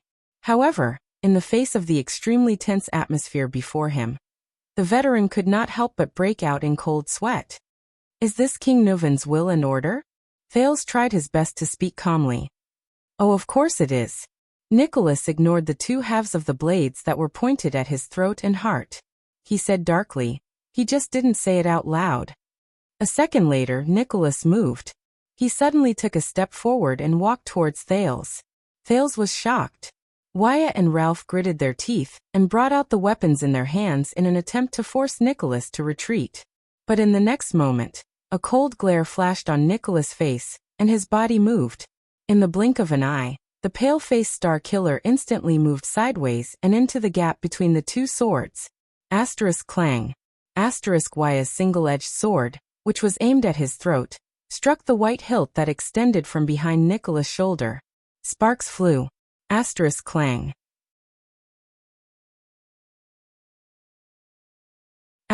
Nicholas' right hand flicked his finger nimbly and hit Ralph's hidden blade, which was aimed at his heart. At that moment, under Wyatt and Ralph's indignant gazes, Nicholas broke through their defense without changing his expression. He squeezed into the gap between them and extended his left hand towards Thales. Damn it! Thales gritted his teeth and quickly took a step back to avoid Nicholas' hand. At the same time, he pulled his left hand up and touched the dagger at his waist with his right hand. He put on the Northland military sword style's iron body style. But he was surprised to see that the moment he retreated, Nicholas' hand changed direction at the same time, as if he had foreseen it. He extended his hand towards the direction where he dodged. That fluctuation surged into Thales' brain in time, and slowed down the scene in front of him to the greatest extent possible. In Thales' field of vision, Nicholas moved slowly, like an existence that flashed with silver light. However, every flash of light in his body brought about a change in Nicholas' figure. Is this his power of eradication? Thales' expression was tense as he thought carefully. The Star Killer's figure, movements, speed changes, and trajectory all entered Thales' consciousness at that moment. After a moment of estimation, a pessimistic conclusion surged into Thales' mind. No matter how I dodge, I can't avoid Nicholas' grasp. Fortunately, I still have her. Thales felt the change in the aura of the cloaked person behind him. Clack. When Nicholas' hand was halfway to Thales, a short and small figure in a cloak grabbed his wrist. Be polite, boy. Ida grabbed Nicholas' wrist tightly and said coldly, at least say hello or please. Thales exhaled deeply. Only then did Wyatt and Ralph's swords catch up with him in a hurry and press against the Star Killer's neck. Oh, Nicholas seemed to be a little surprised, but he still did not care about the two swords that were pressed against his vitals. Instead, he frowned and looked at his wrists that were being grabbed. He then said to Ida with great interest, a woman saw through my actions? The dozens of white blade guards around Nicholas did not seem to be worried about their leader, who was in danger. Their gazes were still cold, and their killing intent overflowed as they continued to oppress the Constellations. What is the meaning of this, Lord Nicholas? This is not in line with convention, nor is it King Nuvan's order. Putre's face was livid. Your private action is almost no different from an assassination. Assassination? Nicholas muttered the word in a low voice. He raised his head and his expression became extremely terrifying. Are you talking about what you Constellations did to our Prince Mariah in your country? Assassination. Nicholas glared at Thales with eyes burning with anger. He enunciated each word clearly. What you did to His Majesty's only son, to the Prince of Extet, to the heir of Dragon Cloud City, to my student. That kind of cowardly action? Putre was stunned at first. Then he came to his senses and said without hesitation, that should be King Nuvan's decision. Damn it. Thales panted softly and bit his lower lip. He looked at Nicholas, who was being held back by Ida and had Wyatt and Ralph's swords pressed against his throat. He gritted his teeth. This situation. How should I deal with it? Force Nicholas to retreat? Thales took a deep breath. He raised his hands at the pale man, indicating that he was a harmless little boy. Nicholas, on the other hand, sneered maliciously. Your Excellency, Viscount Kentvita and Lord Tolja. The second Prince of Constellation turned his head and shouted at the army of Black Sand region. Your mission of escorting me to Dragon Cloud City is almost complete. I believe that people will praise the Archduke of Black Sand region's loyalty to King Nuven. And King Nuven will also be satisfied with your loyalty. At the same time, I am also very grateful for your escort. You can leave now. Thales's voice faded away. Putre raised his eyebrows, while Nicholas was slightly stunned. Viscount Kentvita, who was watching everything with a frown in the distance, sighed deeply.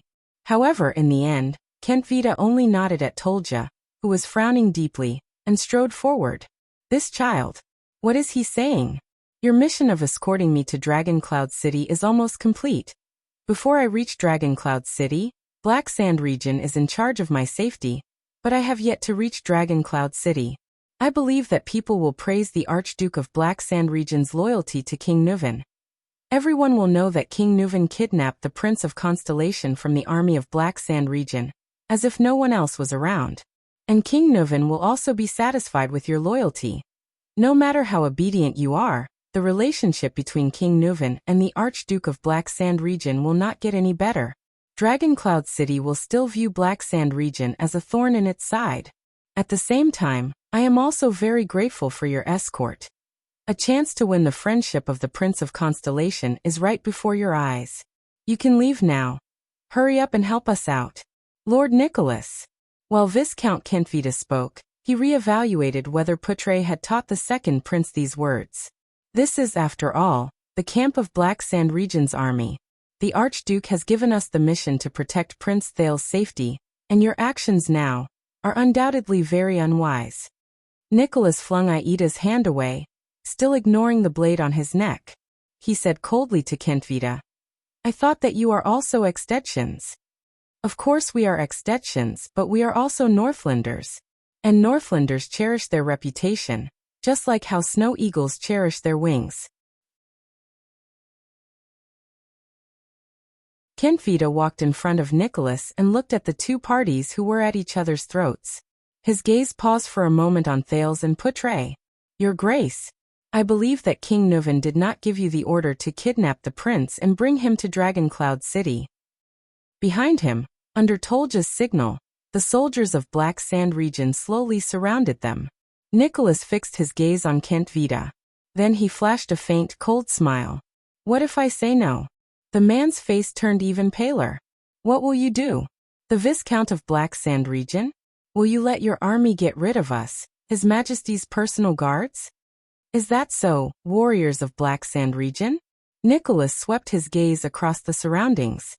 He glanced at the elite regular army that the Archduke of Black Sand region had specially allocated and smiled softly. Thale's heart sank. This is bad. Looks like even 2,000 soldiers of Black Sand region can't intimidate Nicholas and his White Blade guards. There are less than 50 of you. Tolja walked out from behind Kentvita. Staring at the white weapon behind Nicholas, his expression was solemn. Even with the severing soul's blade, you can only hold on for a few more minutes. You're not a Rakamerch, and you don't have his motionless bow. Kentvita fixed his gaze on Nicholas' face. Of course, we definitely don't want to be enemies with the famous White Blade guards. Especially when we fought together 12 years ago.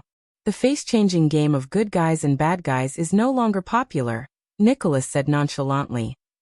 I've said it before, His Majesty will get even with Lampard. Before that, you won't want to provoke his personal guard captain. Thales thought of something. White Blade guards. He remembered what Putre had told him about Caslin's identity.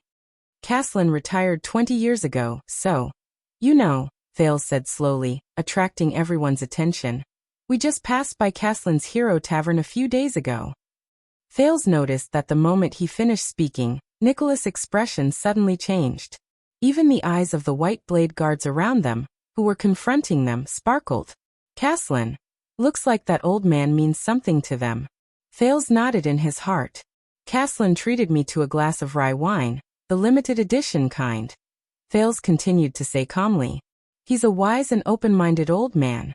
But I don't think you know him, Lord Nicholas? A complicated expression appeared in Nicholas' eyes. Because. Thales sighed. The White Blade Guards led by someone like him must be different from you. Nicholas stared at him without saying a word. In the next moment, Thales first gritted his teeth, as though he had made up his mind. Then, under everyone's shocked gazes, the second prince shouted, "Constellations, put down your weapons."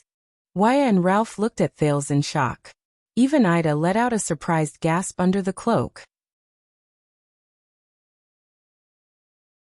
The Constellations looked at the White Blade Guards around them, who were glaring at them fiercely.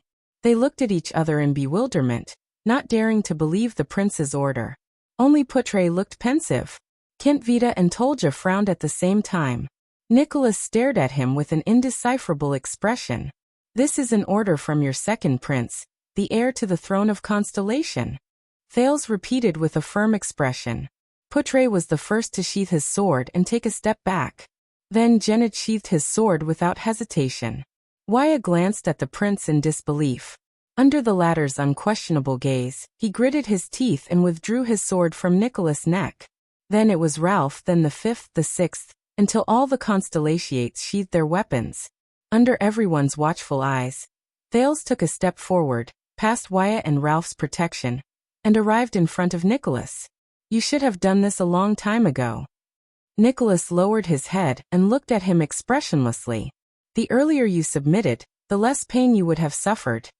"Enough, Your Excellency," Thales interrupted him coldly. "I don't know why you insist on bringing me back to Dragoncloud City with you tied up.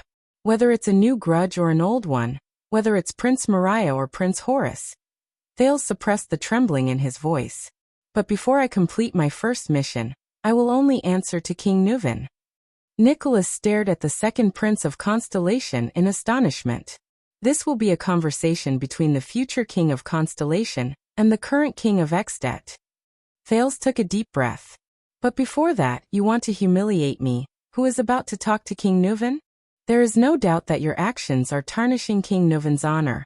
Does a father who has lost his only son no longer need to care about his own honor? Ask yourselves, White Blade Guards, Northlanders." Thales turned to the White Blade Guards around him. His personal guards, the White Blade Guards, the Dragon's Imperial Guards. Humiliatingly tying up a 7-year-old child and bringing him to Dragoncloud City. Let everyone know the magnanimity of Extet's common elected king, Raikaru the hero's successor, and the ruler of the Northlanders, King Nuven VII. The gazes of the White Blade Guards became unfocused beyond the veil covering their faces. "Caslin told me that whether it is the history of the Empire or the symbol of the dragon, these are not important. What is important is whether the Northlanders can still persevere and live their lives well." Thales turned around and spread his arms. He raised his head and stared at Nicholas with a steady gaze. "Over the past few days, we have eaten the Northlanders' food and drank their wine. According to Northland's customs, we are now King Nuven's guests. We are guests in the land under his rule. Now we are finally about to reach his doorstep. Let us Constellations, the so-called descendants of the Empire. Let us see the magnanimity and glory of the Northlanders, and whether it is worth it for us to take this dangerous journey." The White Blade Guards quickly exchanged glances, then looked at their commander in unison. Kintvita's gaze kept shifting between Thales and Putre. He seemed to be deep in thought. Waya looked worriedly at the Star Killer in front of him. And the most crucial decision-maker, Nicholas, slowly narrowed his eyes. After a few seconds, "Very good, Thales Jade Star." He looked at Thales and smiled faintly. "You and your uncle are not that far apart." Thales was stunned. "Put away your weapons, my brothers." Nicholas looked at Thales with a complicated expression. "Let His Majesty decide who our guest belongs to, even if his hatred for us runs as deep as the sea." Upon receiving the order, the White Blade Guards sheathed their swords in an orderly manner. Thales finally breathed a sigh of relief. The people of Constellation, including the 2 commanders of Black Sand region, also breathed a sigh of relief. At this moment, alert! Outside the camp, the soldiers of Black Sand region once again let out an alarming shout. Everyone's attention was instantly drawn to the area outside the camp. Under the moonlight, a new group of cavaliers appeared before their eyes and headed towards the camp. Kent Vita narrowed his eyes and asked Nicholas, "Your companions?" Nicholas did not answer him. The sound of hooves could be heard from outside the camp. It was a dozen cavaliers. Carrying a strange flag, they slowly headed towards their camp. It was a flag with a white background. A golden ear of wheat with an arc was drawn on it. It stretched from the upper right corner of the flag to the lower left corner, and crossed with an equally golden dagger. "Good night, everyone." An unfamiliar male voice traveled into their ears from afar. "Praise be to the Lady of Harvest and the Maiden Shepherd of the Ocean. May they bless all of you with no worries about food or clothing and a prosperous life." Kent Vita took a few steps forward. Looking at the flag with the ear of wheat and the dagger, he slowly frowned. "I am Lesa Kent Vita, the Viscount of the city of Lighttown. This is the military camp of the Archduke of Black Sand region." Viscount Kent Vita said loudly. "Who goes there?" Under the protection of a dozen cavaliers, a middle-aged man with a golden ponytail slowly rode out from the crowd. He was dressed in a gorgeous coat and a top hat embedded with jewels to keep out the cold. "I am Shiles Bamra, the honorary Marquis of Good Flow City." The middle-aged man stopped his horse. He took off his hat and placed it on his left chest. With a friendly and humble smile on his face, he bowed slightly in Kent Vita's direction. "I am from the friendly and generous 16 City-States Alliance of Camus Union. I am a member of the 36 seats in the Camus Union Parliament. I am representing the Alliance's Good Flow City on a diplomatic mission to Extet. I heard that Constellation's second prince is here, so I specially came to meet you." Midnight, Dragon Cloud City, Westbound Avenue. He was a black-haired, black-eyed Far Easterner. He was about 30 or 40 years old. The Far Easterners aged at a different rate compared to the Redalians and Northlanders. It was not easy to tell their age from their appearance. Holding an everlasting lamp, he walked steadily in the dark and cold underground cellar, intending to start his day's work. But in the next moment he frowned, as if he sensed something. He stopped in his tracks. In the silence and darkness, his eyes carefully swept across every corner in front of him. His ears listened to all the movements in the cellar. There was nothing. But he did not let his guard down, because he trusted his instincts more. Most of the time, danger could not be detected with eyes and ears. Most of the time, instincts were the last things one could rely on in life. Like now. He clenched his teeth and furrowed his brows, revealing a ferocious expression in the darkness beyond the light. Just like a wolf that sensed danger, it sharpened its fangs and claws and remained vigilant of the danger in the darkness. Immediately, the Far Easterner moved. He raised the everlasting lamp with one hand, and pressed his other hand against his waist when he crouched down. He turned sideways to face the left, the wall, and the darkness behind the corner. "Who's there?" the Far Easterner asked calmly. There was no answer. "If you're here to steal some money, bro," the Far Easterner spoke the lingua franca with a Northland accent. His feet moved slowly and rhythmically. "Then you've come to the wrong place." There was still no answer. The Far Easterner narrowed his eyes. The next moment his figure flashed. He covered a distance of more than 10 steps in 3 steps. The Far Easterner turned the corner. The light from the everlasting lamp illuminated everything in the corner. But the Far Easterner let out a surprised "huh." There was no one around the corner in front of him. A few seconds later, the Far Easterner breathed a sigh of relief. "Am I being too paranoid?" The Far Easterner carefully checked the corner and confirmed that there were no traces left behind by anyone. He shook his head, shrugged, and patted his head. "It seems so. It's an old habit that I can't get rid of. In the end, I'm still paranoid even when I'm sleeping. The wolf doesn't sleep because it's vigilant." This was the first lesson his master had taught him a long, long time ago, when he had left him on the northern plains and let him live alone for 3 days. He sighed. "I really hope that one day I can sleep well. Forget all the past." The Far Easterner laughed at himself, then turned around and walked back the way he came. The light also turned with him. It illuminated another person behind him. A person who suddenly appeared. The Far Easterner's pupils shrank. He instinctively raised his hand at his waist. Asterisk thud. Asterisk the Far Easterner was shocked to find that his right hand, which was holding the dagger, was firmly grasped by the uninvited guest who suddenly appeared. He could not move. Long time no see, Gu. The other party said slowly. The Far Easterner suppressed the shock in his heart, the trembling of his body, and the instinctive urge to activate his power of eradication to break free. He stared at the man who suddenly appeared. The ordinary-looking man. Yes, long time no see, the Far Easterner, Gu replied bitterly. Black Sword. Black Sword let go of Gu's wrist. Lance asked me to look for you. The man known as Black Sword said coldly and briefly. Still the same as before. Gu put the dagger back at his waist and frowned. Simple and direct. It chilled his heart. Yes. Gu took a deep breath, got rid of all unnecessary emotions and memories, and said seriously, I found him. Black Sword did not speak. After a few seconds, Black Sword slowly said, Are you sure? Gu exhaled deeply. Although I've never met him directly, it should be him. I can't be wrong. Black Sword was silent. Strange. Gu thought to himself, why is he so calm? Shouldn't he be? I'll look for you again tonight to ask about the details. Black Sword turned around and said flatly, I still have some matters to attend to. Look for me again? Gu could not help but frown as he recalled the other party's elusive figure. All right. Gu recalled his past memories and only felt a wave of irritation and panic. He said helplessly, I have to do business first anyway. Business? Black Sword furrowed his brows as he recalled Gu's notorious past. His figure once again disappeared into the darkness beyond the light. What other business can you do? What business? Gu Shuang exhaled unhappily.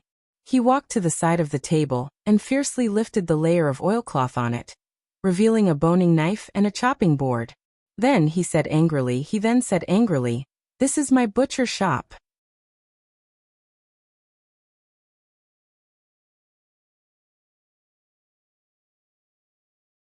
Chapter 120.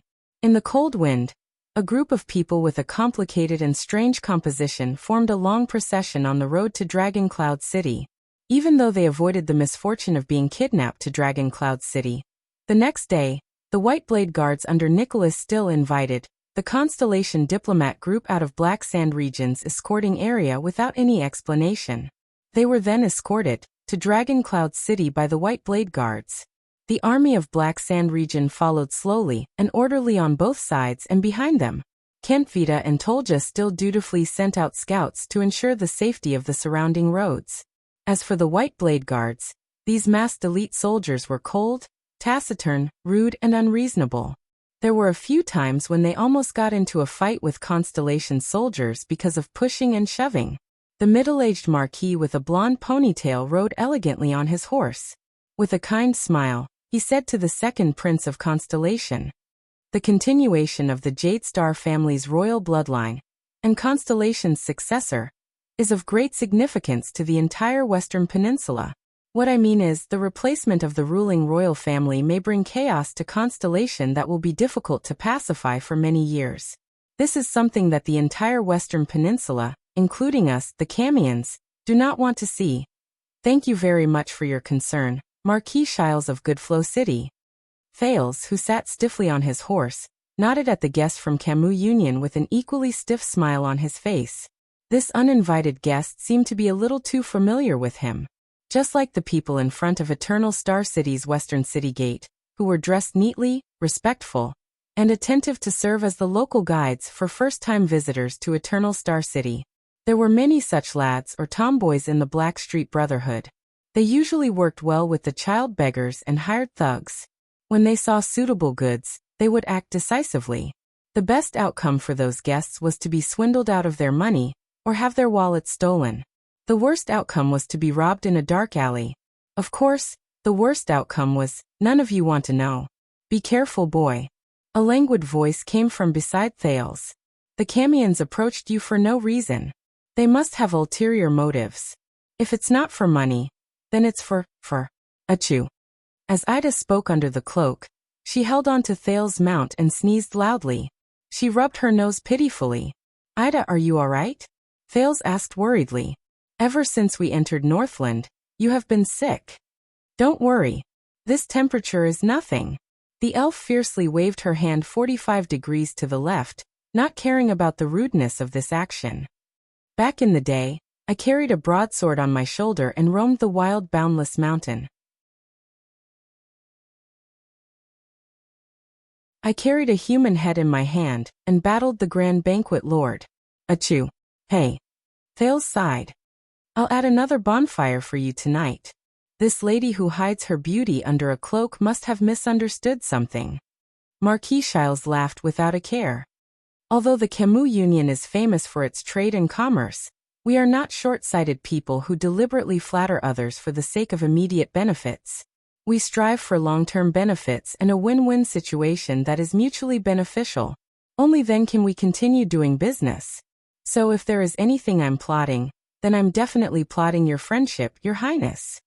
Ida snorted. Camions are all liars. None of them are good. This is especially true in Good Flow City. On the other side of the horse, Ralph scratched his head awkwardly. On the horse, Marquis Shiles smiled without saying a word. What you said might be too biased. He held the reins of Thales' horse tightly to prevent it from going berserk. Hey, I must have been cast with the enemy of horses halo, the second prince's crazy ramblings. Waya shook his head and said, there are some camions in the Tower of Eradication as well. Even though most of them come from poor backgrounds in Camus Union, when it comes to their abilities and personalities, I think they are about the same as us and Extet's apprentices. Thank you for speaking up for justice. Marquis Shiles smiled and said, Attendant Casso. That's because you haven't, seen the worst among them. Ida sneezed again and put her hands on her hips in annoyance. I guarantee that you will have a deep impression of them. So have you met such a camion before?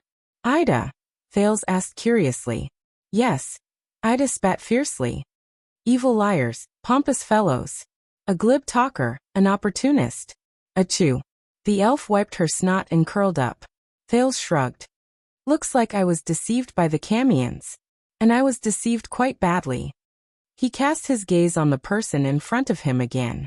Marquis Shiles Bamra, who came from Good Flow City in the west of the peninsula, and belonged to the Camus Union. I heard that Camus Union is a kingdom of merchants, Your Grace, Thales asked slowly. I wonder if this is true. Of course. Many people understand it this way. And I can't say that this kind of description is completely wrong. When he heard the prince's question, Shiles seemed to have been suddenly motivated. He spoke cheerfully. But everything is dictated by history, Your Highness. History. History? I heard that Camus Union was formed by a few city-states after the Battle of Eradication. Thales' interest in research and exploration had also been piqued. A kingdom that relied on the start of commerce? So this forged your tradition and foundation? To be precise, we are not a kingdom, at least not a traditional kingdom. Marquis Shiles looked at Thales' expression and smiled slowly.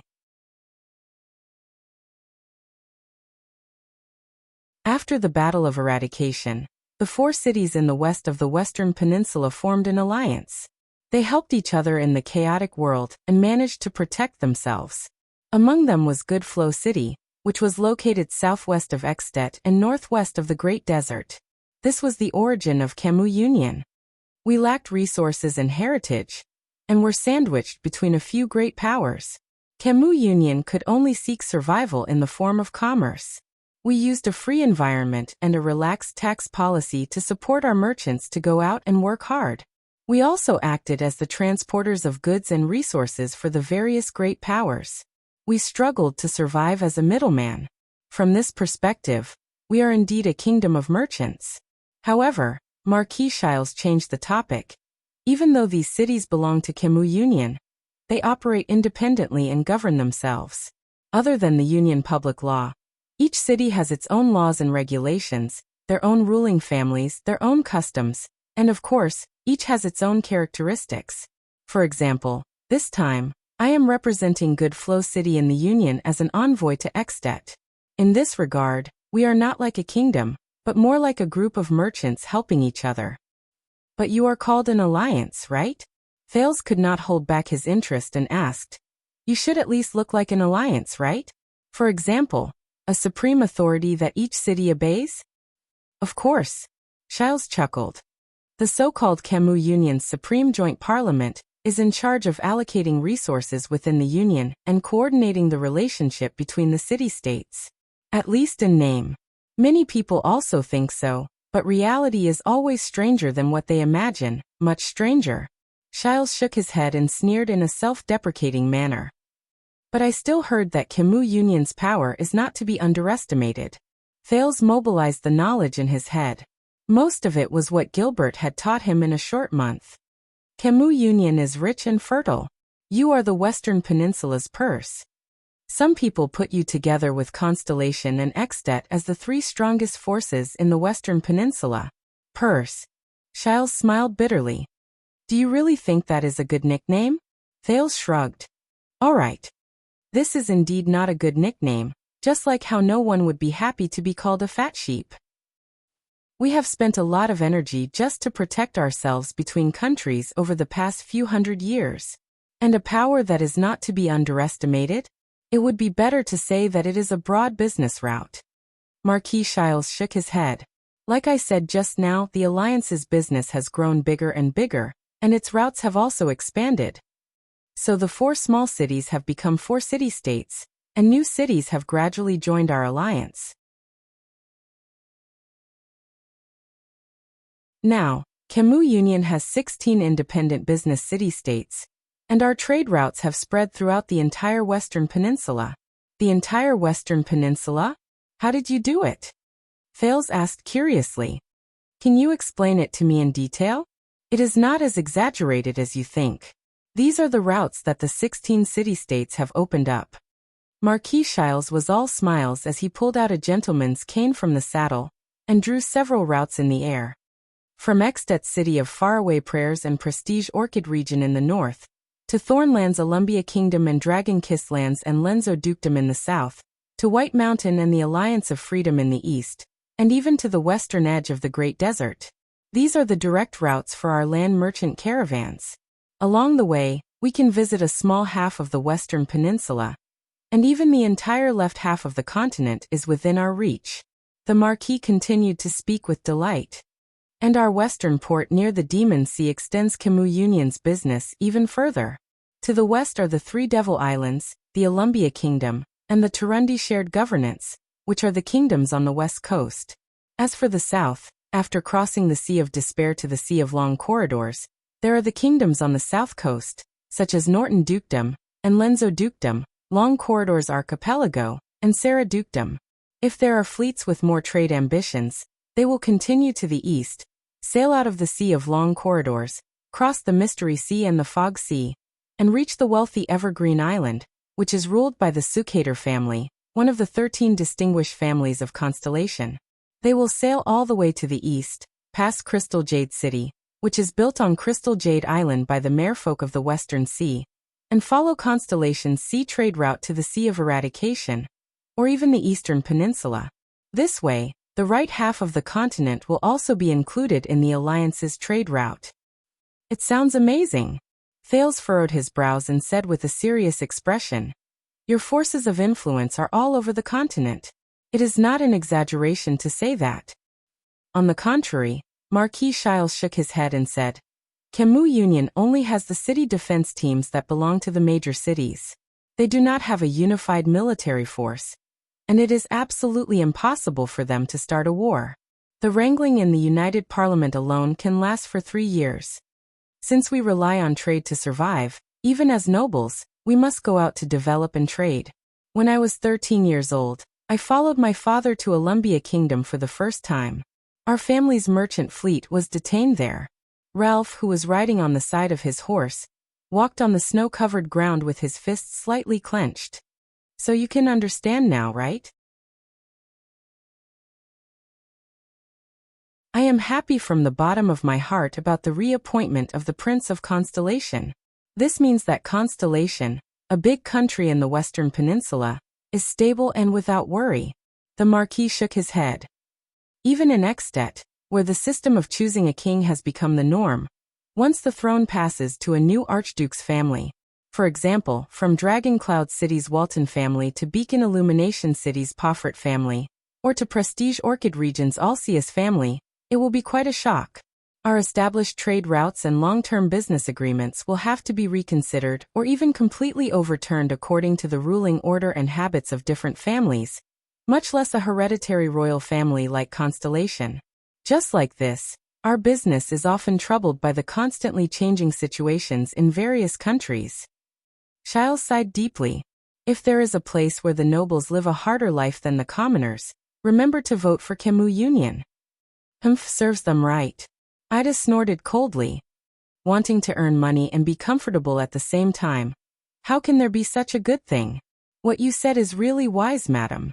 Marquis Giles sighed and stuffed the gentleman's cane back into the saddle. So you see, at the age of 38, I still have to go out and work hard. So it is also reasonable for you to come to me. Fales let out a hollow laugh.